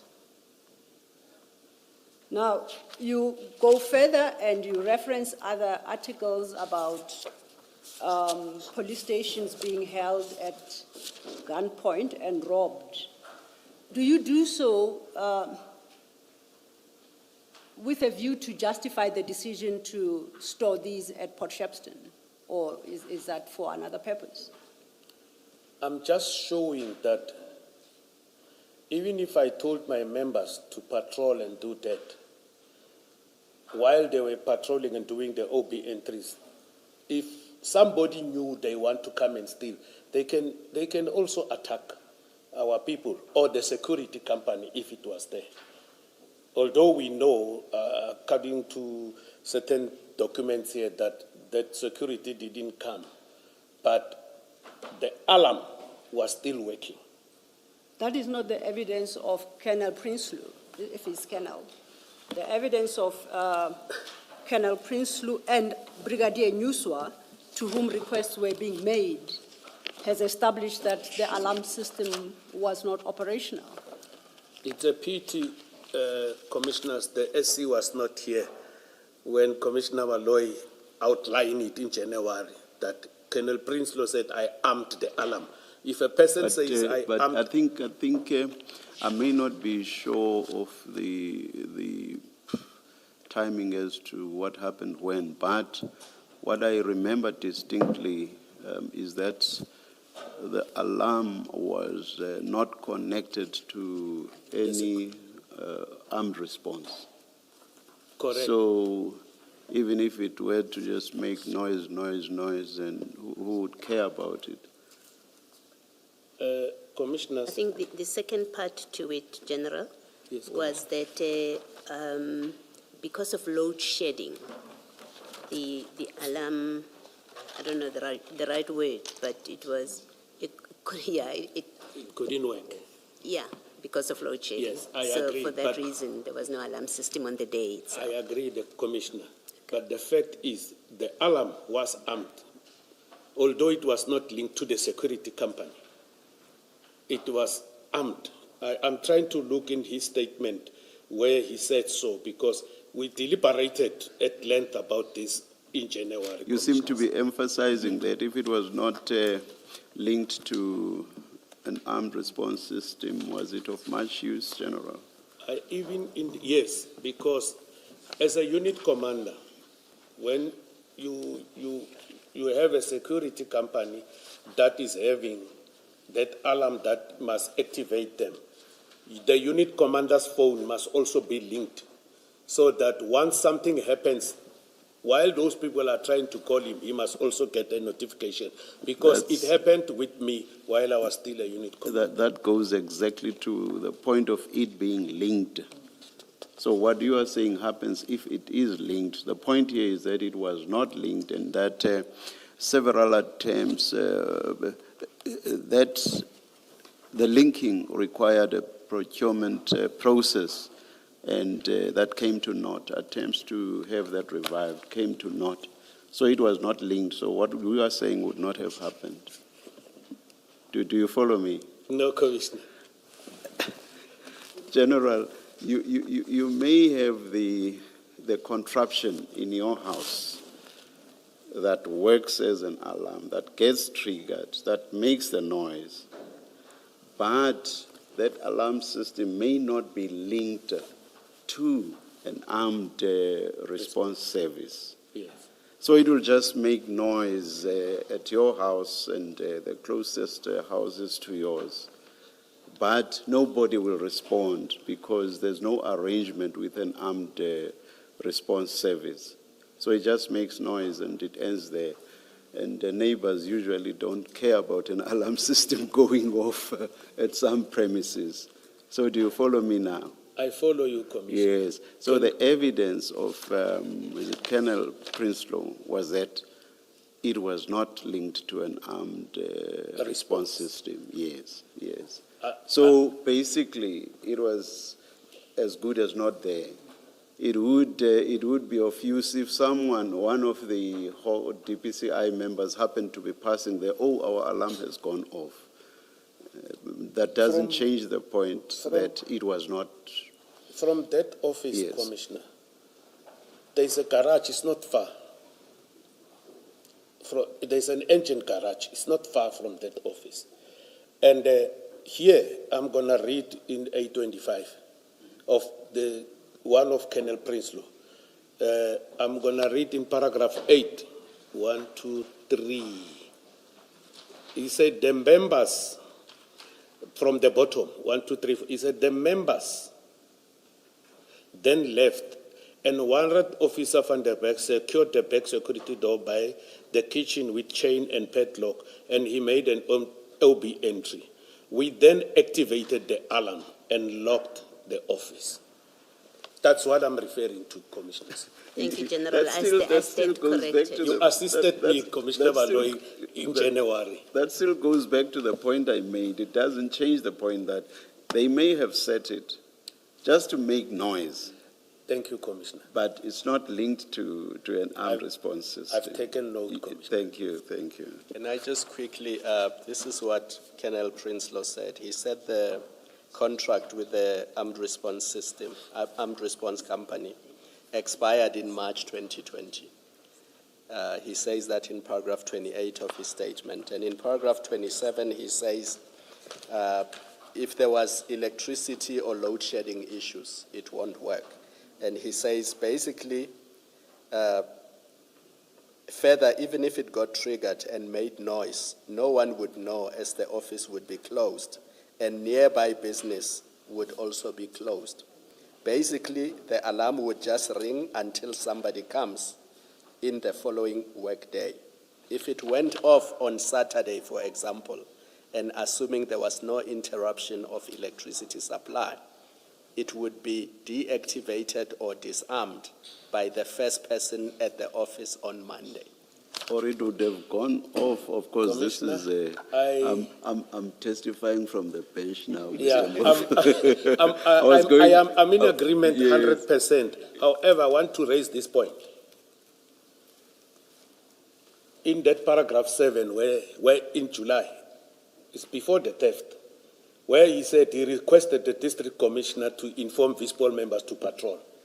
So You know, people sometimes they want to come and shift certain things to other people, but it is important sometimes to take responsibility of issues. But here, if it goes over the weekend and he did that request indeed, the patrols will pick it up.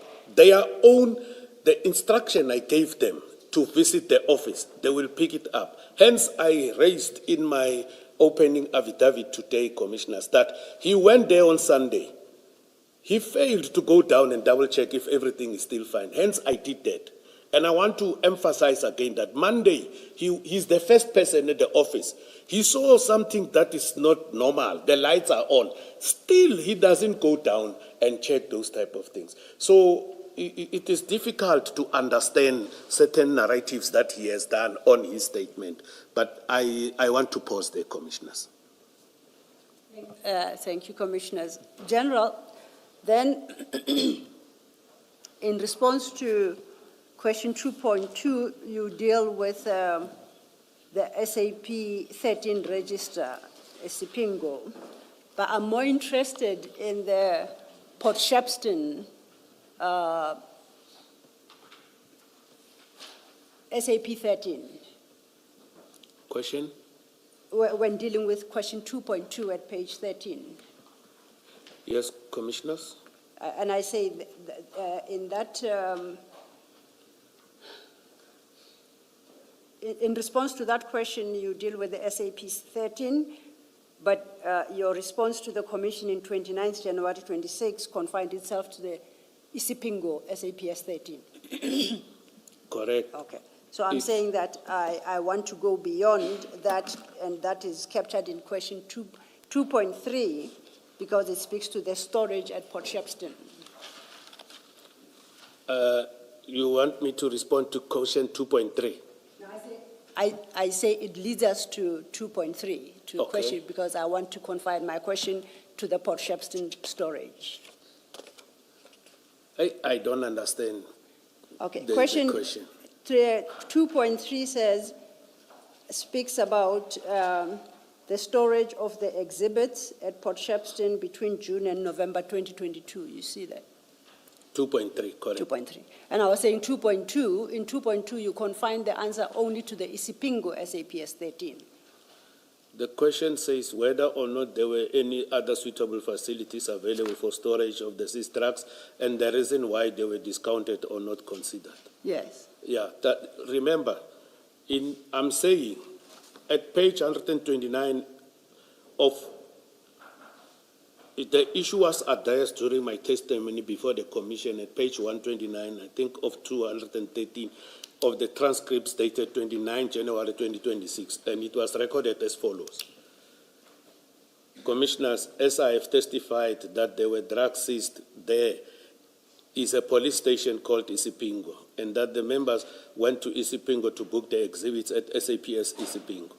And I was informed by members that Isipingo said they do not have storage facility, but Caesar can be written into the SAP 13. I was responding to a question that was asked in January.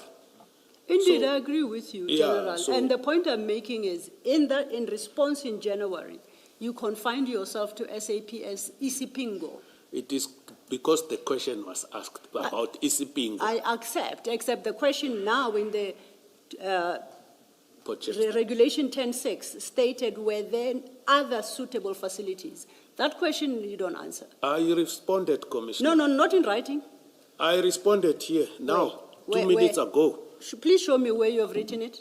I didn't written it, but I Okay. responded, Then Commissioner. hence I'm saying to you, let's leave 2.2 because you have confined yourself to Isipingo, and we are now in Port Shepstone, which is Before- dealt with in 2.3.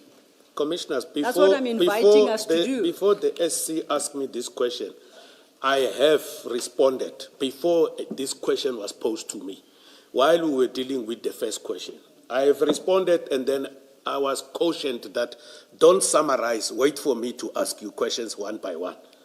Yes, Yeah. I did. So I did respond. So, and asking you questions one by one, I'm now at 2.3 because I want to talk about Port Shepstone. Thank you, Commissioners. Okay. Now, for that purpose, I would like to invite you to page 30. There's a particular protocol I'm interested in. That's the instruction, National Instruction 8 of 2017. It's CJC 230, starting at page 18.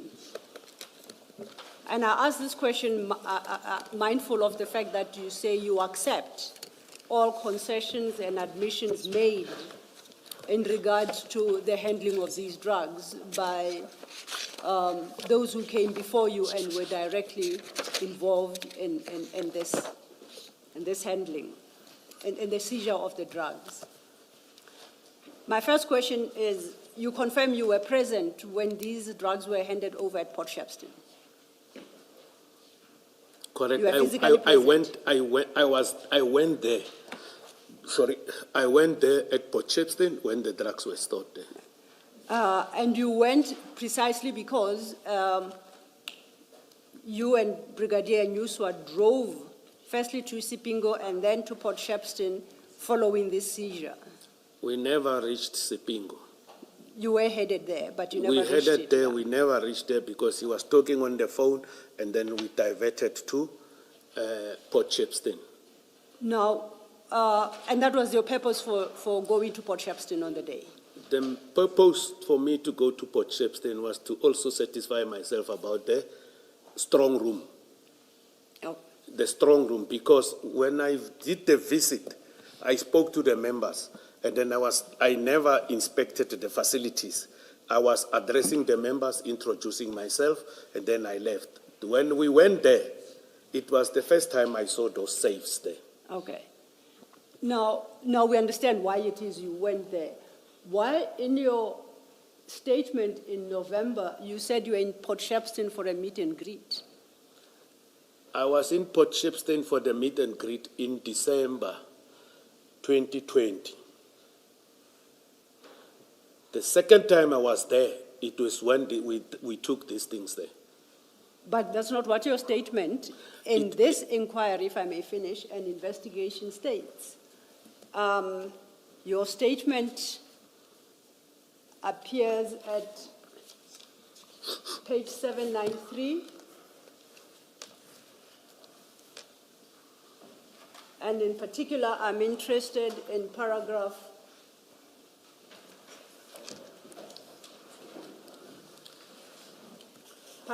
8.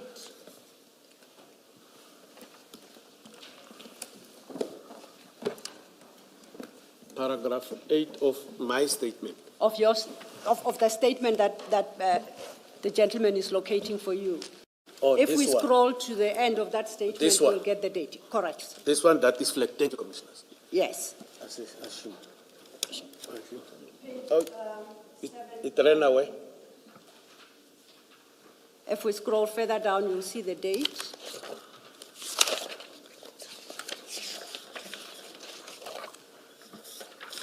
They're highlighted. It's the 2nd of December 2021. So that's when you deposed to that statement. Now let's go back to paragraph 8. This statement is dealing with the seizure and storage. I was just curious to note at paragraph 8, you say you were there, and during your meet and greet visit at Port Shepstone, you instructed them to visit between 1800 and 0000. And in your testimony, and as we know, those are the instructions you gave on the 22nd, the day they were being stored. So I'm just curious why you called it a meet and greet. It was visit. The second time. Yes, Commissioners, if you are fine, can I respond? Please. Yes, Commissioners, during the meet and greet, there are certain things that you will tell the members to do. It's not that you come and say, I'm General Senona, you leave it there. Because what I've realized, why have I given this one instruction during the meet and greet? We are not allowed to take vehicles and do the work and park them or use them for transport purposes. And then, this is a good practice that I was doing while I was working in Pretoria. So while I was doing the meet and greet, I informed them, not only Port Shepstone, but all the offices during my meet and greet with them, that it is important that we must safeguard our own dockets and properties as the members when we booked vehicles out, and an OB entry must be effected that must depict the safety of the offices. It was this paragraph 8, it was not talking to the seizure, the theft itself. It was talking to my meet and greet. I did give this instruction. In June, it was the second time for that office for me to give them the very same instruction.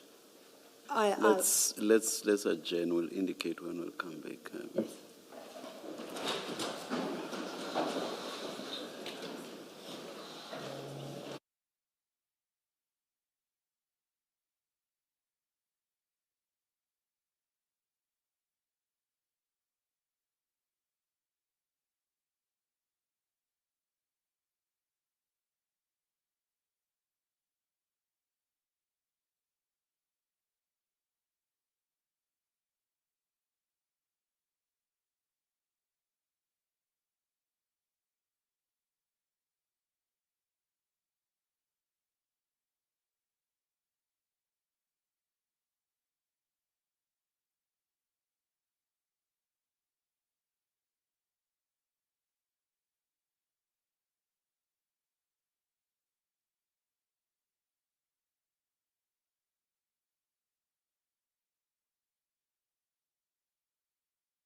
Just a quick announcement. We will resume at 4:20. Thank you.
Good afternoon again. We said 20 past. It's now 20 past. Please make sure that your devices are quiet. Thank you.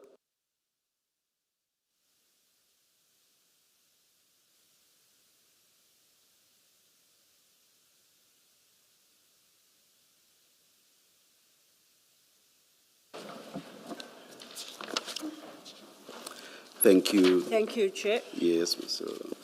General, before the break, we had turned our attention to question 2.3. You remember I said we're now going to deal with the issue of storage at Port Shepstone. Yes, Commissioners. Now, question 2.3 inquired about specific security arrangements. You answered it together with 2.4, which required you to address how you manage the safety of the drugs. Correct, I'm at Commissioner. pages 13 and 14 of LS1. And if I understand, in response thereto, you stated paragraph 2 that you manage the safety of the drugs by taking the keys and placing them in your safe at the office, and requesting and instructing the unit commander to ensure members visit the offices at intervals as stated there. Correct, Commissioners. That's all you did. Correct, Commissioners. As a matter of interest, did you not consider it necessary to deploy further, or to at least instruct that they deploy further manpower or units to guard the offices, because now the safe contains this huge seizure? You didn't think it necessary at the time? The directive I gave for the visit, at that stage for me, it was sufficient enough, unless if Colonel Prinsloo indicated that he needed additional, I would have done that, but there was at no stage where he requested additional manpower. So you relied on Colonel Prinsloo to indicate whether or not there was sufficient security. And I ask this because you were present when they were stored. So I hear the point you make about Colonel Prinsloo. I'm asking about you, based on your experience. You considered it enough and sufficient? It was enough and sufficient. And Commissioners, I want to say, you see, that's safe. And this is very much crucial. And the narrative that someone went there, opened with the key, and thereafter grind the safe, it is very much insane. Maybe for lack of a better word, please bear with me. Somebody without description will do that. If it is easy for you to open with a door, with the key, number one, why do you go and take such a high risk of cutting 2 holes on a steel that is 20 milliliter thick? You risk being arrested or being attacked by the police who might visit there. And also, during the night, the sound of a grinder, it makes a lot of noise. It will make a lot of noise because it is quiet during the night. I think that narrative, one is taking serious offense about it because the keys were in my possession, but there was a narrative that was said before the commission that a key might have been utilized and then this thing was staged. There's no staging, Commissioners. Why am I saying this? In response to this question, I want to refer the Commissioners to the photos here of my bundle of documents. I can't recall. I'll show you. I want us to go to the pictures of the safe itself. General, before we do so, I think I've got the right to explain. No, you do this. have the right. It's a question of at what point you exercise that right. We had agreed that we are now going to the storage of the drugs in Port Shepstone. The issues you are referencing arise after the storage. So I'm suggesting you park that issue. You will have every right to refer to your pictures, but Thanks, at the appropriate Commissioners. time. Thank you. But seeing that you've made the point about the noise, let me raise an issue I want to raise around that now. You are talking about noise and the fact that it would be noisy to use the grinder, but that applies to whether the door was open or not open. So I don't quite follow the point you are making about the noise. The noise. Yes. Commissioner. Noise made by the grinder or Yes, the use of the grinder. Somebody, I don't quite get the point. somebody was grinding a gate, repairing a gate at my house. No. I'm trying to- No. I am not querying the fact that a grinder or the use of a grinder would make noise.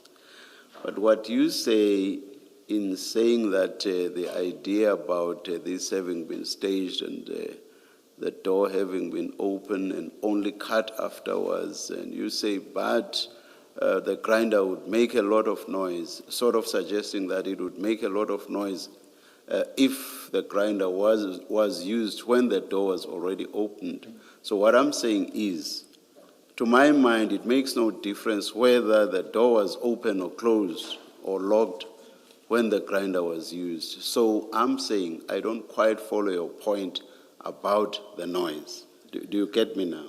I get you, Commissioner. Yes. The So noise- what is the point? The point I'm trying to drive through is that there are several aspects, including the noise. that Let's just focus on the Yeah. noise. Yes. You know, yes. when you use a grinder, Yes. it will make a noise. That I get. And then that noise, if a person is using a key to open, is an easy thing. You go in, you take, you leave. Why you cut? And then why are you cutting the safe twice? When we come to that question, I will show the commissioners. The safe was cut twice. And the safe was cut from outside. That narrative is very much offensive to suggest that because the keys were in my possession, then a key was used and then thereafter the cutting. Hence, I'm trying to put this on record before the commissioners. So Thank you. your point is that if you had the keys, could use them to open, why not just open and take the suspected cocaine without cutting? You just take the suspected cocaine, you leave. Correct, Commissioner. Without. 100%, Commissioner. So I follow the point about yes, and about you supposedly, based on what you've just said, supposedly being the only suspect, if there was an underlying if there was any staging at all. That's not necessarily so. It's not necessarily that you would be the suspect, because the key was given to other people. It was not Yes, Commissioner. with you only, if you see what I mean. I Yeah. agree with Yes, you, yes. Commissioner, because someone came and signed for the key. But another thing that is significant, I saw a clip, evidence was provided here that the people who stole the drugs are known. I'm just concerned, why those people should have been arrested? Why are we always now talking about this theft thing, whereas somebody came here and say they are known? I will be happy if they are being arrested. I'll be happy. I will be able to sleep very tightly and say, at least I'm cleared. Thank you, Thank you. General. Thank you. Thank you, Chair.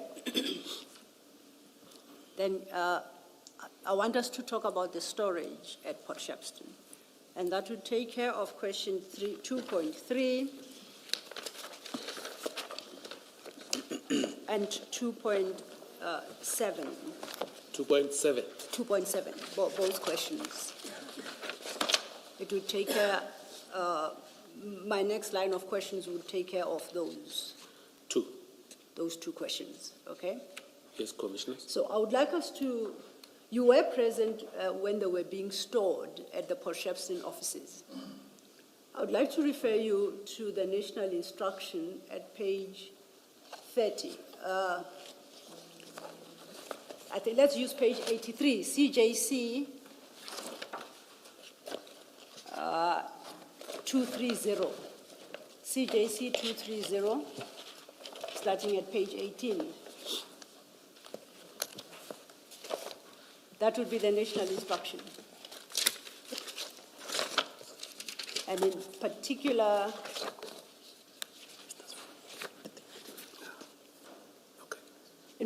I would like to go to page 30. 30. 30. And I'm interested in paragraph 12.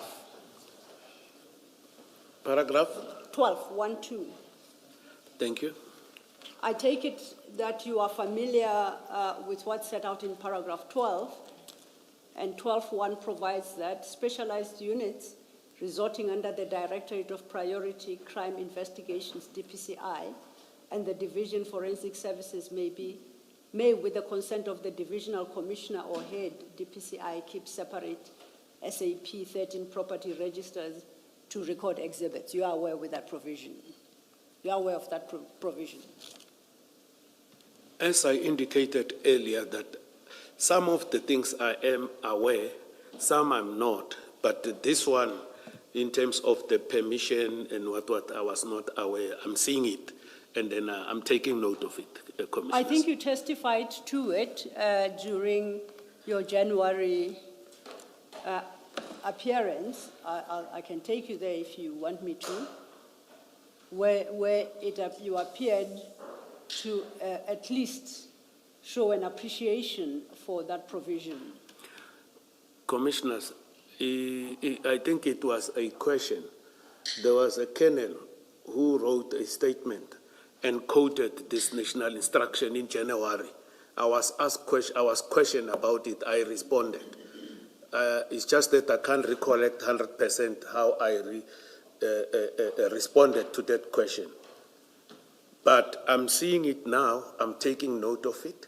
On the second day of your testimony, at page 118, following engagement with Commissioner Baloyi, you state from line 12, for record purposes, I also want to say that the issue of storage there bring under your attention that in relation to the storage there, I think there is a national instruction that the DPCI, with the approval of the head, can store these things, can store the exhibits at a facility that is South African SANS, although written SONS. I think it is SONOS, and then you say South African National Standards. You recall that, saying that? I never read that one, but if it is there on the transcript, if the way you read it, I think there is a national instruction, then I'm fine. It will be projected soon because it is important for me to know that you have that understanding. If you could just give me 2 seconds.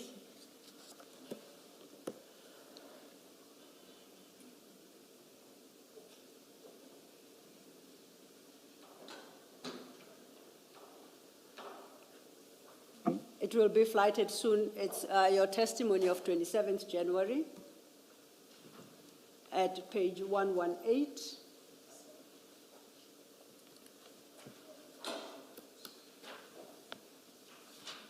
And from line 12, where it reads Major General Senona.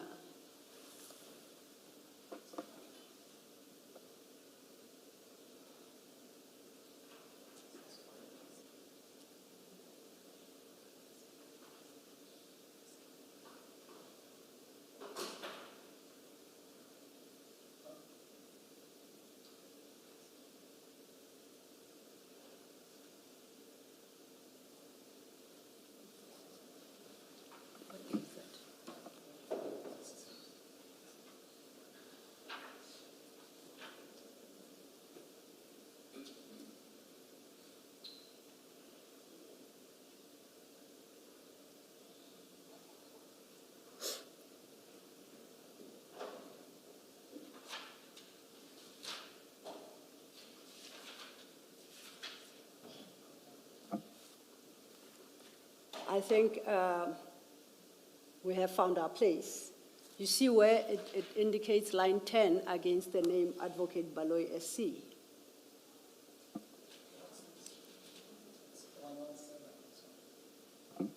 Do you see where I am? If you look to the left of the page, there is the number 10, 10, against the name of Advocate Baloy SC.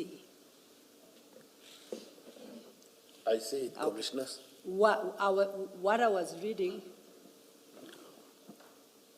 Oh, sorry, Mr. Law. Yes, Mr. Mbofu. No, Chair, sorry, just for the record, it's not page 118, it's page 117. yes, we have corrected that. On the screen, it appears as 118, but it's paginated 117 on the actual transcript. Thank you. So the response that would then start at paragraph 12, line 12 rather, is what I read into the record as what you had stated. You see I that? see, I said, I think, can I be allowed to read this?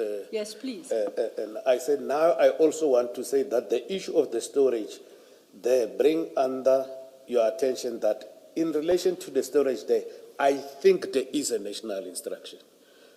That is what I was thinking. There is a national instruction that says the DPCI, with the approval of the head, can store these things. You know, I didn't say with certainty, but I said I think there is. Now that you are showing and referring it to me, then I agree with you, this paragraph. But you can't just have thought it out of the air. That thinking came from somewhere.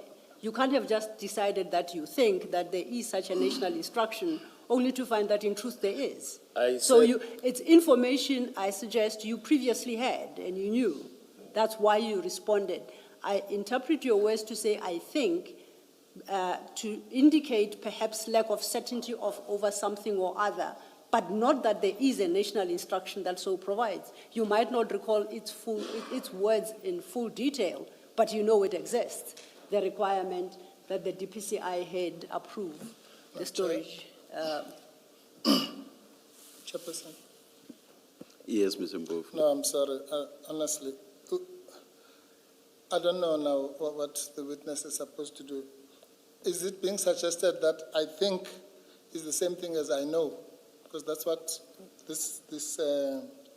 what is really just being said now. It can be. If I may say, no, it's not being suggested. I am telling the general that he knew. The probability that he will say that I think there is a national instruction that so provides, and in truth exists, and relies simply on guesswork is simply zero. Yes, that's what I'm suggesting. So, if we then turn to the actual national instruction, yes. Before you go there, General, do you remember that you sent a report to General Musikidi relating to this theft of the drugs? Correct. And there was an investigation at national level, and there was a report with a recommendation that certain people be charged. Are you aware of that report? I saw that report through the commission. I was not aware. But at the time when you testified in January, were you aware of that report? I can't recall if it was part and parcel of the bundles, but I saw that report that was declassified somewhere in January. I saw it in these documents. Because the reason I'm asking you this is that in that report, the general refers to the national instructions. So if you had seen that report before you testified, I'm not 100% sure, Commissioner, if I've seen it before I testified. I'm not sure when was it provided to us, but with this statement of General Flame, that report is there. okay. But before, I don't recall seeing You're that not report. sure? Yeah, I can't say Okay, let me leave it with there as certainty, Commissioner.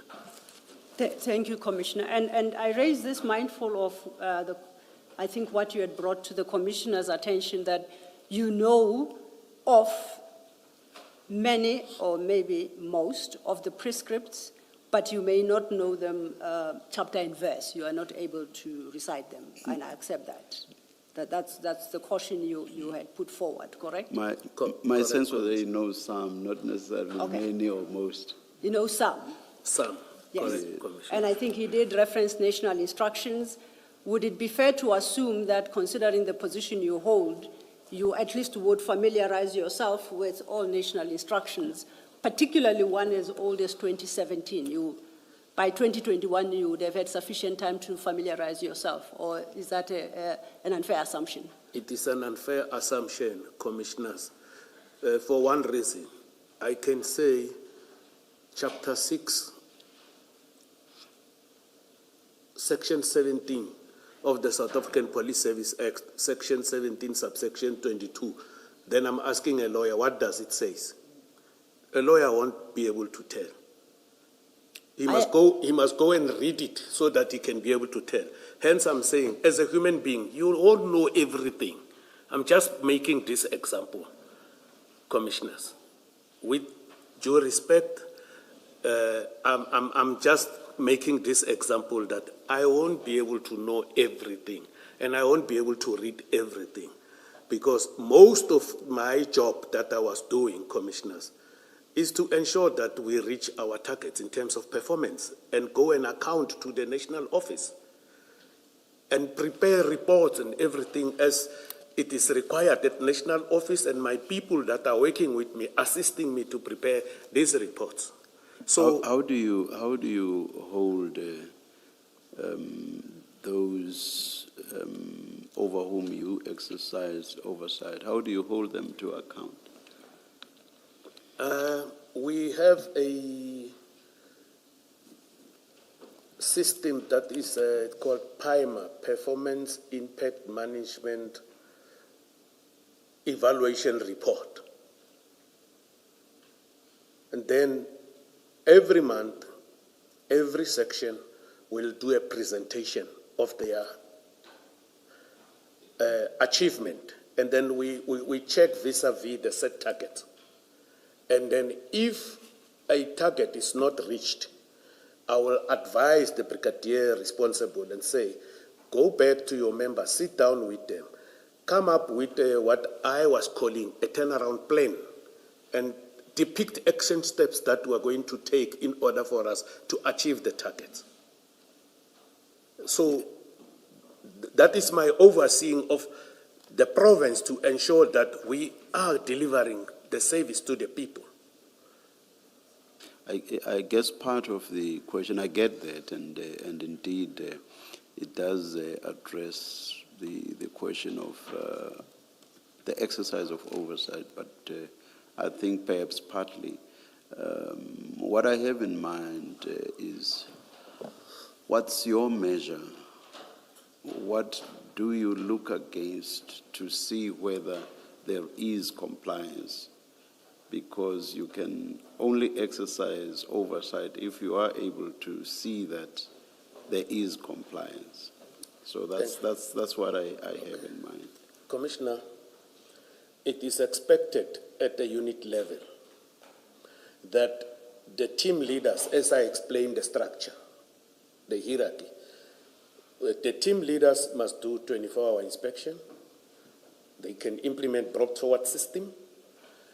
They must also inspect cases to and from court. They must also do a monthly inspections. And the provincial commander must do quarterly inspections in all the units. And then if there are shortcomings, they shall be reported to me so that I can monitor the compliance of those shortcomings that have been identified. I don't do inspections myself. That is how I'm overseeing these things.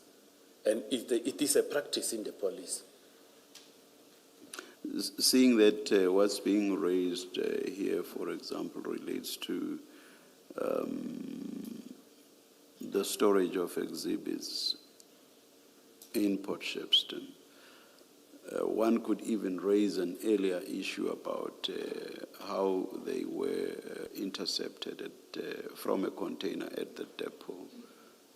So at all these stages, there are prescripts. If someone were to write a report to you about or rather how those were observed or not observed.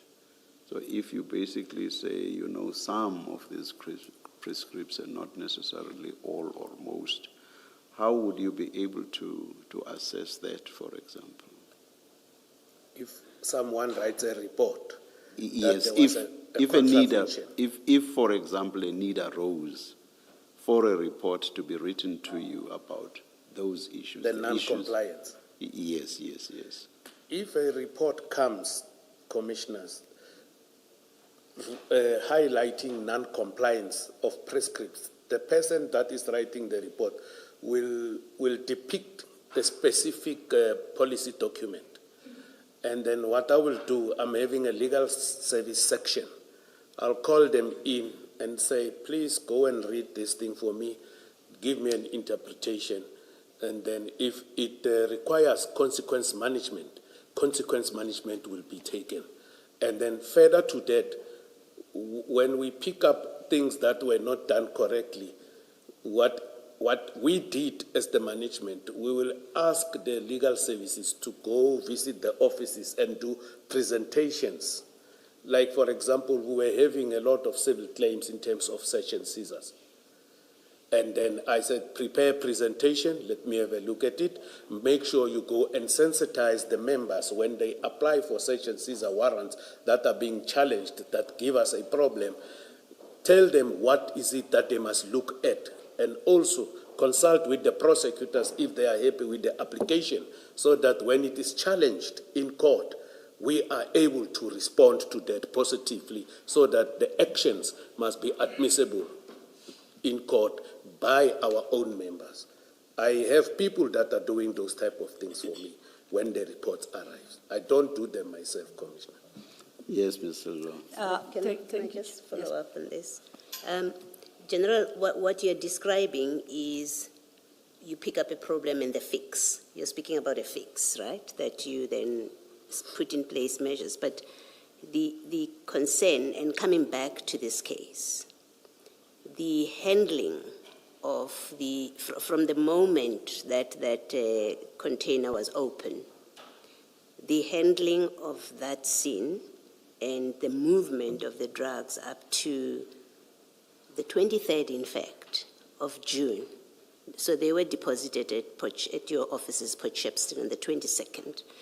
But we know on the 23rd that it's only on the 23rd that they are booked in the SAP 13, Port Shepstone, and they're putting evidence back. So at least up to that point, everything was done wrong. And that's the evidence before us, and there's been an acceptance. Everything was done wrong. My question is, it sounds from what you're saying, and I'm not saying it's your fault, it's just trying to understand the systemic issue and how does one fix it, that you are ahead, but you have no sight whatsoever of this botched up drug bust, the mess that happened. And your officers, because you're sitting where you're sitting, you don't have sight of it, and you're completely dependent on maybe Brigadier Nyuswa, who's your number 2, to give you a sanitized report. He gives you a sanitized report. And your system they suggest from your explanation that you have absolutely no way of knowing, and therefore no way of holding anyone accountable for the mess that happened, because you have no sight, but you're completely dependent on what others tell you. Am I correct in characterizing that's what it means from your evidence? Commissioner, since I'm not operational, I am dependent on other members to report to me. And then it is expected to me, if a report is placed on my table with a non-compliance of prescripts, I must give a direction that consequence management must be done. And when you look at the policy of this consequence management, is a line management function. And you don't have a system to conduct random, or to get others to instruct, you instruct as the head, random audits of operations or activities, and then inform yourself in that way of course it will be random, but get in a way informed about what in fact are your officers doing on the ground.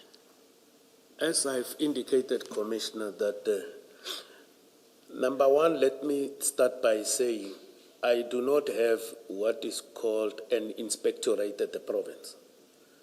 What happened is that when we got AXA audit, we have people that are looking into the AXA aspects that are giving me reports so that we can rectify. But as I've indicated earlier, that at the unit, the team leader conducts certain inspections.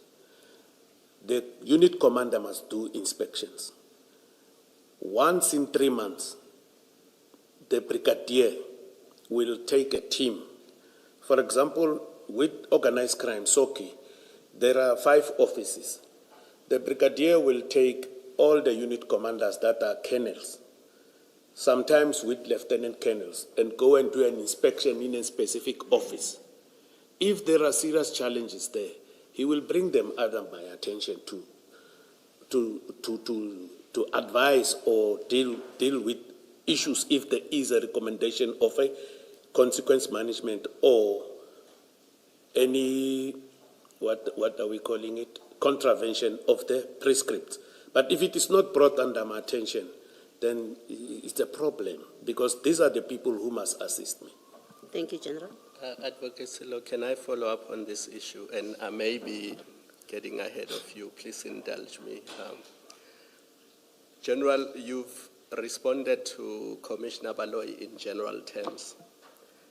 I don't want to be over-technical, so I want to be specific and deal with the day in question when the suspected cocaine was stored at Port Shepstone. When it gets stored, you were there, you were present, am I correct? Yes, I was standing in front. And you could see that the suspected cocaine was not bagged in exhibit bags in accordance with the prescripts. I don't even need to read the instruction note. You said you are an experienced detective. You did your detective course many years ago. And I'm assuming it hasn't changed. Exhibits must be bagged. Am I correct? Is that a fair statement? The issue of the bags came late. No, I'm not talking about the issue of the bags. I'm talking about you understand that exhibits have to be put in Correct. exhibit bags. Correct, Commissioner. Without even looking at the instruction. That part you know. I understand. So in your presence, you saw that these suspected drugs were just being put in this safe.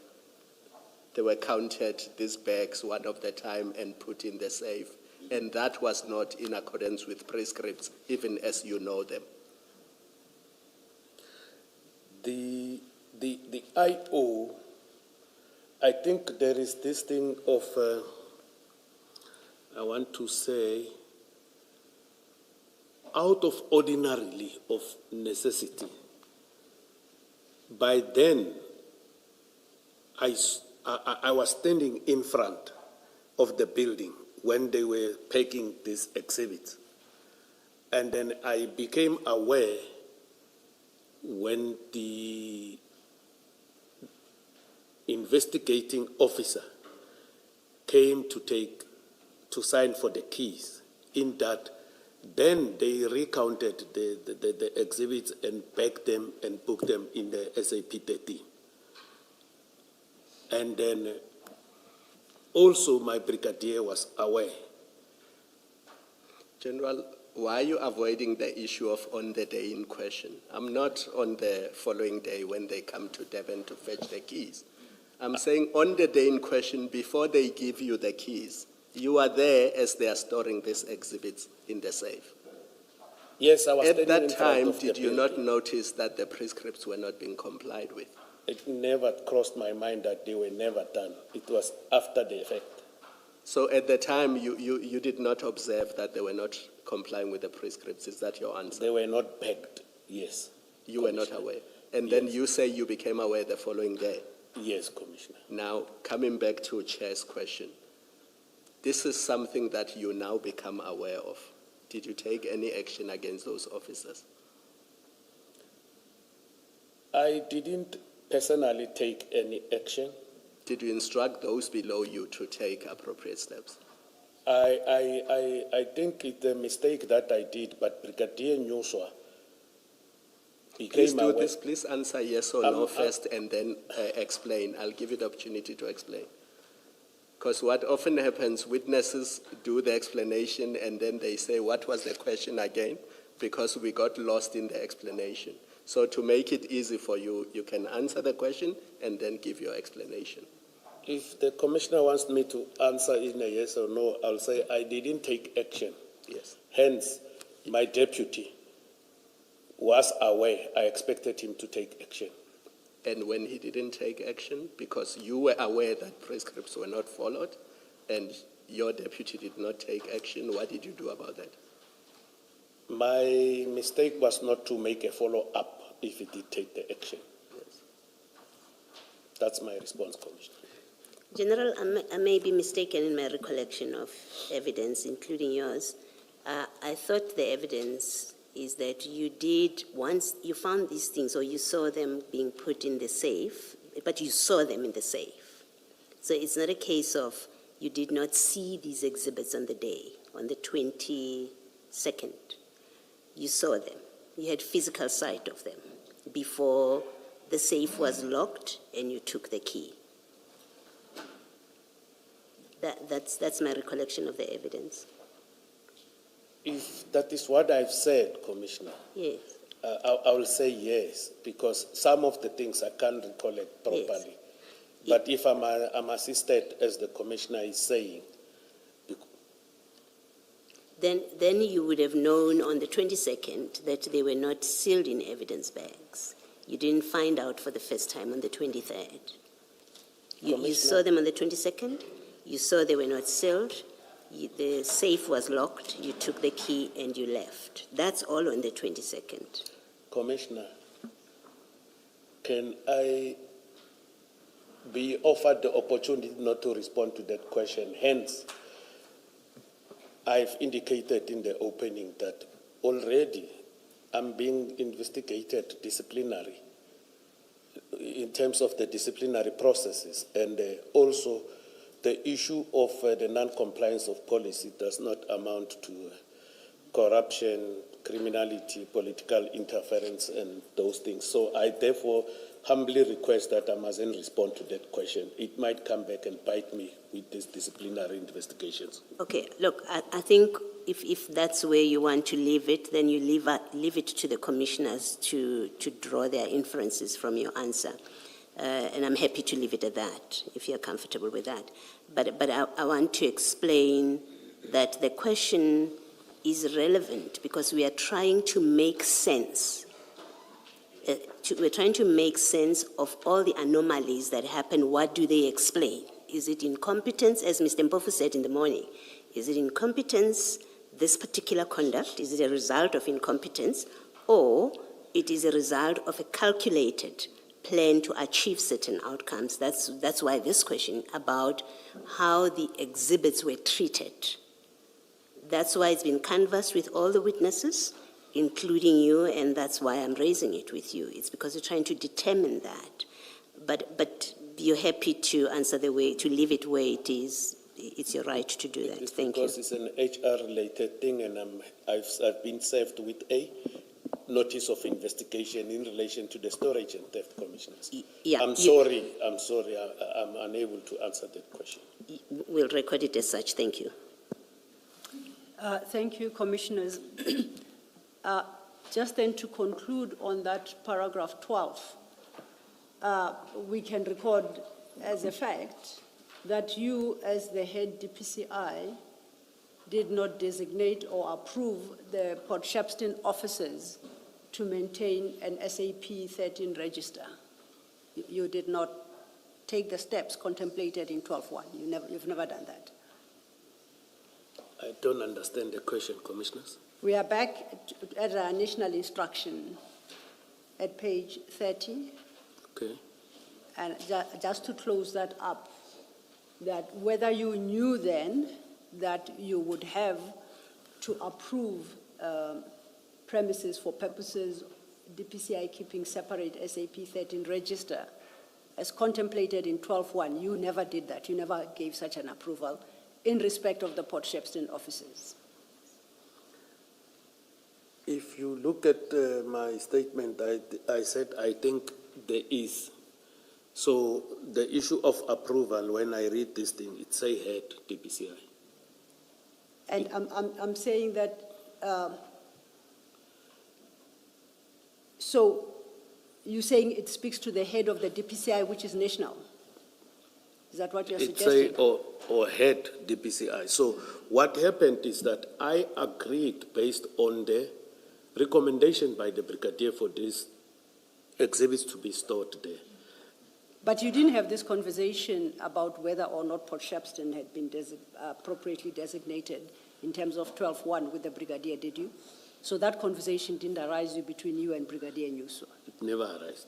And I say you personally have never approved the offices for that purpose, to have an SAP 13 property register. At the office? At the office, No, yes. I didn't.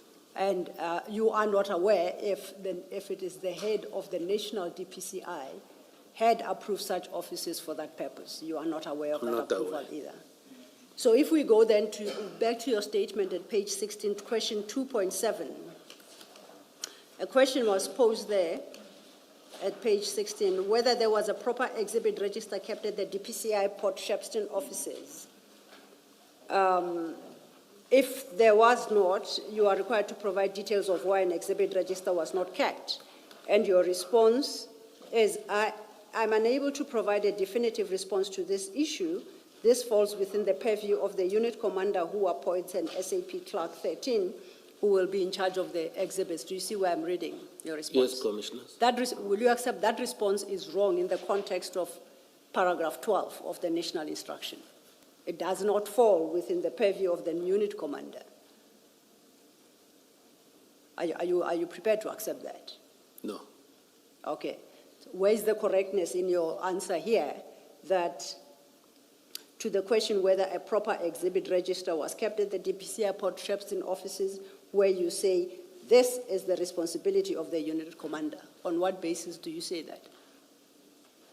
To ensure that a facility such as the DPCI Port Shepstone offices maintain such a register?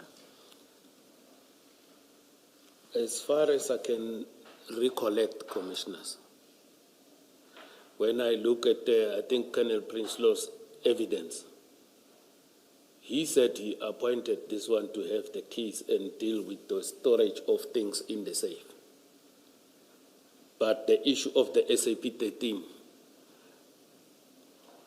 while there is this national instruction that talks to this, I'm not sure if the national head has delegated those powers to any other persons to do so, but as far as I know, the unit commander can appoint an SAP 13 clerk register. At the offices? Yes, can appoint, as far as I know. Are you able to perhaps guide us to a prescript that would so inform us? Because hence I'm saying, as far as I know, I can't give you a prescript, but as far as I know, a unit commander can appoint a SAP 13 register. For clarity, sorry, not register, clerk. To deal with the unit commander you reference, is this a unit commander in the DPCI or what DPCI, kind of unit? DPCI? At the DPCI offices. But yes. For example, Lieutenant Colonel Prinslow can do that appointment. Of a clerk, but that's not speaking to the requirements of paragraph 12, designating that office to maintain an SAP 13 register. And yet here your answer, you say that falls within his purview. And I'm saying that can't be correct. And I accept that you may have not known then, but now it has been shared with you and you must accept that is factually incorrect. As I've indicated that I was not privy to all the national instructions. Okay. I said some, so certain things in the execution of your duties, you will make mistakes. And then I believe as human beings, we can't be perfect, all of us. I accept that. Yes. Hence, according to my understanding, the unit commander can. But I see this national instruction and the paragraph that you are reading, that they don't correlate, but that is as far as I know. I don't even have a prescript that I can refer to, but that is, it was just knowledge. Okay. Then let's move to 12.2. I'm interested in A, sub A. It stipulates that all property and exhibit Cs must be entered in the SAP 13 property register of the relevant police station where the crime was committed or where the property was found, and then transferred to the relevant unit and entered into the SAP 13 of the relevant unit. Do you see where I'm reading? You say question 2.2? No. I'm back, sorry, to page 30 of the, back in the national instruction. My apologies. Okay. Page 30. Yes, We have Commissioner. dealt with paragraph 12, sub 1. I am now inviting us, well, it's got 2 sub 1s, but the first one, I'm inviting us to consider 12 sub 2, property dealt with by the DPCI. Okay, Commissioner. Now, I say that you are at least familiar with that requirement of entry into SAPS 13s where at a relevant police station, emphasis, where the crime was committed, alternatively transferred and then entered into the SAPS of the relevant unit where they are transferred to. You are familiar with that requirement? Correct.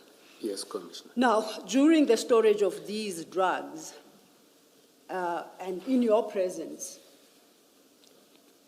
there was no compliance with that they be entered into SAP 13. Which SAP 13, Commissioner? As contemplated in 12.2a, where they've been transferred to. 12.2a. Commissioners, when the exhibits were seized, they were booked at Isipingo. They were booked at Isipingo and booked out immediately. Yes. Yeah, so for me, that is compliance at the relevant police station. But then they were subsequently transferred to Port Shepstone offices. Yes, and then, hence, I said I'm unable to answer that question Commissioner Bole was asking me, in that when Warrant Officer Mpangase came to sign for the case, the exhibits were backed and booked at SAP 13 at Port Shepstone. I think I want to leave it there. My question really was, you are aware of the contents of 12.2a. You are aware. They are standard regarding handling of exhibits, whether it arises from is this instruction or another. That is how it happens. They are transferred from Isipingo to Port Shepstone. They exit the SAP 13 in Isipingo. When they get to Port Shepstone, they have to be recorded in an SAP 13 register. You are aware of that requirement, at the very least. At the very least, I am aware, Okay. but I have already indicated that I don't want to respond too much here as a result of these investigations that I'm being bombarded with, because they use this commission to bring me disciplinary cases. So would it be fair to conclude then that that particular prescript was flouted, which now we know you are aware of, you have confirmed, was flouted in your presence? You were there when... Say that again, sorry? I am unable to answer that. You are unable to answer. Correct, Commissioners. Which part of the question is creating difficulty? The one you asked me, Commissioner. I think, Mr. Law, it is, I think, properly construed. He refuses to answer the question. Can we proceed on that basis? Do we accept Commissioner Baloyi's suggestion that you refuse to answer the question? Chair. Yes, Mr. Mpofu. Yeah, Chair, maybe to save the time of the commission so that we don't go through this painfully again. This witness, if he feels that there is a question put to him whose only value is to expose him to disciplinary action but has nothing to do with the mandate of the commission in his view, then he will be uncomfortable to answer that. so that he doesn't have to do it again and again and annoy Commissioner Khumalo by referring so much to the HR threats.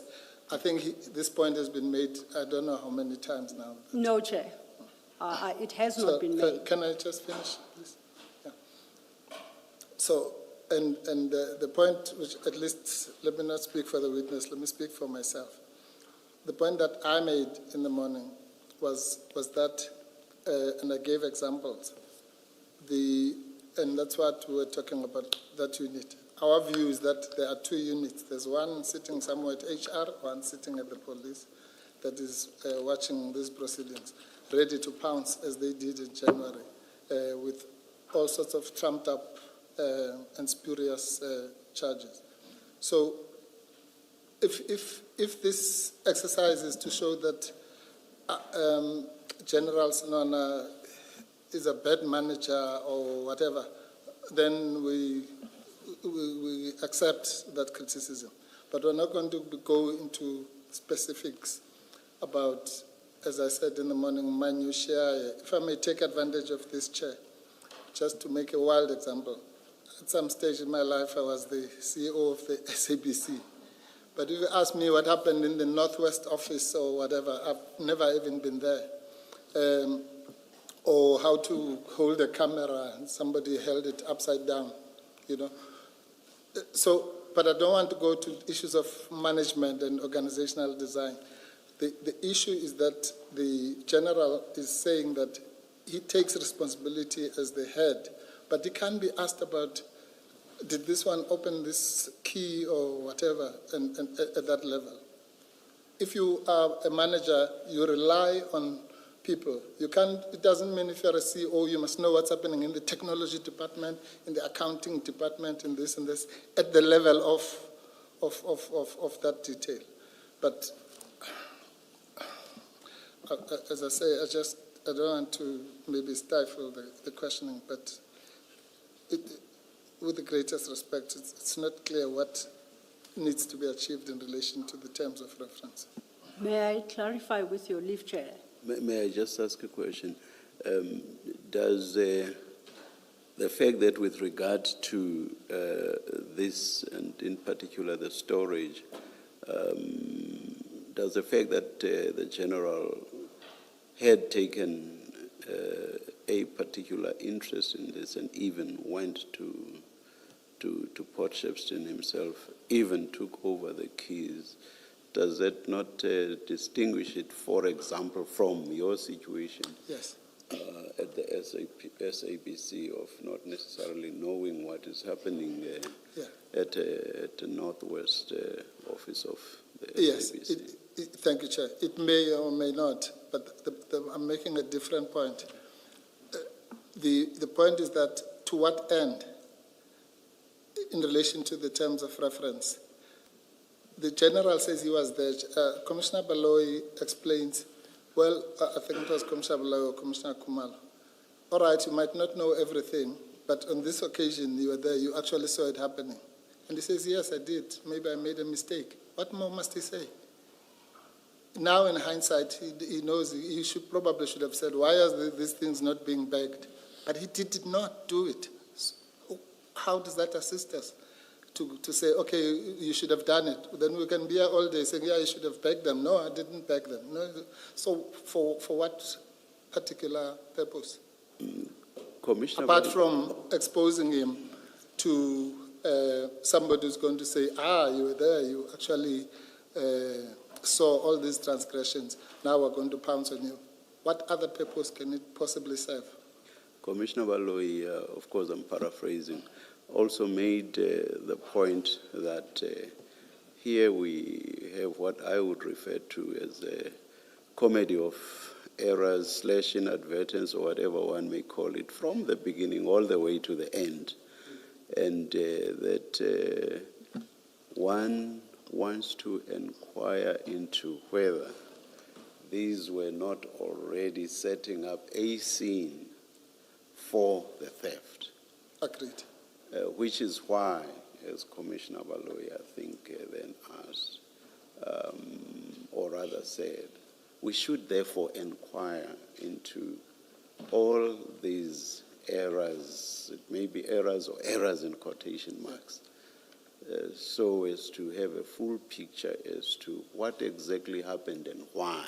Yes. That will help either exclude any wrongdoing on the part of whoever the role players were, or not exclude wrongdoing. So in fact, it calls to mind a judgment by Justice Froneman, which I'm sure you are well aware of, the judgment of all pay in the context of procurement. Justice Froneman said, there may be something that looks like mere inadvertence in terms of taking the required steps. You have to inquire into that because it may look like inadvertence when in fact it was an inadvertent step taken deliberately in order to cover, for example, fraud in the procurement process. So sometimes these inquiries, may be necessary in that context. And you yourself, in the morning when you addressed, you said that, yes, there may be HR issues and there may be issues that fall under the Commission's terms of reference, but, and this is what is important in what you said, but there are no bright lines. Of course. Yes. Thank you, Chair. There's nothing more to say. That's exactly why Commissioner Baloyi quoted me. What you've just told me is what I said to this commission in the morning. We're not saying don't ask about the incompetence, because who knows, maybe the incompetence was deliberate. But really to go on for the whole day about whether this thing was put in a bag or not, it was not put in the bag. It was wrong. It should have been put in the bag. Can we move on then? Well, the answer of the witness, Mr. Mpofu, is he refuses to answer. The question had to be put to him, whether he saw that these things were not in the bag. The question, and I must say, it's a fair question to ask in the circumstances. I've respected, for present purposes, the way he's chosen to respond, but I think for me the more important point that I wanted to make was, and it's a pity it comes late in the day because of how he's responded now, it's for the Commission ultimately to determine whether the evidence that we have gathered, does it fall within the terms of reference or not. So I think it's an artificial way to try to, even for the witness himself to say, well, that has nothing to do with your terms of reference. I expect you will agree, Mr. Mpofu, that ultimately the Commission is going to have to look at the entire record. Yes. Some questions we will find, or some answers and some conversations, we are for sure going to find. This doesn't deal with our terms of reference, but it had to be canvassed because we were looking at trying to see what does it tell us. Yes. May I respond, Chair? Thank you, Chair. I think we're on the same page as far as that's concerned. All I'm doing really, I'm here to protect the interests of this client. I'm simply saying, if and when he says to Ms. Zello, I'm uncomfortable answering that question about the bags or whatever, because it might expose me to something else. All I'm saying is to put that into context so that the Commission doesn't read something else into that, to think maybe that's because he stole the drugs or whatever. He is explaining the reason why he's doing this. In America, it's called taking the Fifth Amendment, right? He is saying, I'm uncomfortable in answering that question because it's going to expose me to something else. Honestly, that's all I'm saying. You can say from someone taking the Fifth, oh, that means he's guilty, that's fine. Someone can say that. Or you can say he's protecting himself from further jeopardy. That's up to the Commission, but I'm just putting that into perspective. Just to conclude this, Mr. Mpofu, it's actually something I thought of as the General was responding quite early on. I forgot to raise it when I was engaging you. In the context, for example, of there being criminal proceedings in the background, a witness may say, "I will not answer," for fear of self-incrimination, which is understandable under Section 35 of the Constitution. In this context, what would, assuming that the question is relevant to the terms of reference, I want us to avoid the question, but this one is not. I just, as a matter of principle, want to understand the legal basis for a witness where there are pending disciplinary process, what the basis for remaining silent would be. Yes. Thank you, Chairperson. That's a valid. I'm not saying there isn't. No. I'm not taking it that way either. I think we're all trying to explore the same thing. Chairperson, as you know, I'm the first one to say, that's why I said in the morning, I'm not raising this at a technical level. It's true that Section 35 doesn't apply to this situation. To you and me, that might make a difference. But we must put ourselves in the shoes of people. Whether I'm exposed to criminal prosecution or I'm exposed to being fired at work, it might make zero difference to me.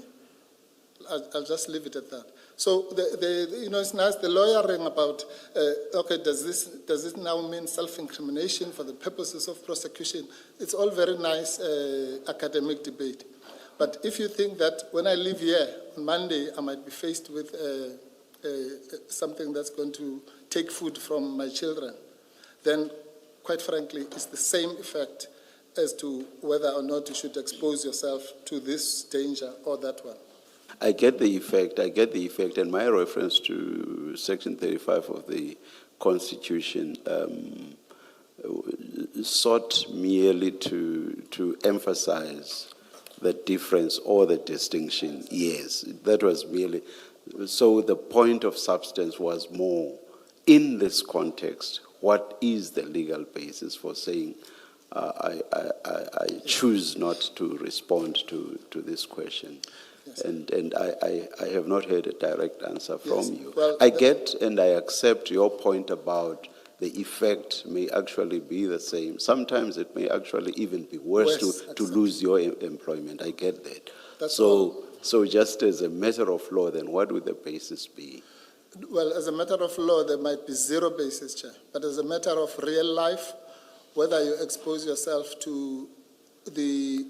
In other words, Chair, all I'm saying to you, Chair, is in real life, whether I'm exposing myself to some policeman coming into my house on Monday or some supervisor at work coming to my office on Monday, in real life, that's the same thing. In law and in the philosophies of criminal law and criminal procedure, there's a big difference. That's why there's a difference between Section 35 and Section 34 of the Constitution, because they address different situations.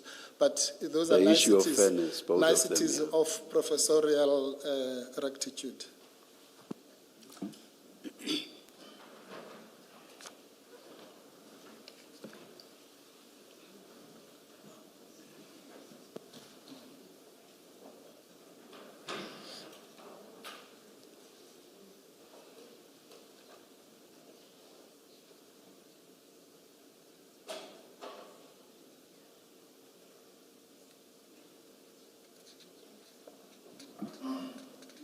Chair.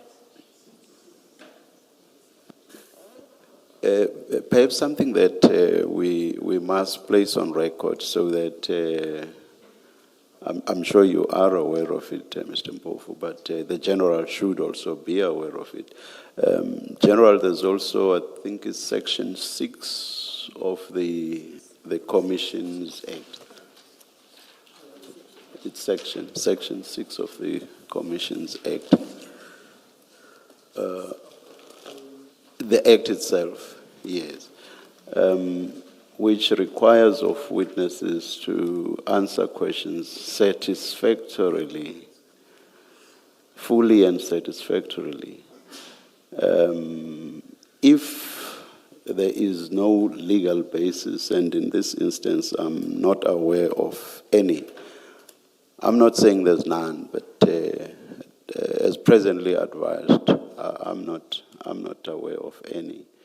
So I thought, in fairness to you, I should bring the provisions of Section 6 to your attention. And they go so far, it's not just requiring answering fully and satisfactorily. It's this failure to do so is on pain of facing criminal proceedings. So I thought I should just bring that to your attention. Not only you, but in case others who are listening and who may come to testify before the commission, and who also happen to have disciplinary proceedings pending, may think if we do not raise this, then it's the way out for everyone. I have disciplinary proceedings pending, and therefore I am not going to respond to this question. I do take Mr. Mpofu's point about issues that are or are not within or the terms of reference of the commission. Where an issue is raised around that, we can engage before, of course, as Commissioner Baloyi said, we as the commissioners take a decision because it falls upon us to do so. We can, of course, engage counsel where there is counsel, or the witness themselves where the witness is not represented. We can engage on that. Does this fall within the terms of reference or does it not? And therefore, on that basis, if we agree, once the witness or counsel has raised the point and we agree upon engagement that indeed it doesn't, we may not force or push the witness to respond to that kind of question. But it can never be on the basis that there are pending disciplinary proceedings, and therefore I am, quote unquote, uncomfortable to respond to that question. It can never be on that basis. I've not given Ms. Silo an opportunity to respond. Or perhaps before she responds, do you want to respond to the observations I've just made, Ms. Mpofu? So that she can respond to so everything. Yes. Chair, well, this thing is growing to be even worse than I suspected. I thought, and which I was trying to prevent, Commissioner Baloyi was rightfully saying to the witness, you then have to understand if you are uncomfortable, you are uncomfortable, but the commission will take that into account. And that's, I can't quibble with that. He has to weigh which risks to do, whether to offend, whether to annoy the advocate still or to lose his job. That's his uncomfortable choices. I accept that. But now from what the chair is saying now, with the reference to Section 6 of the Act, that's a completely different kettle of fish, because that means now he's exposing himself to criminal prosecution. Well, that if that is the attitude or the jeopardy. No, may I come in? Yes. May I come in, Mr. Mpofu? Please. All I'm saying is, in fact, I accepted a point that you made, which is that if the question raises issues that have nothing to do with the terms of reference of the commission, then what I'm saying will never arise. There can never be a question of the application or applicability of Section 6. Did you get me? I understand, and I agree. And I'm not being question specific on this. Yes, I'm stating it generally, and I just want the general to be aware that there is such a provision. Yeah. Then the question of how to respond to a particular question in the context of what falls within and what does not fall within the terms of reference is an issue that there may then be an engagement. Some legal debate.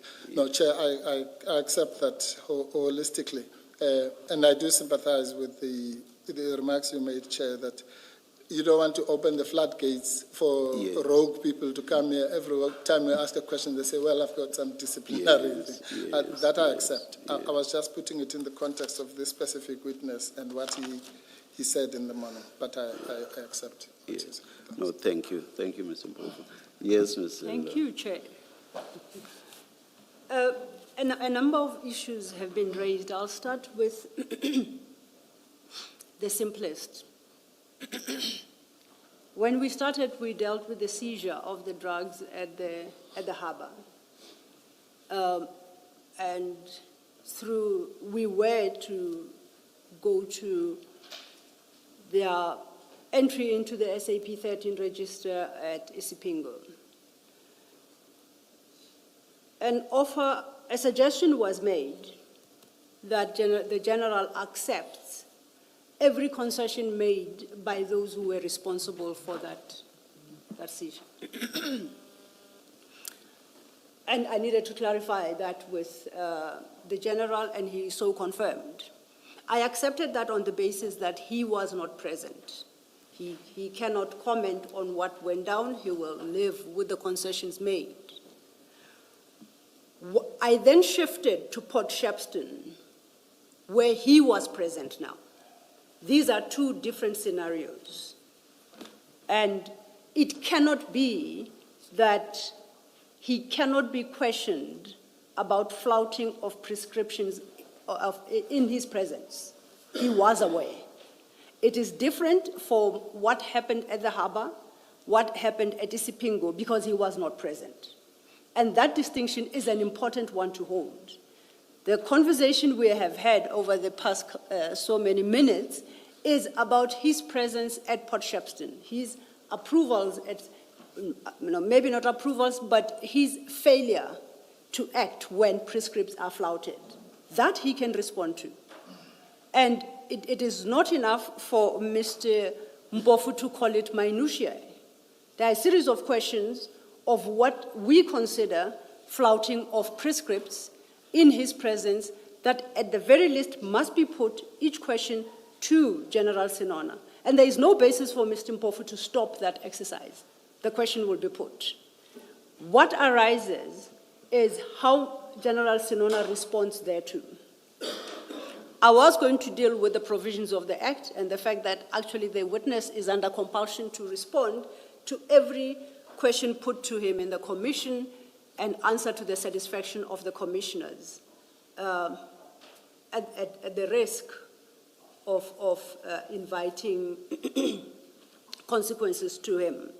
I will add that the Act specifically protects a witness from answering where he invokes legal privilege.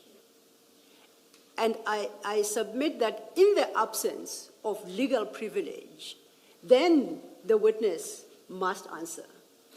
Self-incrimination. Yes, I'm getting to self-incrimination. And the self-incrimination is to every question, then the witness must go on record and invoke the privilege not to self-incriminate. What Mr. Mpofu wants to achieve is that certain questions not be put at all because they may self-incriminate, but we don't know which questions will the answers to which will self-incriminate, which will not. He must be patient enough for the commission to go through the questions, and the witness will respond accordingly. We have had a case where a witness, I think, spent almost the entire half a morning refusing to answer on the basis of potential self-incrimination. And that went on record, and that was accepted. And if that is how the system works, then General Senona must go through the same process. Now, it cannot just... The context, though, was different there because Indeed. It related to criminal proceedings or a criminal process. Here, I've not heard that. Indeed. Which is why I was engaging at the level of outside of a criminal process, what would the legal basis be? So now you are bringing the general into the fold of a criminal process, which I do not think he has claimed. I'm not doing so, Chair. I am raising the issue of privilege, which is this protection in terms of the Act. and that he cannot be expected to self-incriminate is one of the privileges accorded him by law. So that one is in the bag. Now, what is being raised does not fall within the confines of the privilege as contemplated by the Act, which is that he may face potential disciplinary proceedings on the basis of answers he gives. That is a different debate, whether or not that complies with his compulsion to answer every question satisfactorily. But that's a different debate we can have. The issue I was raising and I was taking issue with mainly is that the questions should not even be posed and to offer the witness an opportunity to engage and deal and respond thereto. And that is what I'm objecting to. Mr. Mpofu cannot appear or attempt to appear to gag the evidence leaders and the commissioners. Because it's a fact-finding inquiry, the questions will be posed, answers will be provided, at the conclusion of which the commissioners will reach certain their own determinations. Thank you. Advocate Silo, can I read for both of you Regulation 8, Sub 1 of this Commission's regulations? The heading is persons appearing before the Commission, and then Sub-Reg 1 says, no person appearing before the Commission may refuse to answer any question on any grounds other than those contemplated in Section 3, Sub 4 of the Commissions Act. I confirm, Commissioner, a reading of Section 3 of the Act is the section that introduces legal privilege.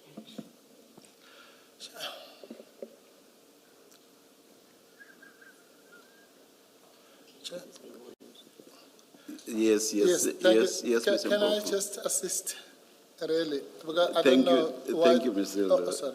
Yes. Chair, really, this thing is going out of control. This is a simple intervention. I don't know about gagging or stopping questions or whatever. Where that happened is not in my imagination. There's no question that we're gagging. All I said to provoke all of this past hour is I want to put into perspective the reasons why he is uncomfortable with answering certain questions, which I had understood, and I accepted Commissioner Baloy's summation of that look, we're not going to put a gun in your head if you're uncomfortable, but there might be,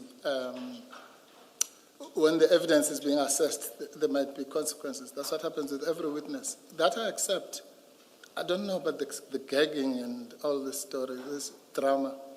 But the issue, Chair, I can maybe curtail this without even an adjournment. Can I just approach the General and I'll come back and curtail this whole thing? Let us, sorry, Mr. We'll take a 5-minute, in the meantime, let's adjourn.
Cell phones off, please. Thank you.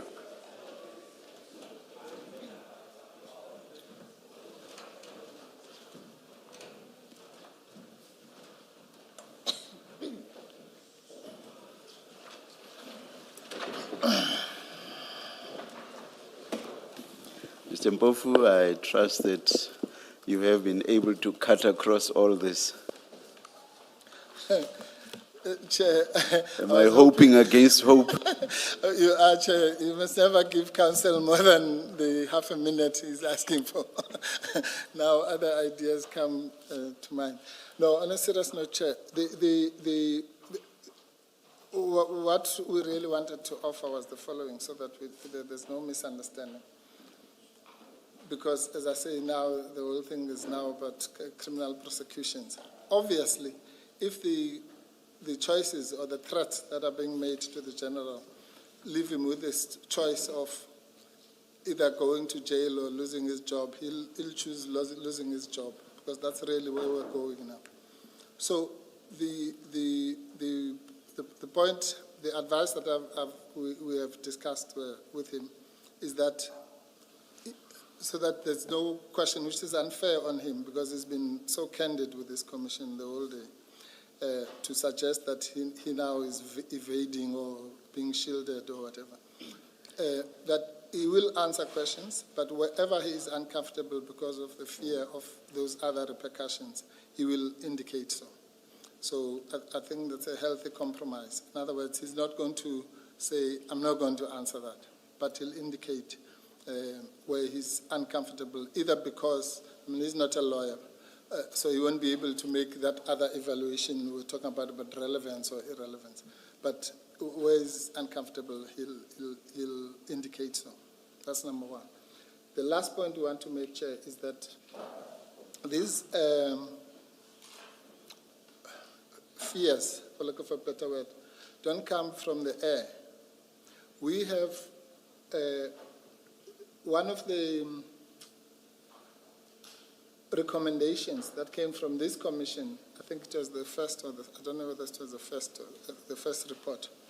Oh, my attorney is not here. I think it was the first report, but he brought it to my attention. It's got a section that says, the matters highlighted for referral allegations of criminality. Oops.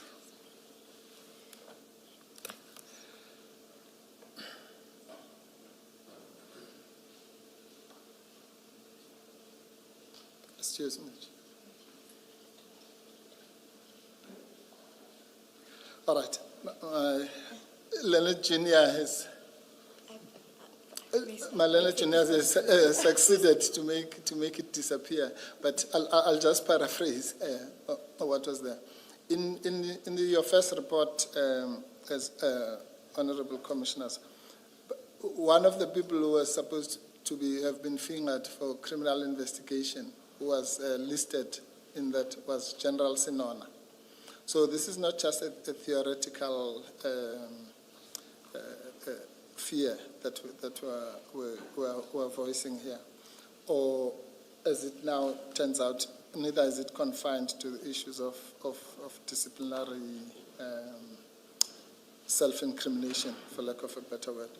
But having said that, I want to make the offer, maybe Advocate Sil will accept it, that he will answer her questions so that she doesn't think that she's being gagged, but he will, when he feels the necessity, qualify them to that extent. Thank you, Mr. Mpofu. Yes, Ms. I note what Mr. Mpofu says, but it's not my decision to make. What comes to mind is if his response, the witness's response to my question does not bring him within the purview of Section 3(4), invoking the correct legal privilege, then I guess it will be for the commissioners to deal with that response. It will be a failure to respond. I think let's test it as we go along. Yes. Yeah. Thank you, sir. General, then getting back to the question we were dealing with, you recall we were dealing with your knowledge, which you confirmed. that movement of exhibits between police station and entry into the appropriate SAP 13 police property register transferred to another relevant unit as per paragraph 12, sub 2, sub A, must always be reflected in an SAP 13. We established that you know that fact, even if it's not necessarily from this particular national instruction. And my question to you was, you permitted non-compliance with that requirement while you were present at Port Shepstone. Do you confirm that? No, I'll paraphrase. Permitted might be too strong a word. You failed to take steps to ensure compliance with the prescripts, as the non-compliance was happening in your presence. Thanks, Commissioners. I said I didn't take steps. That's my response, Commissioners. And you didn't take the steps notwithstanding your knowledge, for clarity, of the requirement? I believe I've responded that I didn't take steps. It was a mistake that I've done, Commissioners. I just wanted to correct that when you responded to me, you said you accept that you didn't take steps. It may have been a mistake on your part. Correct, Commissioner. Now, earlier, you recall, you wanted to deal with the collection of the key from you. We know, and you have testified before, that after they were locked into the safe at the Port Shepstone offices, you took charge of the keys to the safe. They were with you and you kept them at your safe in your office. Am I correct? Correct, Commissioners. And at some point you wanted to refer to the times that the keys were collected from you on the 23rd and on the 24th of June, 2021. Correct, Commissioners. Okay, now I want to call up your diary in that regard, and then you may make your comment and then I'll pose my questions. You recall that I stopped you and I say you are running ahead of time. I was still admitting the exhibits into the Port Shepstone office's vault or safe, and that these events arise thereafter. So we are at that juncture now, and I'm putting up copies of your entries, your diary entries. That's for the 24th. There should be 2 to my recollection.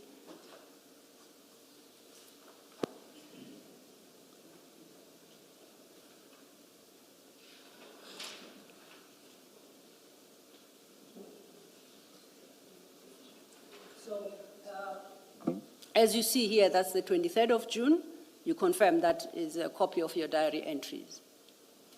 I confirm, Commissioners. Then the next one will be the 24th of June. I confirm, Commissioners. Then I'll allow you to make the point you wanted to make regarding these entries. In that when the keys were taken by the investigating officer of the past, when he wanted to go and do his investigations at Port Shepstone, he came. I let him sign here because you shall recall, Commissioners, that I've indicated that that document of handing over of the keys, I didn't know about it. But what steps have I taken to ensure the chain of Custody? What is it? Custody, chain of custody, is that what you want? The chain of custody. That is why I dealt with it in this fashion, so that tomorrow I must be able to account that from this period to this period, the keys was with the investigating officer. Okay. And I must say that there was no suspicion of any wrongdoing that I've picked up against the investigating officer at that stage.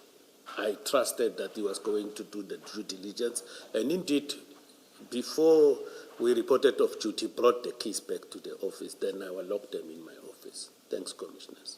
And if I look, for instance, at 23, on both days they were taken in the morning and returned somewhere early afternoon. And both of you signed for them. Correct, Commissioner. The DPCI Port Shepstone officers, do they have a record of what exactly transpired? Is there anywhere where the Warrant Officer Mpangase records in the presence of the person who has taken responsibility for the exhibits what he did with the exhibits? Is there any document we can refer to? Commissioners, I don't have any document because what transpired after the theft, the Caesar inquiry investigation, as well as the case docket of the theft, that I have indicated that the detectives must investigate, and head office changed the decision and said the head office, the PCI must do the investigation, were taken away from our offices. So I do not have any document at this stage. But what I know, he never went alone to do those investigations. And again, I think Colonel Prinsloo should have been or was informed about their visit at that facility. Yes, maybe my question was not as clear as perhaps I had hoped for it to be. I'm asking more about process generally. The exhibits are locked up, and at this stage they are unaccounted for, we know, because they haven't been sealed properly and registered in the SAP 13. I was wondering whether, if anyone visits the safe, whether there is a requirement that they must complete it or make an OB entry that is countersigned by the person who has taken responsibility for the safety or the safekeeping of the drugs. Is there such a requirement at all, or perhaps not? I'm not aware of such, Commissioners.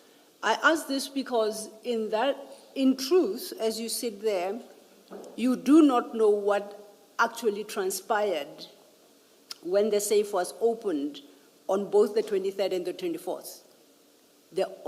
Whatever you know is what was relayed to you by the person to whom you gave the keys. You have got no other independent, objective means of verifying what exactly went down on the 23rd and the 24th when you had parted company with the keys. Would that be correct? I won't know what happened there, Commissioners. It's true. So, to the extent that it may be that 541 kilograms were seized at the harbor, and it's unknown how many were stolen because of the risk. I'm not saying it happened, the risk that in the absence of records, there might have been pilfering of those drugs each time the keys were handed over to somebody else and you were not present during the opening of the safe. Are you willing to accept the possibility, not that it happened? Commissioners, I don't know if Warrant Officer Mpangase had an element of corruption. What I can tell the Commissioners is that all I recall, all I can remember is that when he went there, there was a person of that office present there. That's what I was informed. He never went there alone to go and open the safe. He was not alone. But when he came to sign for the keys in my office, he just came alone. But I know that there were people waiting for him. They were driving in a car at the ground floor. But he came up alone, and then I let him sign. But what transpired there, Commissioners, I can't talk about it because I was not there. It may be perhaps a shortcoming on our part. We don't have a record of who at Port Shepstone would have been present with him while he is handling the drugs on the 23rd and the 24th. We don't have that. Would you have a name, perhaps? I believe the best person to can respond to that question is Lieutenant Colonel Prinsloo, the retired. Okay. I'm unable to. Okay. So it is with his version we'll have to go for the moment. We will try and inquire and establish what actually transpired. Now, you did indicate in your first statement in paragraph 93 that, and in fact in this statement as well, that the visits were to seal the drugs, enter them into the SAP 13, and to obtain samples for FSL. Do you recall that response you gave? I recall that is what I was informed. Yes. Yes. Now, again, it doesn't have to detain us. Do you perhaps know how FSL obtains samples of such exhibits? Would you know what the prescripts provide? I don't know. You don't know. Maybe just to correct where you say we don't know who assisted them, Warrant of Sampangase, when he went to Port Shepstone. Colonel Prinsloo tells us that on the 23rd and the 24th, they were assisted by Warrant Officer van den Berg. So we do have a name. Thank you, Commissioner. I will check, and I do note the correction, I take it, but I understood Warrant Officer van den Berg helped with the sealing and numbering of the seals on the day. That is the extent of the responsibility assumed for those drugs. There are statements here where he states the challenges that the team that came from Durban was having with correctly recording these blocks of cocaine and sealing them and marking the seals appropriately, and that's where he assisted. That's, as I understood, his evidence as to his involvement in that. But I would not go so far as to say he is able or he has offered any testimony about everything that transpired in the safe on that day in respect of this. I'm not going that far. I was fixing you saying it's a shortcoming on our part, we don't know who assisted them. And all I'm doing is referring to what Prinsloo says in his statement. I take that. And I take the narrow correction that the Commissioner is making.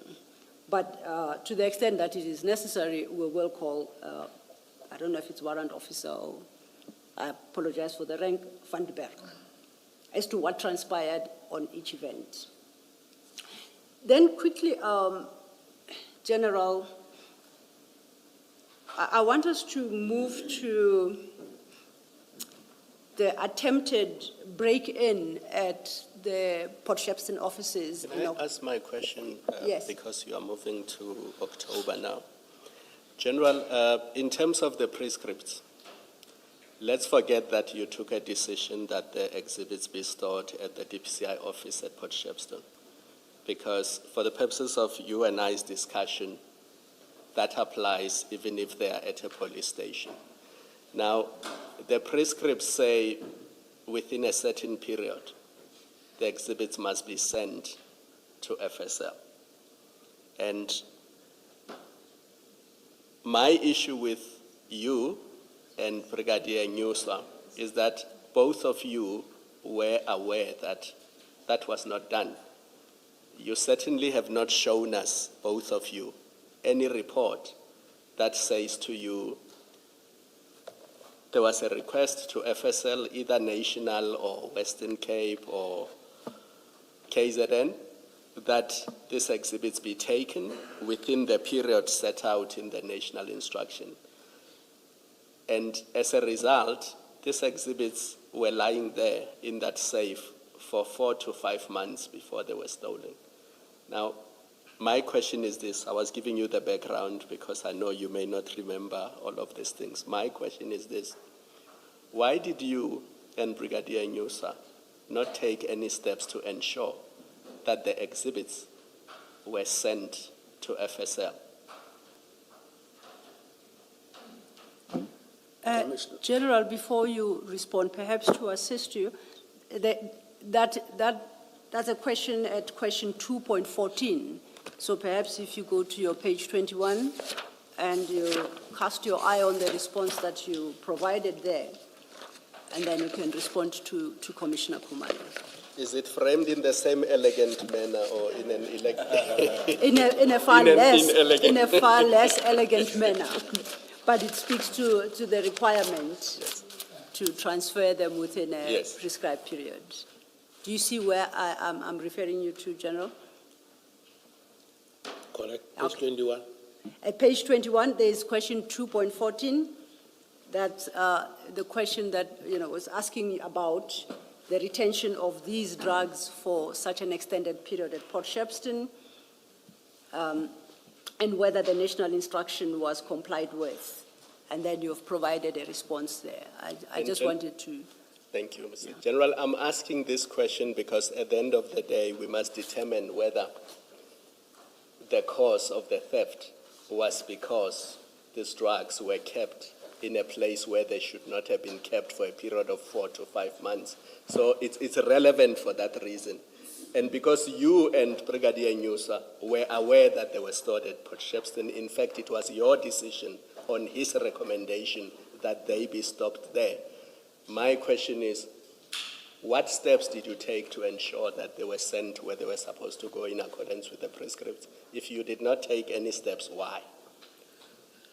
Commissioner, I think it's what are they calling it, hindsight, because immediately thereafter, one was overwhelmed by the July 2021 unrest, where we were tremendously under serious pressure.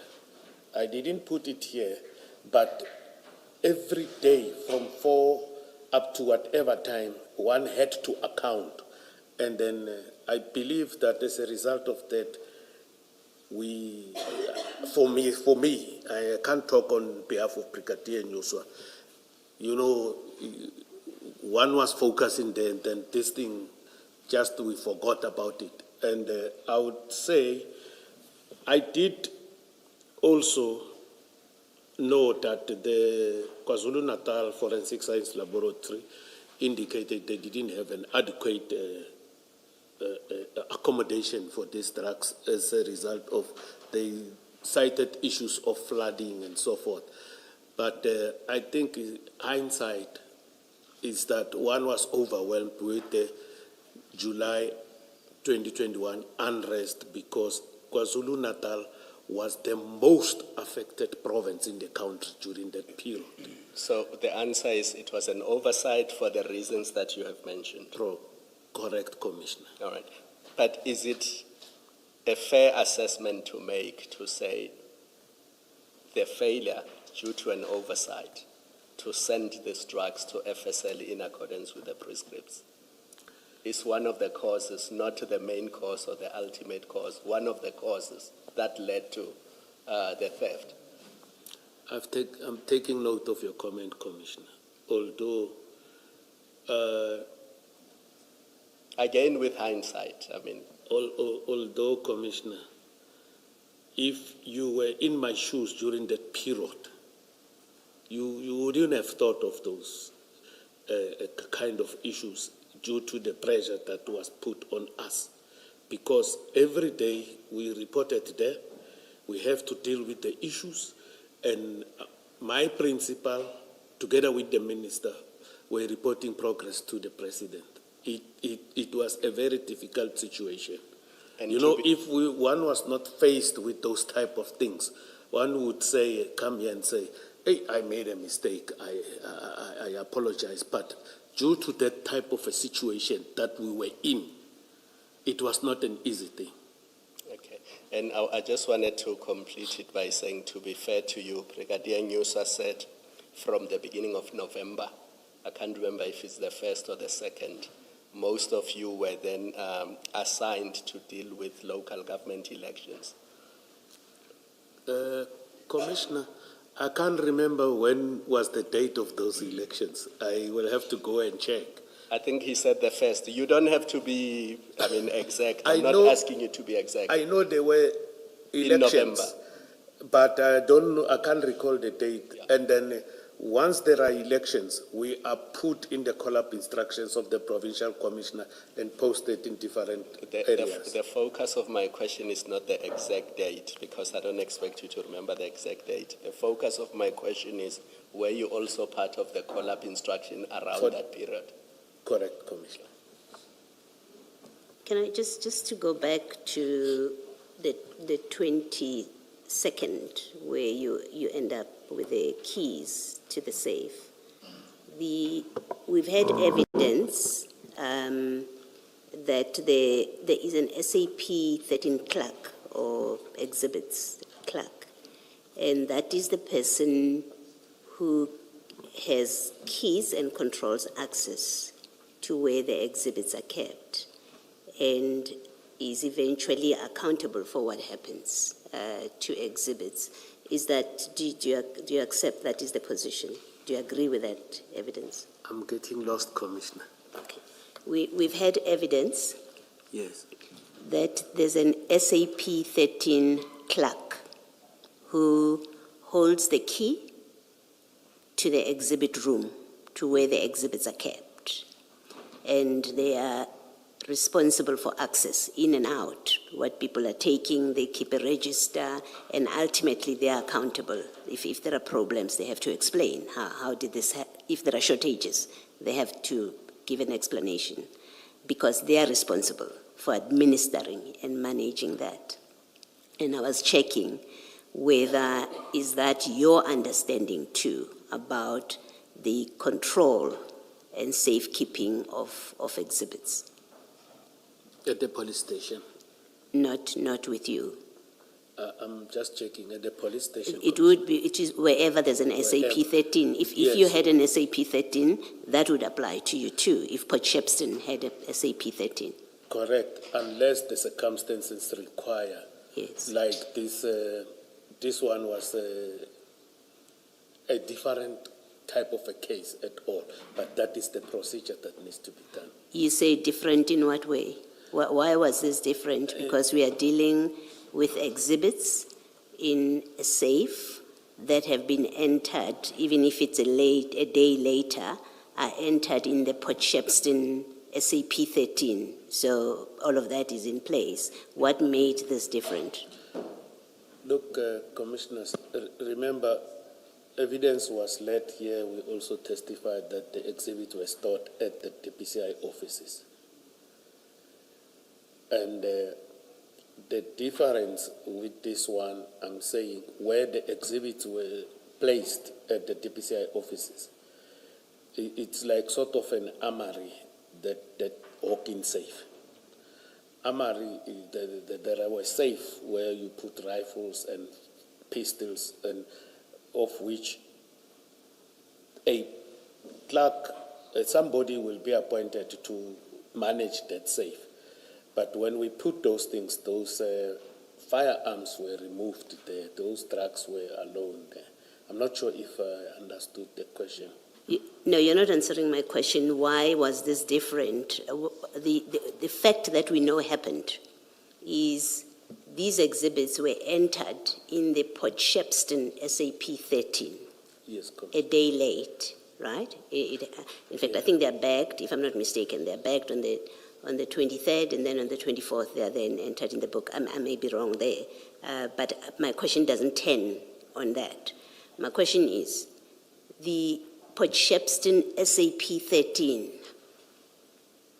have a record. They are the ones that have a record of these exhibits, right? Yes, correct.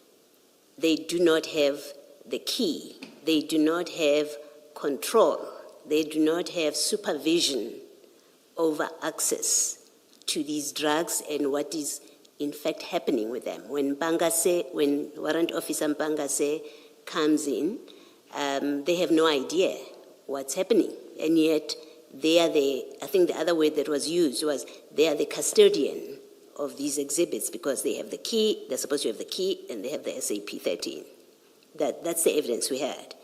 And that evidence concludes, and granted as a result of probing questions, concludes in saying, because you had the key and you were the one that was authorizing who has access. We know in this case it's Mpangase.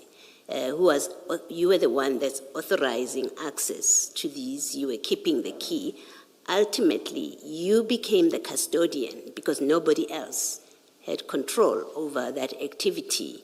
Do you accept that to be the position, to have been the position? Correct, Commissioner. Okay, thank you. And then a second unrelated question, General, and it goes back to your earlier discussion about the national instructions, and not anyone in particular, but it was that conversation about there are many and you don't necessarily know all of them, or even the ones that you don't know chapter and verse. You remember that conversation. Now, I don't recall which witness it was, but there's a witness who said that when new instructions or protocols are introduced, what I think it's called HRD or something, human resources, people responsible for training and human resources, they go around, they make a point that they go around to different stations to update, basically, some kind of training to say, now there's a new national instruction, this is what it contains and what it requires of you. Are you aware of that being offered? No, Commissioner. It never happened under my watch. Okay. That when there's a new instruction, people are coming to give us a workshop in relation to that specific policy document. Okay. No. All right. Thank you, General. Thank you, Commissioners. I was moving, General, to the attempted break-in in October 2021 at the Port Shepstone offices. And that is the question at, it's question 2.10 at page 17, just to orientate you. Now, I'm interested at page 18. Page 18 starts with a paragraph in italics and then followed in normal font. That italic part starts at page 17, where you are quoting from the transcript of 29 June 2026 when you appeared before the Commission, correct? That just to orientate us. In response to this attempted break-in in October, at paragraph 18 you state, the incidents referred to were believed to involve homeless individuals attempting to access food through the kitchen area and were not initially perceived as sophisticated or targeted criminal conduct. Do you see that? I'm lost where the Commissioner is saying. I'm in your LSL 1. Page 17. Page 18. Oh, 18. 8 I have now. At 17, it's the start of your quotation of what you stated during your testimony of 29 January. Goes over lift to 18. It's in italics. Then it's followed by normal font. Normal font is now what your response to the Commission today. It starts with the words, the incidents referred to were believed. Oh, okay, I see. And you say at the time they were believed to involve homeless individuals attempting to access food through the kitchen area and were not initially perceived as sophisticated or targeted criminal conduct. That's your response. Yes, Commissioner. I want to also add that here, I think I explain it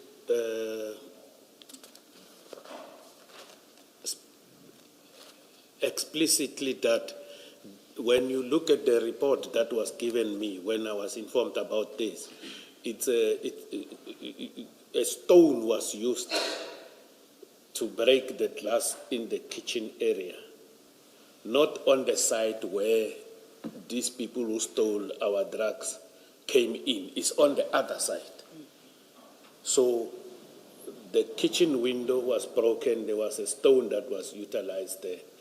And then I was made to understand that these are homeless people who might have been looking for food on the side of the kitchen. Because that side, you won't be able to come in there. The door is a wooden door, and then inside Colonel Prinsloo explained that they also put a chain and a padlock. There's a butler door inside. Like where we are sitting here, the butler door is not outside, it's inside the door. I follow you.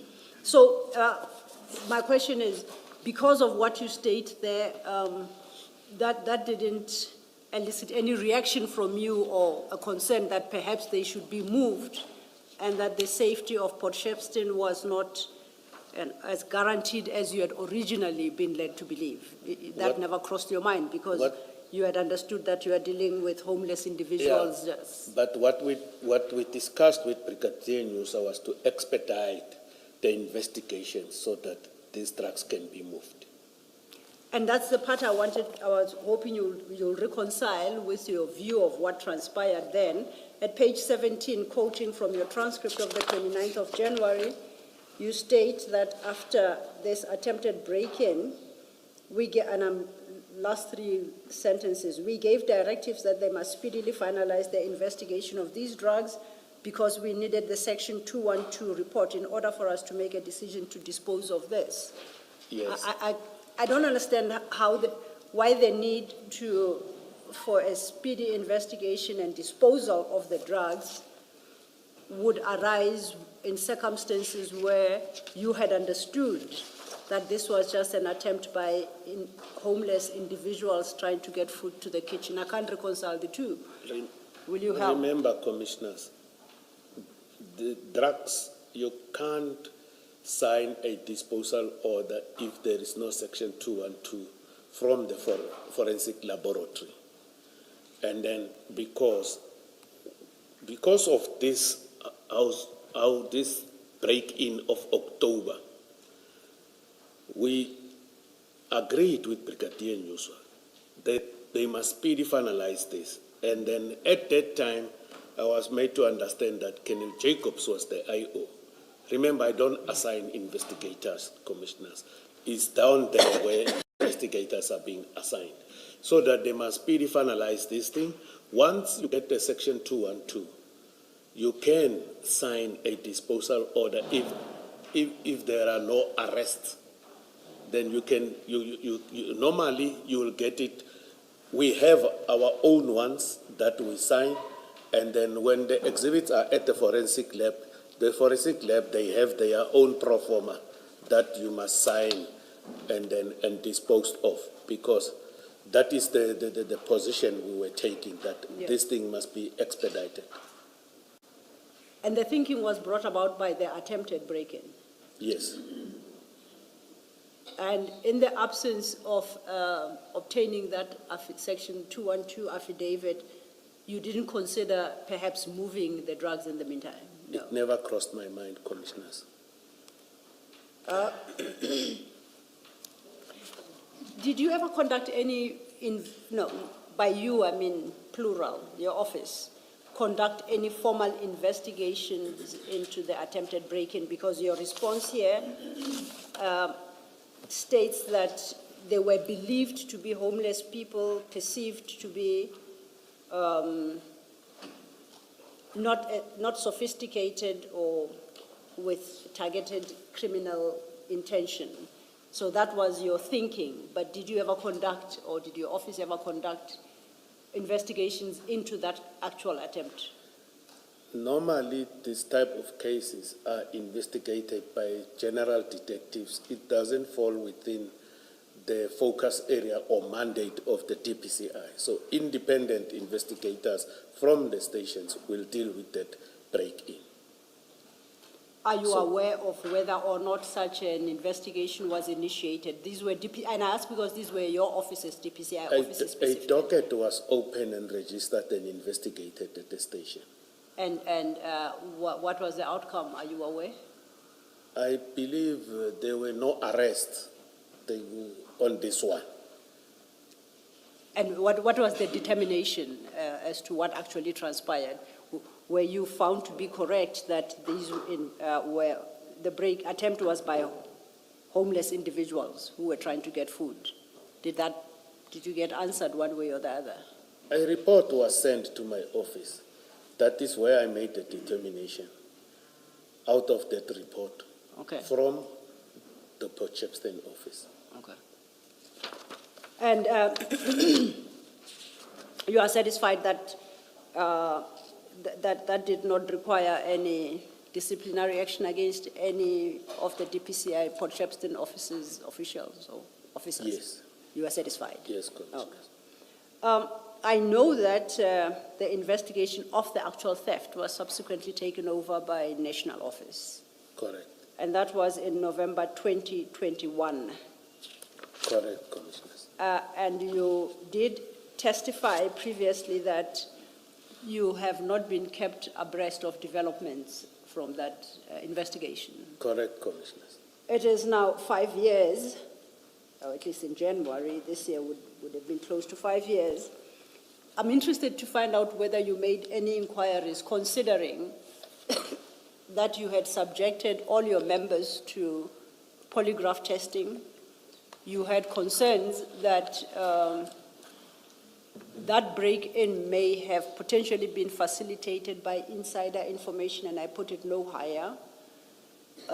In light of such an inordinate delay in investigations, did you ever make inquiries with General Libya and to push for an outcome to enable you to determine whether it's necessary to take steps, not criminal steps, but disciplinary steps against your members within the DPCI, KZN environment? Commissioner, the same question was asked through me in January. Yes. I've never inquired about any progress of whatever, because that will show interference. For me, in my personal capacity, I wanted that, and because I was also having the case, an independent investigation so that whoever is responsible must be arrested. I didn't want any person to come and draw an inference or a narrative that why does he want to know what is happening. I must also say, when the team that was established, they were specific on the call-up instruction to whom must they report progress, and even when they visited KwaZulu-Natal to do their investigations, I didn't know whether they are there or not there. And I was comfortable with that because it shows independence of investigation. Yes. From my own perspective, Commissioners. Earlier, I think Commissioner Kumalo engaged you about General Musikidi's report and recommendations that were made in 2021 already from a disciplinary point of view. And you stated that you became aware of that report to General Libya here during this commission. By this commission. And I must indicate, although I'm advised, I'm compelled to answer questions here, I can't talk to that report. No, you haven't heard my question yet. I'm confirming what you have said. That's all Yes, I'm doing for the moment. I happen to have sight of that report through the commission. Yes. Yes. Yeah. And now you are aware that from that report, the declassified report, as you correctly describe it, that the recommendation was disciplinary proceedings to be initiated.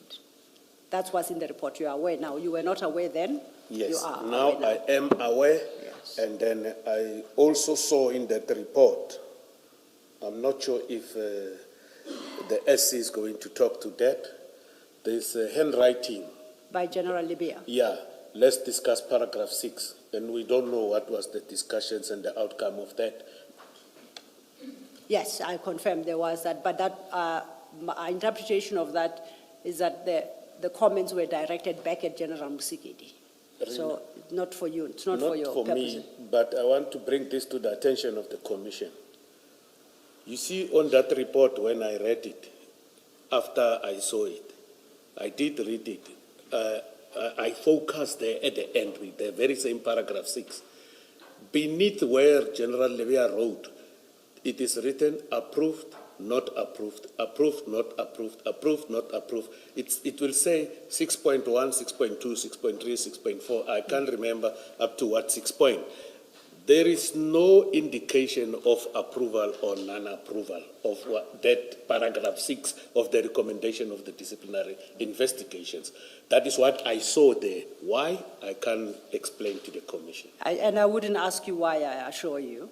My issue is, in 2021 already, there was a recommendation for disciplinary processes to be initiated by General Musikidi. That's what you have since learned in this commission.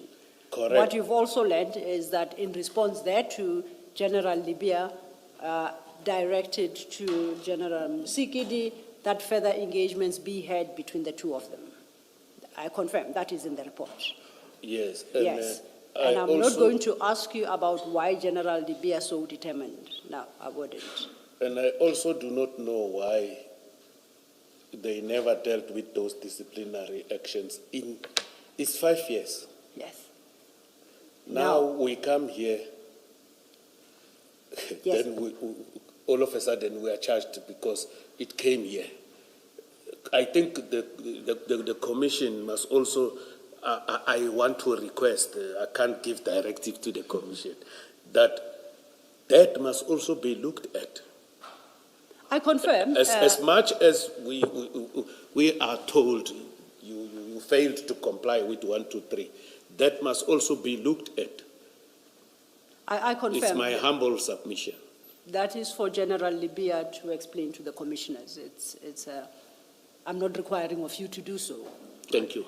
The question I was going to ask is, remembering your engagements with General Libya's office regarding the alleged conduct of Warrant Officer Sander and the toing and froing, you never had an opportunity to have an engagement with General Libya on the disciplinary aspects of this particular investigation by General Musikidi? No. Remember, I've never seen this report until I was provided it by the commission. Sorry, no, I was saying about the issues, not necessarily the report. You never had the issue. General Libya never contacted you or engaged with you regarding the disciplinary issues arising from that break-in? No, he never spoke to me with regard to that. You at all. The only thing I know, I saw in the newspaper that General Musikidi was appointed to do the investigation around the whole thing. Maybe hence that report was produced. Okay. I think, Chair, that would take care of my questions for General Senona, unless commissioners have questions for the witness. Thank you. Thank you, Mr. Lulu.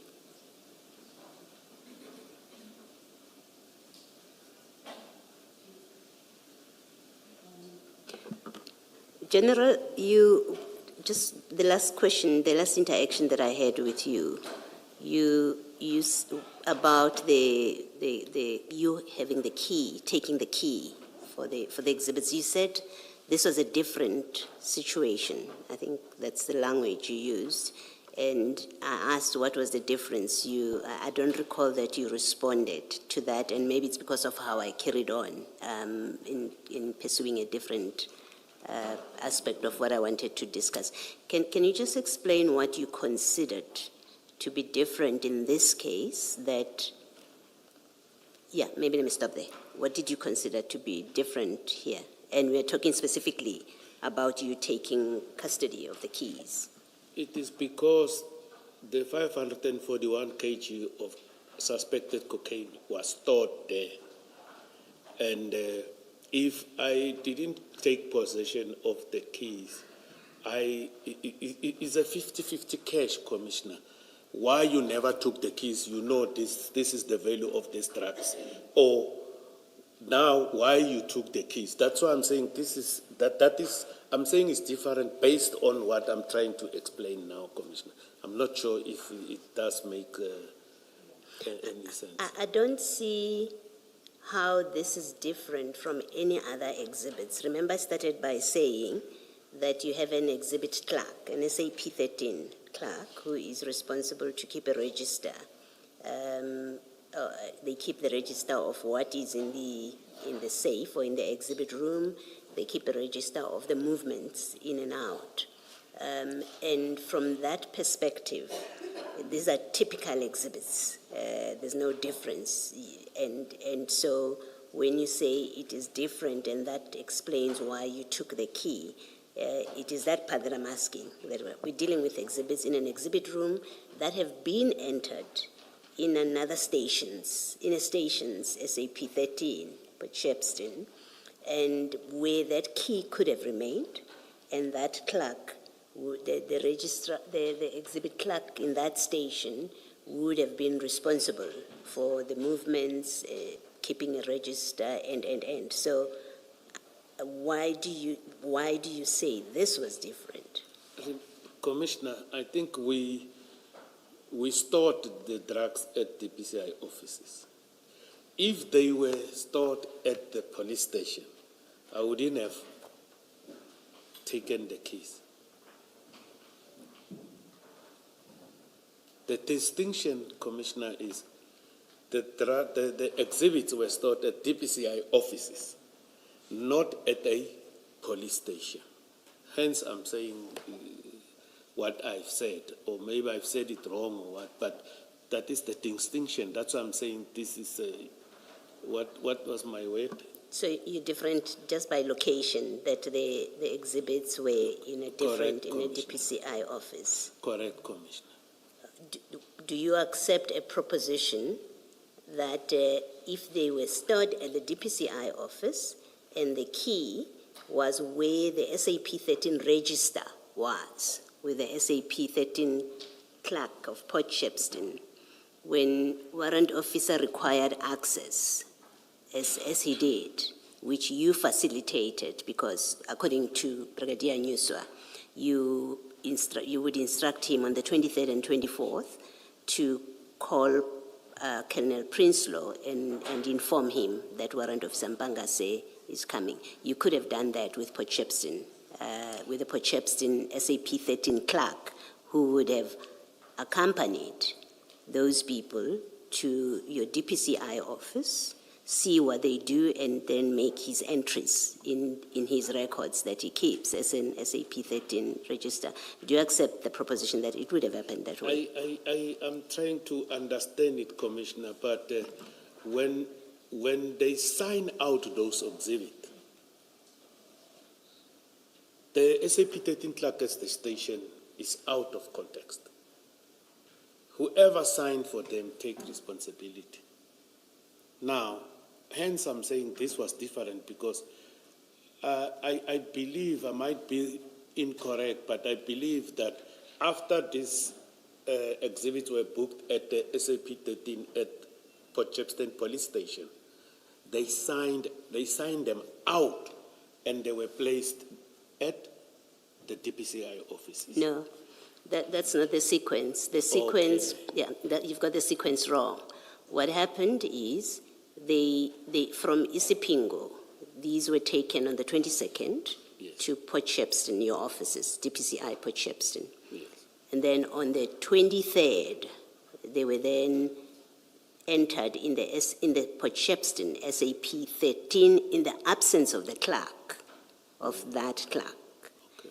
They were entered, and then the register returned. So somebody collected the register and then completed at the DPCI Port Shepston offices and then returned it to the Port Shepston clerk, SAP 13 clerk. And on the 24th, when they went to, they say, to take samples, that's what we have had, the same sequence happened. They went and completed the SAP 13 register that we went and took samples. But that clerk was never there with them. So you just had Mpangase and whoever accompanied him, maybe Van den Berg, according to Prinsloo, and all DPCI officers. The clerk never had sight of the exhibits and of the sampling when they say they went to take samples. So the simple point I'm really putting to you is that it seems to me that there was nothing different. And you may have made the decision, you say you made the decision because at the time that is what seemed to be the appropriate thing to do.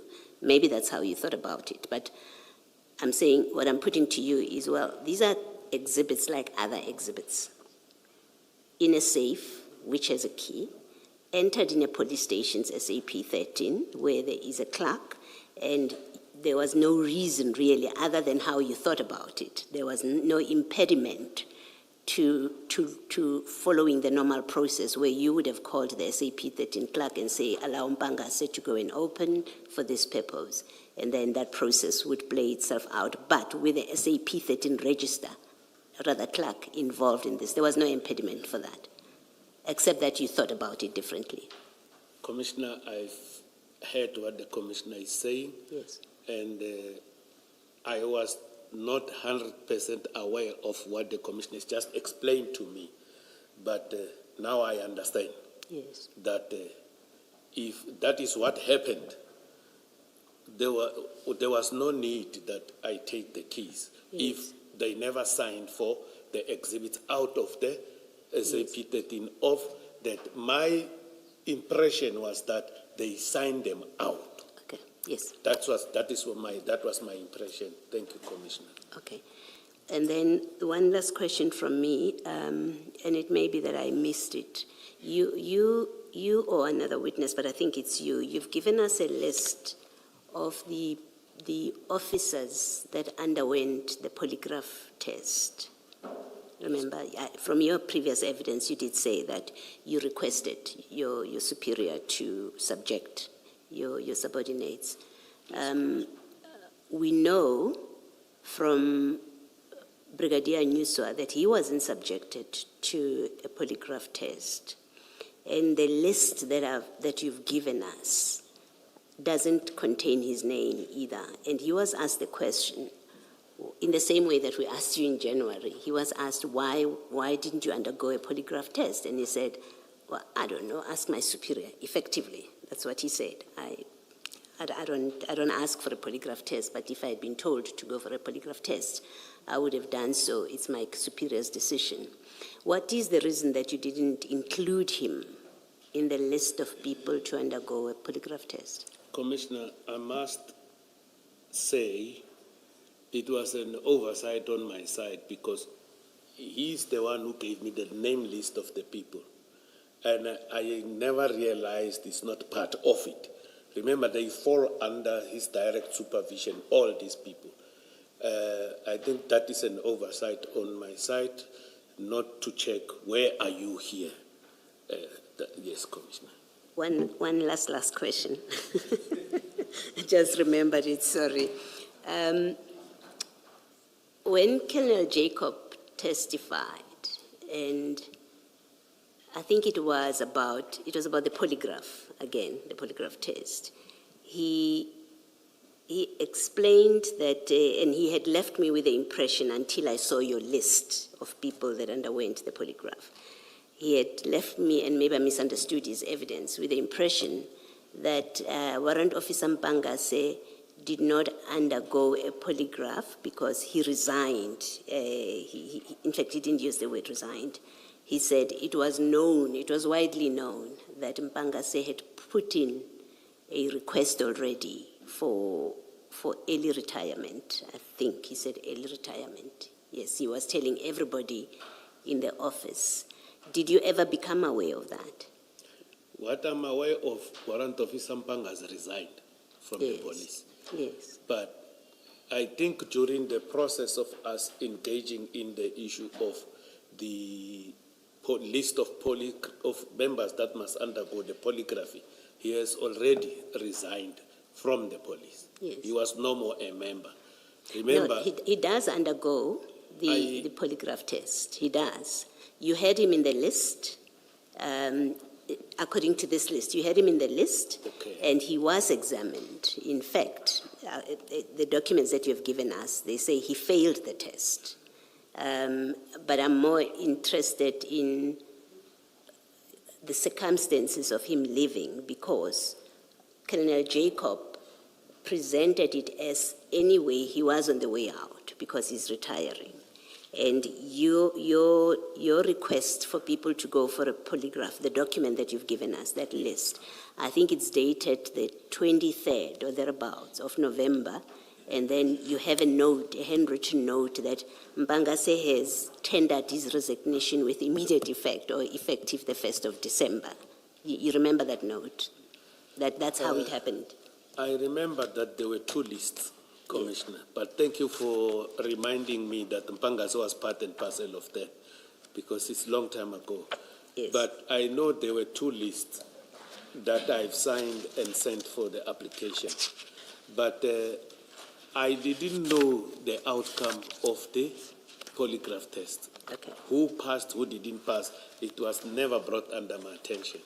But you confirm that his departure was as a result of resignation, not retirement, Resignation, not because retirement. Jacob said he was retiring. According to my information, Yes. he resigned, Okay, all right. Commissioner. Thank you, General. Thank you. Thank you, Chair. General, very quickly, can we just complete the issue of the break-in in October? And I'm doing this because Brigadier Nyusa gave evidence. Remember, he has a statement, and then in the course of our asking him questions, he said certain things. And I believe you watched his testimony. You probably know what he said. But I want to start with, you say when the suspected cocaine was taken to Port Shepstone and stored there, you believe that it was safe, the office where the suspected cocaine was stored. So in June, your belief was that it was safe to store them there? Correct, Commissioner. Yes. Now, in October, when the break-in happens, did your view change?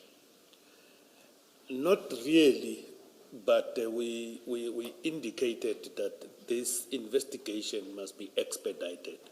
The reason was that the way the report came out to me is that it was homeless people, it's a stone that was utilized on the kitchen window. So they never gained access No. through the window? There was no access Okay. gained, Commissioner. And then Brigadier Nyusa says, for the first time, Colonel Prinsloo voiced concerns about the safety of the suspected cocaine exhibits in the storeroom. So it is Prinsloo who raised the issue with Brigadier Nyusa. Brigadier Nyusa says he then raised the issue with you. So I want to know, when the issue was raised with you, what did you do about it? Because you're now told that there's a concern that this cocaine is not safe where it is stored, or at least there are concerns about its safety. Commissioners, it was never raised with me, these concerns of Lieutenant Colonel Prinsloo. Even in his statements, Lieutenant Colonel Prinsloo, there are three that he made. He never raised that with me. Brigadier Nyusa never raised it with me. There is a statement that we have attached here that he made immediately after the incident. The only thing he raised with me was this break-in. I was informed by him, and he gave me that report that came from Colonel Prinsloo about the October break-in. And I believe that I gave them a leeway of a bit independence in their sections, because you can't micromanage your senior managers. These brigadiers, there are 5 under my supervision and 1 colonel. So you can't micromanage these people. You will have a problem sometimes when you have to deal with performance. So your short answer is Brigadier Nyusa did not raise the issue? It never raised with me, Commissioner. All right. I don't know if Chair is going to raise this. Earlier today, you wanted to refer to the photos, but you were told that we're still coming to that. I don't know if you still want that opportunity or you are content with the answers you have given. Remember, you wanted to... With specific reference to the safe. Yeah, I wanted them to flag these photos of the grinding. But I think in the process, I managed to address that it is insane for a person to open the safe with the key and come and grind double. That I wanted to show, if they can display me that picture here. I wanted to indicate to the commissioners, because now the people of the country believe I stole the drugs, and I didn't. And I didn't participate directly or indirectly in the theft of these drugs. And I'm burning inside because people came here and testified, commissioners, that they know who If I was part of the investigation, I know I can bet with my life I would have arrested by now, knowing myself. While they are putting them up, it's not so insane, and I'm raising this simply as a possibility. I'm not suggesting that this is what in fact happened. It's not so insane if what you are trying to do is to stage a theft.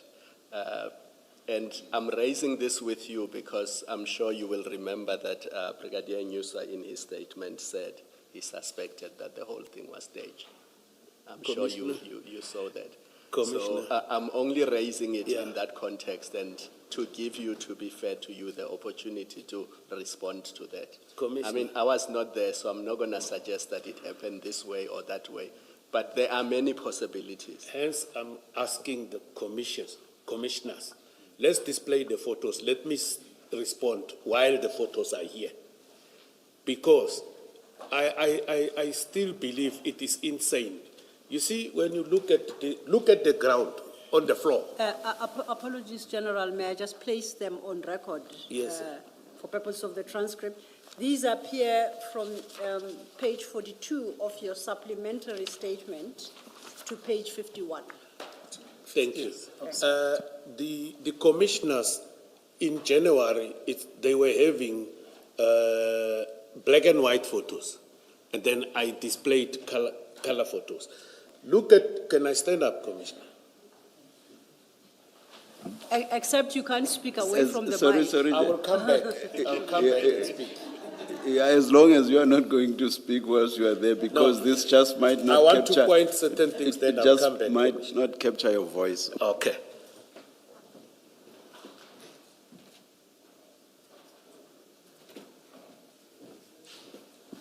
Commissioners, hence I still stand by my point that it is insane. When you look at that door, you can see, even if when they zoom it, that the cutting is from outside. And you can see that if a person was having a key, let's say, for argument's sake, it's me who going there to steal, I'm having a key. I will open and take whatever I want to take and leave. I never staged this thing. And I don't believe this is a staged thing. Hardened criminals came and stole this cocaine.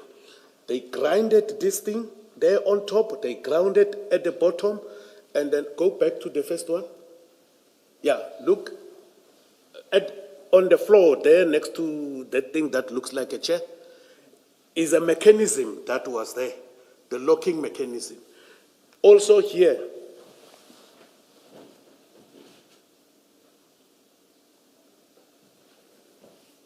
these are the mechanisms of the locking system of this safe, the way I observe it when I visited the crime scene, commissioners. And from where I'm sitting, there's no way that a person will stage a thing and come and open, and then you are listening to the owner of the building when he tells you this thing cannot be breached. This safe, not of the building, of the safe. The owner of the building. Oh, it's the building. It's the owner of the building. The building. Commissioner. I'm sorry, that's true. That's true. That's correct. This safe has got a serial number. Number one. This safe has got the SABS approval. Now, the investigators, I expected that by now they shall have received an expert report that will either confirm or dispute what Brigadier Nyusa was coming to say here. You can't just by a naked eye come and say this thing was staged, he was surprised. This is a 20 milliliter thickness of a steel. Millimeter. Yes, millimeter. Thank you, Commissioner. So, from where I'm sitting, when I got out of the college, I never worked uniform branch. I was an investigator. And in my CV, I depicted my trainings. This is a real crime scene. They broke and grinded this thing. And it is somebody who is an expert in the safe cutting. It's not an ordinary person that you can come with grinders and then you grind. It's somebody who's got knowledge on how to come and cut. Look at the thickness. Hence, earlier you asked me, why are you talking about the sound, the noise and everything? I was trying to bring into perspective that you want to risk to be arrested and everything and so forth, whereas you have a key. No, this was never staged. The people who came here and say they believe it was staged or it was done by design, I totally disagree with them. This is a crime scene. This is the locking mechanism. This safe was grinded open. It was never opened by a key. I conclude May my I pose response a to you. question, General?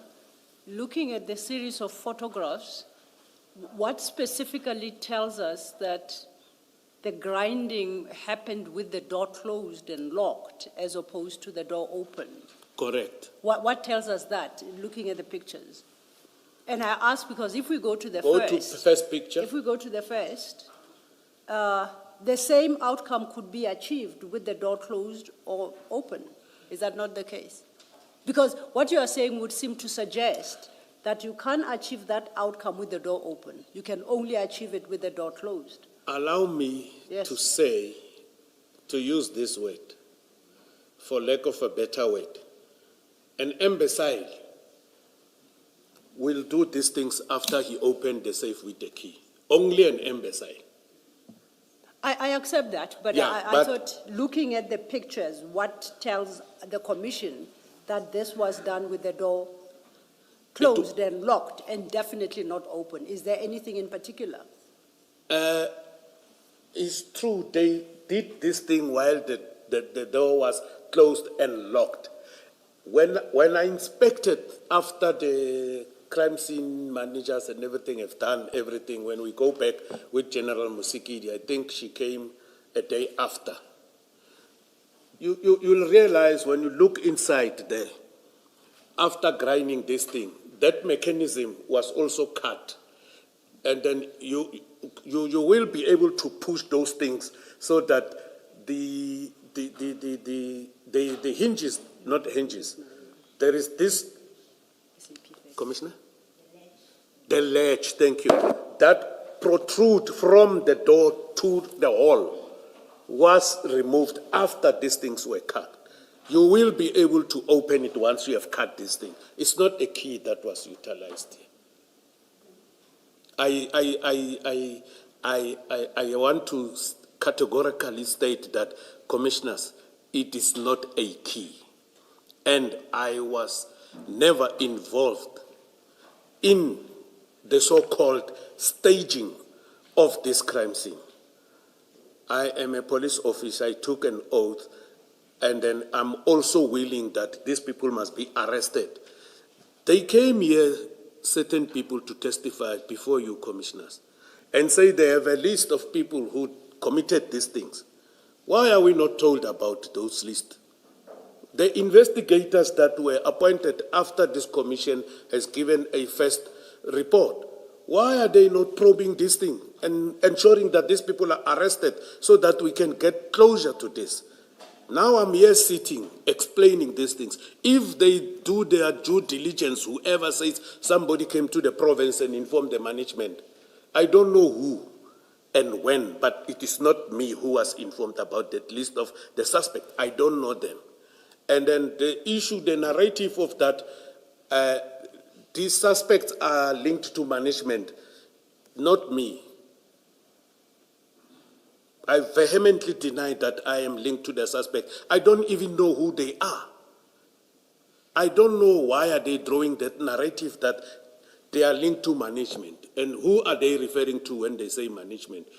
One witness, Commissioner Kumalo, tried to poke him, and then he said, I can't say that, it will eventually outcome.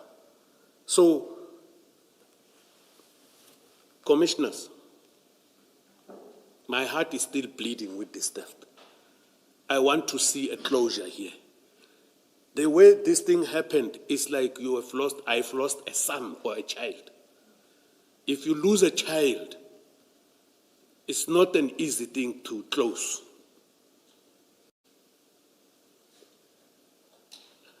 This happened under my watch.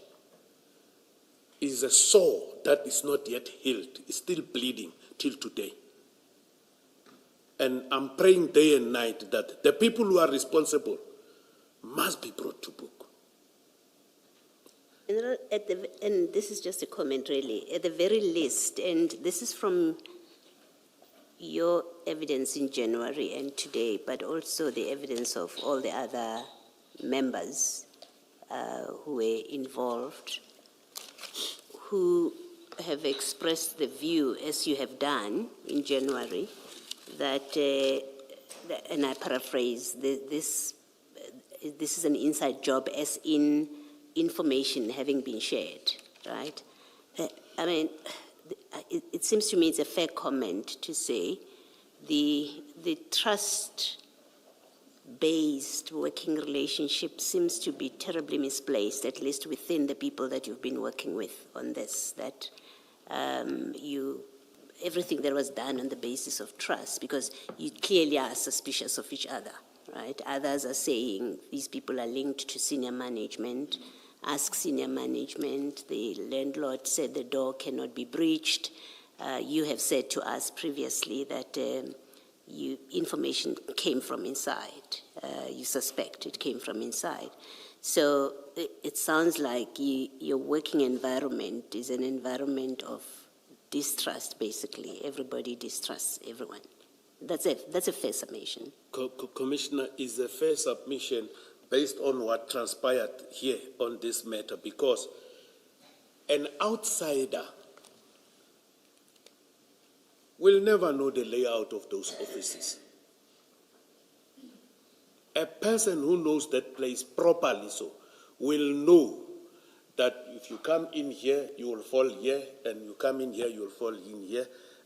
I don't have evidence, but I'm saying it's an inside job. Somebody sold the information. When these people are arrested, they must be asked, who gave you this job? Okay. So that we can get closure. Thank you, General. Thank you, Commissioner. Chair, before you close, I think, in fairness to General Senona, Commissioner Baloyi engaged him about the SAP 13, the Port Shepstone SAP 13 entry. We are going to flight it. For the record, it's CJC 258 in the exhibits. We don't need to go there. I just want to highlight one thing. General Senona had said, in his understanding, they were booked into Port Shepstone SAP 13 and booked out. And Commissioner Baloyi had a different understanding. Now we'll scroll to the end of that SAP 13. Yeah, and in yellow, just a large. There is an entry there under 6.1, you see, General? Yes. It's got the date of 24/06/2021, items 3.1 to 3.31. And if we go back, it's all those, the bags, you see? Taken for investigation and signed by Warrant Officer Bangase. So your understanding was correct that they were also booked in and booked out in the Port Shepstone SAP 13 register. You see that? I see the signature of Warrant Officer Bangase on yes. 6.3. The complication here, of course, that arises is that now they are retained somewhere except in an authorized space. Because firstly, they are said to be taken for investigation, which did not happen. And secondly, they are stored elsewhere other than a police station under the control of an SAP clerk. Just the comment I make. Thank you, SC. Thank you. Thank you, Chair. Thank you very much, General. You are excused. Confirm, Chair. Thank you. Thank you, Commissioner. Oh, God. Too late in the day, Mr. Pope, for 7:02. Apologies. Do you wish to re-examine?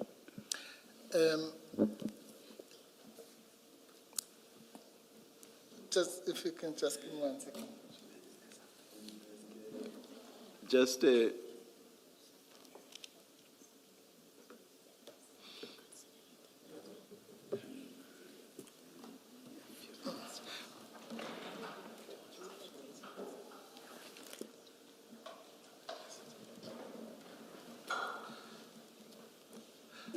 what we do here in terms of process is to ask up front what the re-examination is going to be on, just the broad issues, not question by question, Yes. just the broad. No, that will not be thing. necessary, All right, Chairperson. We are very satisfied. We have nothing more to clarify. The questions from the commissioners have sort of covered. The one issue we wanted to clarify was this issue about the SAP 13th. But I think whether it was done only at CPing or Potchefstroom as well. But I think that last issue covered it. So we have nothing, happily nothing to add. Thank you, thank on you. this Friday evening. Thank you, Mr. Mpofu. Again, thank you very much, General. We resume at 9:30 on Monday. On Monday, 9:30, yes, Chair. Yes. Let's adjourn until then. Yes.